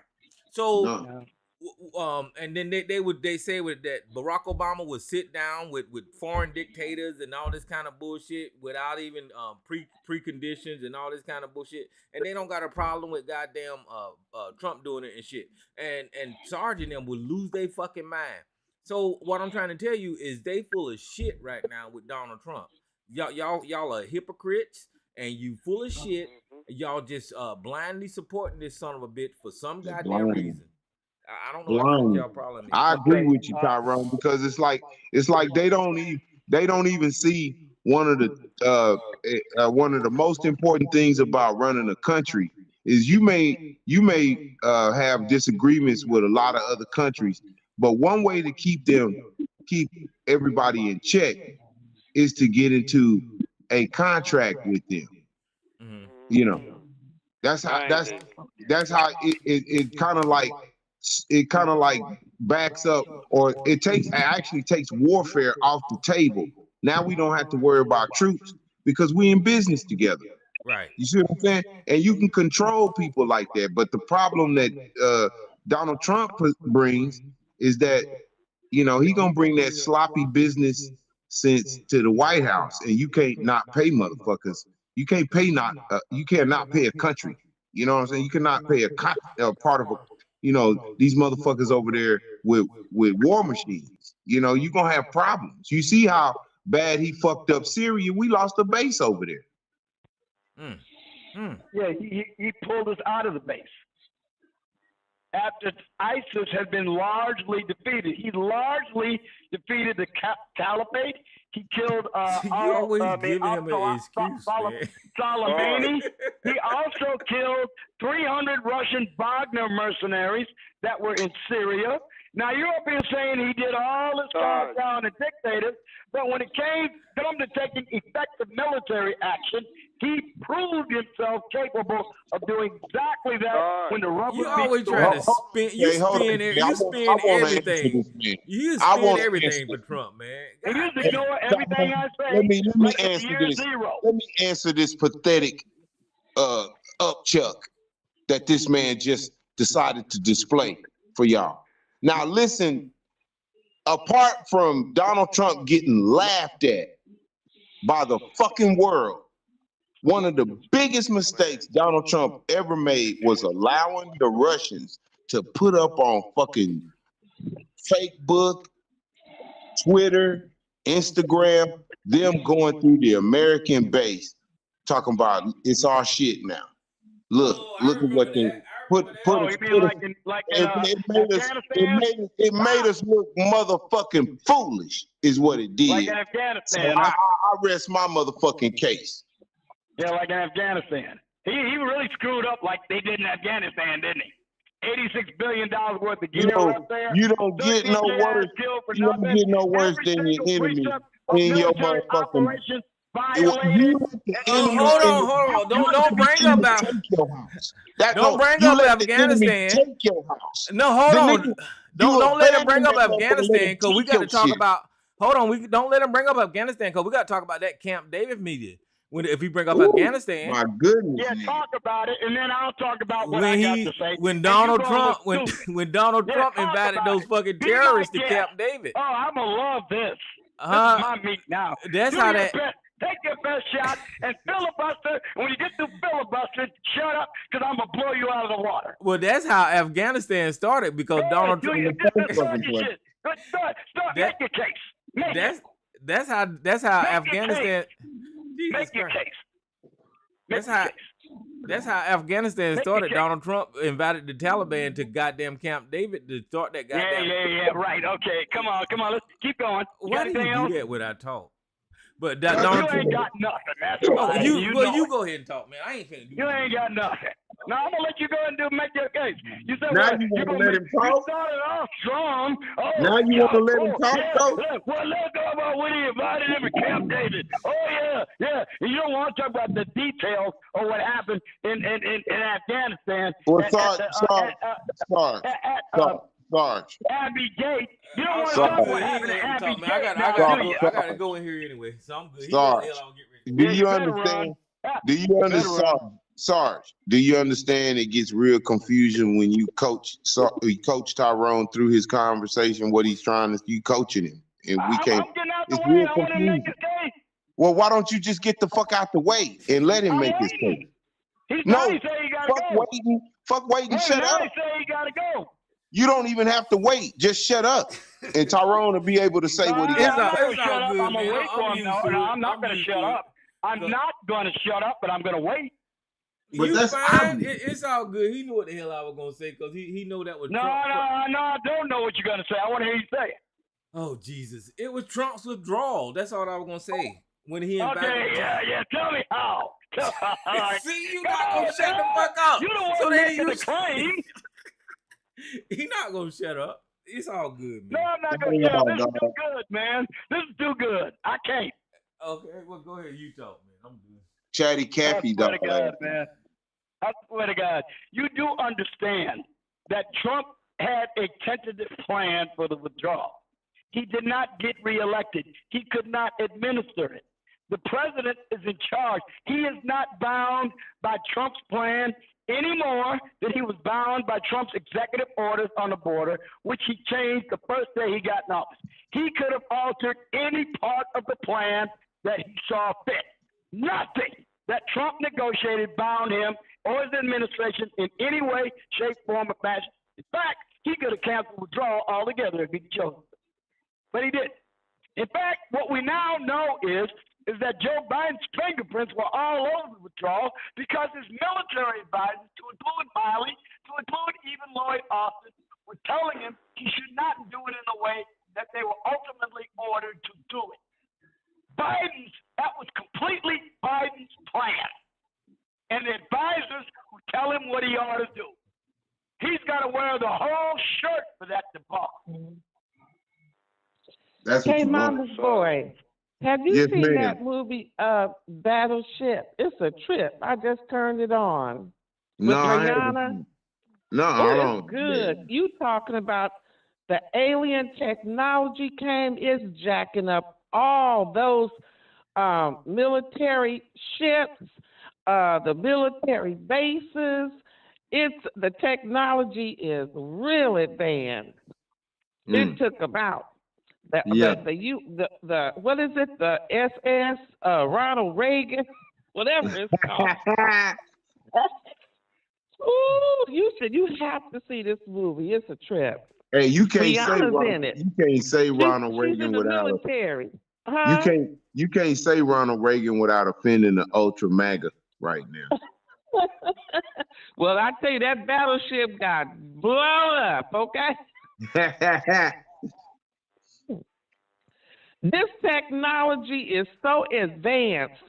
it has scanners and it's just all kinds of different tech. They have these big metal like roller things that are real fast, and it can scan and see who you are, and it has like it's just rolling like just decimating cars and freeways, of course, a lot of fires and just destroying helicopters on a military base. I mean, it's crazy. It has like a tail, a whip.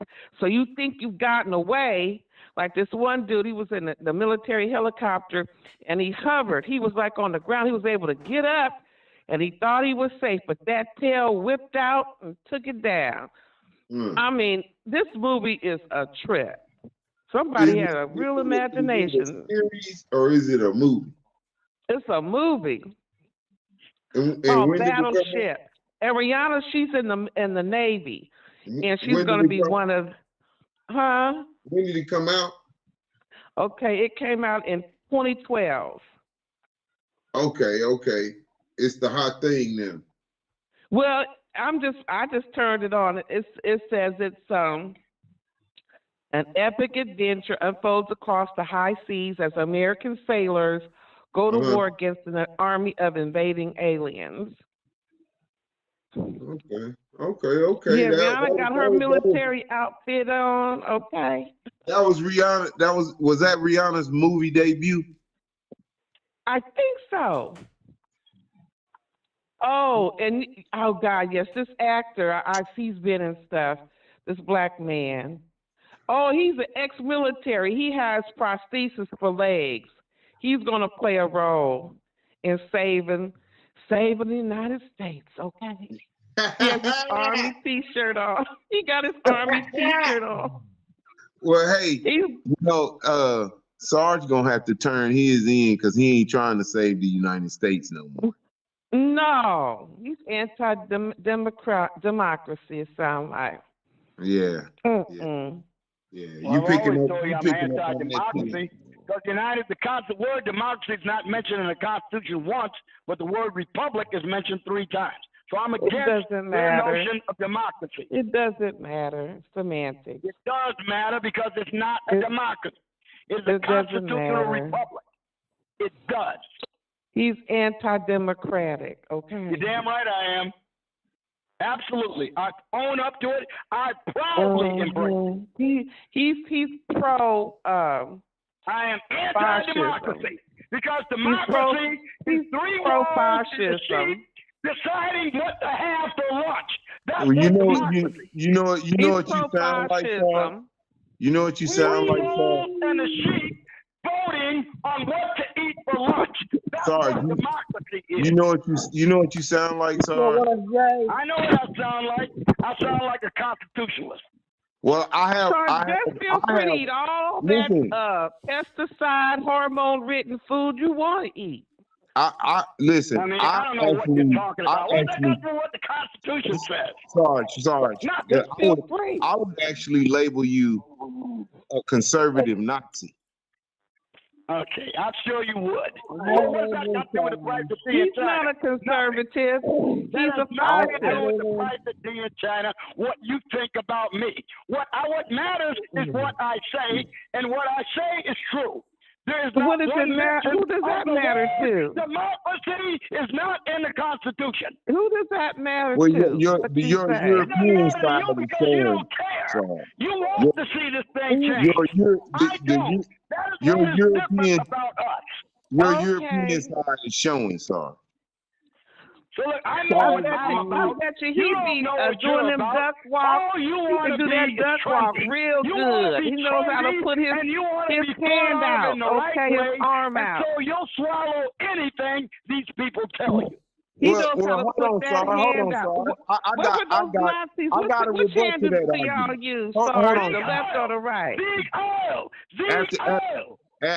After Miss Lady, I want to challenge that, Sarge. Yeah, but let's have a meaningful discussion. Otherwise, I ain't interested. I'm not raising my voice. All right, well, I know that. I know, but I want to have a meaningful discussion, whatever it is. Sarge, I'm not Well, going to well, go to college. I I ain't interested. then hear me out. Then hear me out. I know you thought I was slipping in a zinger, but just hear me out. I think your European side is showing because we all know just by living in America, anything good for the white man is bad, twice as bad for the black man. So you like embracing your European side, because you understand it, but you sound exactly like a fucking Nazi for whatever ilk you standing for, and it's conservatism. It's not Constitution, because if you believed in the Constitution, you wouldn't even be repping Donald Trump. He fucked up the 14th Amendment, and you know it. You know what I'm saying? But nevertheless, that's not what I'm talking about. What I'm talking about is how you splitting yourself down the middle. You dogging one side of yourself while celebrating and embracing the other side. There is no balance there, bro. So let me see. The invention of antibiotics and penicillin was good for the white man. So I guess that means it was bad for the black man, right? Because that's what you said. You said whatever's good for the white man is bad for the black man. Twice as bad. You got to So spit it the right. invention then of penicillin and antibiotics was bad for black people. I would say yes. Okay, now let's see what else is bad for black people. How about the invention of the germ theory of disease? That was good for white people. Was that bad for black people too? Hey, I would say yes. Hell yes. Okay, good. I just want to clarify. I want to Well, make clear what you trying believe. to slip. Sarge, I'm you not trying arguing to with slip. you right now. Hey, I I'm know not going to you're argue with you right I now. know you're I not just want arguing. clarity. How many But times have I told okay, you so let me be perfectly clear. agreement? Let me be Clarity over agreement. well. So I'm Let trying me to get be. clear. You got Go ahead I and listen finish. to you. Go You ahead need to and listen to finish. me now when Yeah. I ask you questions, or we can't have a conversation. Okay, but All right, now Sarge, let me go on. Wait a minute. Wait a minute. Let's go Stop. on. As long as I'm allowed to rebut those questions, because you're gonna talk. Hold on. Wait a minute. I Wait was a minute. timing myself. I've been speaking for 28 seconds. I'm just saying, as long as I'm allowed to come back and rebut that, you don't just try to leave me hanging out there with an answer. Okay. I'm just going to ask you a couple more questions about things Okay, that go were good right for ahead. Go right European ahead. white Go people, right ahead. and you've already said everything I said was good for white people. You said was bad for black people. So Exactly. We got that straight. We got that straight about what you believe. I'm just going to ask a couple more questions. No, it's what I said. It's what I said. We all know it. We all know it. It's not belief. It's a fact. All right, now let's go to the central core of what we're talking about. You accused me of being a Nazi. You said I'm a Nazi. No, I didn't accuse you of being a Nazi. Stop. Okay, you said Stop. I sound like a Nazi. Stop. So, Stop. Okay, now you said Stop. Stop. You said you're gonna let me finish so The you can go word and is respond. conservative Nazi. What is this? You don't want me to Nazi. come and go on so I can get to it? Go ahead. So again, now let's get to the core of the issue. We already established several important things that white people invented or Europeans invented after they came to North America, all right, or in Europe, and they translated, like the germ theory of disease was a guy named Koch in Germany, and everybody picked up on it around the world, all right? So let's go on to the Constitution itself, because now you're accusing me of Nazism rather than being a constitutionalist. Now I got a little book called Mein Kampf, and I've read it through. It's very hard to get through because Hitler rambles like a lot of people I know. He rambled on and on, didn't make a lot of coherent sense. But it is clear that Adolf Hitler did not believe in hardly a single principle in the Constitution. So for me to sound like a Nazi would mean that I reject the Constitution, which I do not. I cannot sound like a Nazi and believe in the Constitution as I espouse the principles of Montesquieu and separation of power. So I reject your assertion that I sound like a Nazi. Nothing I say sounds anything near to National Socialism. And finally, because I don't believe in filibuster, let me get this last point across and I'll let you respond to it. You said that because I followed Donald Trump, that therefore Donald Trump's a dictator and a Nazi, when repeatedly throughout his administration, when he had an opportunity to exercise dictatorial powers, like on January 6th, for instance, to commit federal troops to the territory of Washington, D.C., without approval from Nancy Pelosi and the mayor of Washington, D.C., would have been actions of a dictator, but he didn't take them. even though it would have provided security for the people who are going to object to the electoral count and provide a basis for a constitutional challenge to the election in the Supreme Court, but it was short-circuited by the riot that he could have prevented by acting like a dictator and committing federal troops.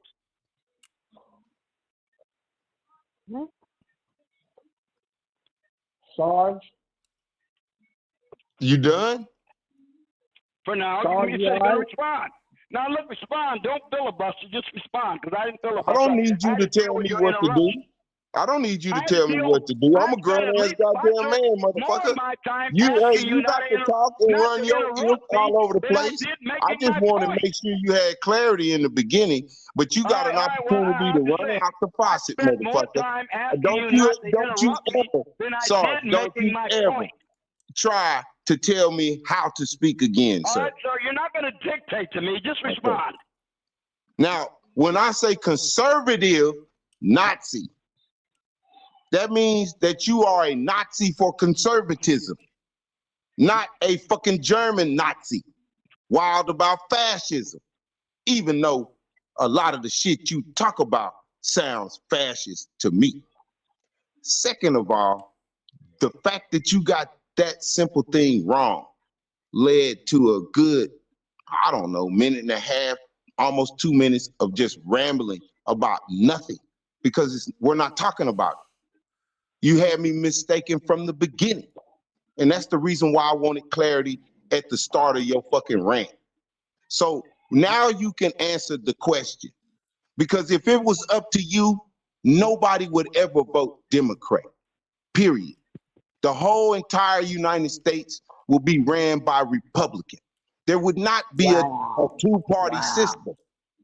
Wow. That is a conservative Nazi. Can I respond now? Go ahead. Let's respond.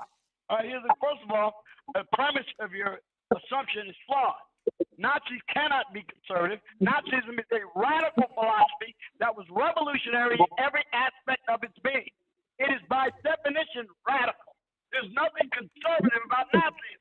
It sought to supplant every single civilizational principle of the existing Germany, and by extension, any culture it comes into contact with. So I reject your premise. Number two,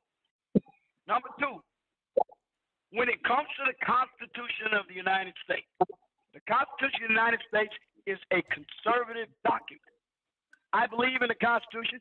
Sarge's Constitution, the one Sarge would create, if Sarge had the wherewithal, would forbid Democrats from voting, I'd deport Democrats out of the country. But we don't live under my Constitution. We believe under the Constitution I took an oath to, and the one I believe is supported. I don't believe in supporting Sarge's Constitution because it was not duly enacted by 3/4 of the legislatures of the state. So it is null and void and strictly hypothetical. The one that exists allows you to vote for Democrats to my eternal regret. But I would defend the right of you to vote to my death if I had to, because that is the Constitution that I support. So you're wrong about everything you said. Let me pause y'all for a second, and let me pause y'all. Hey, YouTube, I'm getting ready to shut y'all down, and I appreciate y'all listening in. And I'm getting the lines is open already, so I'm stopping YouTube now. So y'all can call in to the number at 717-908-183.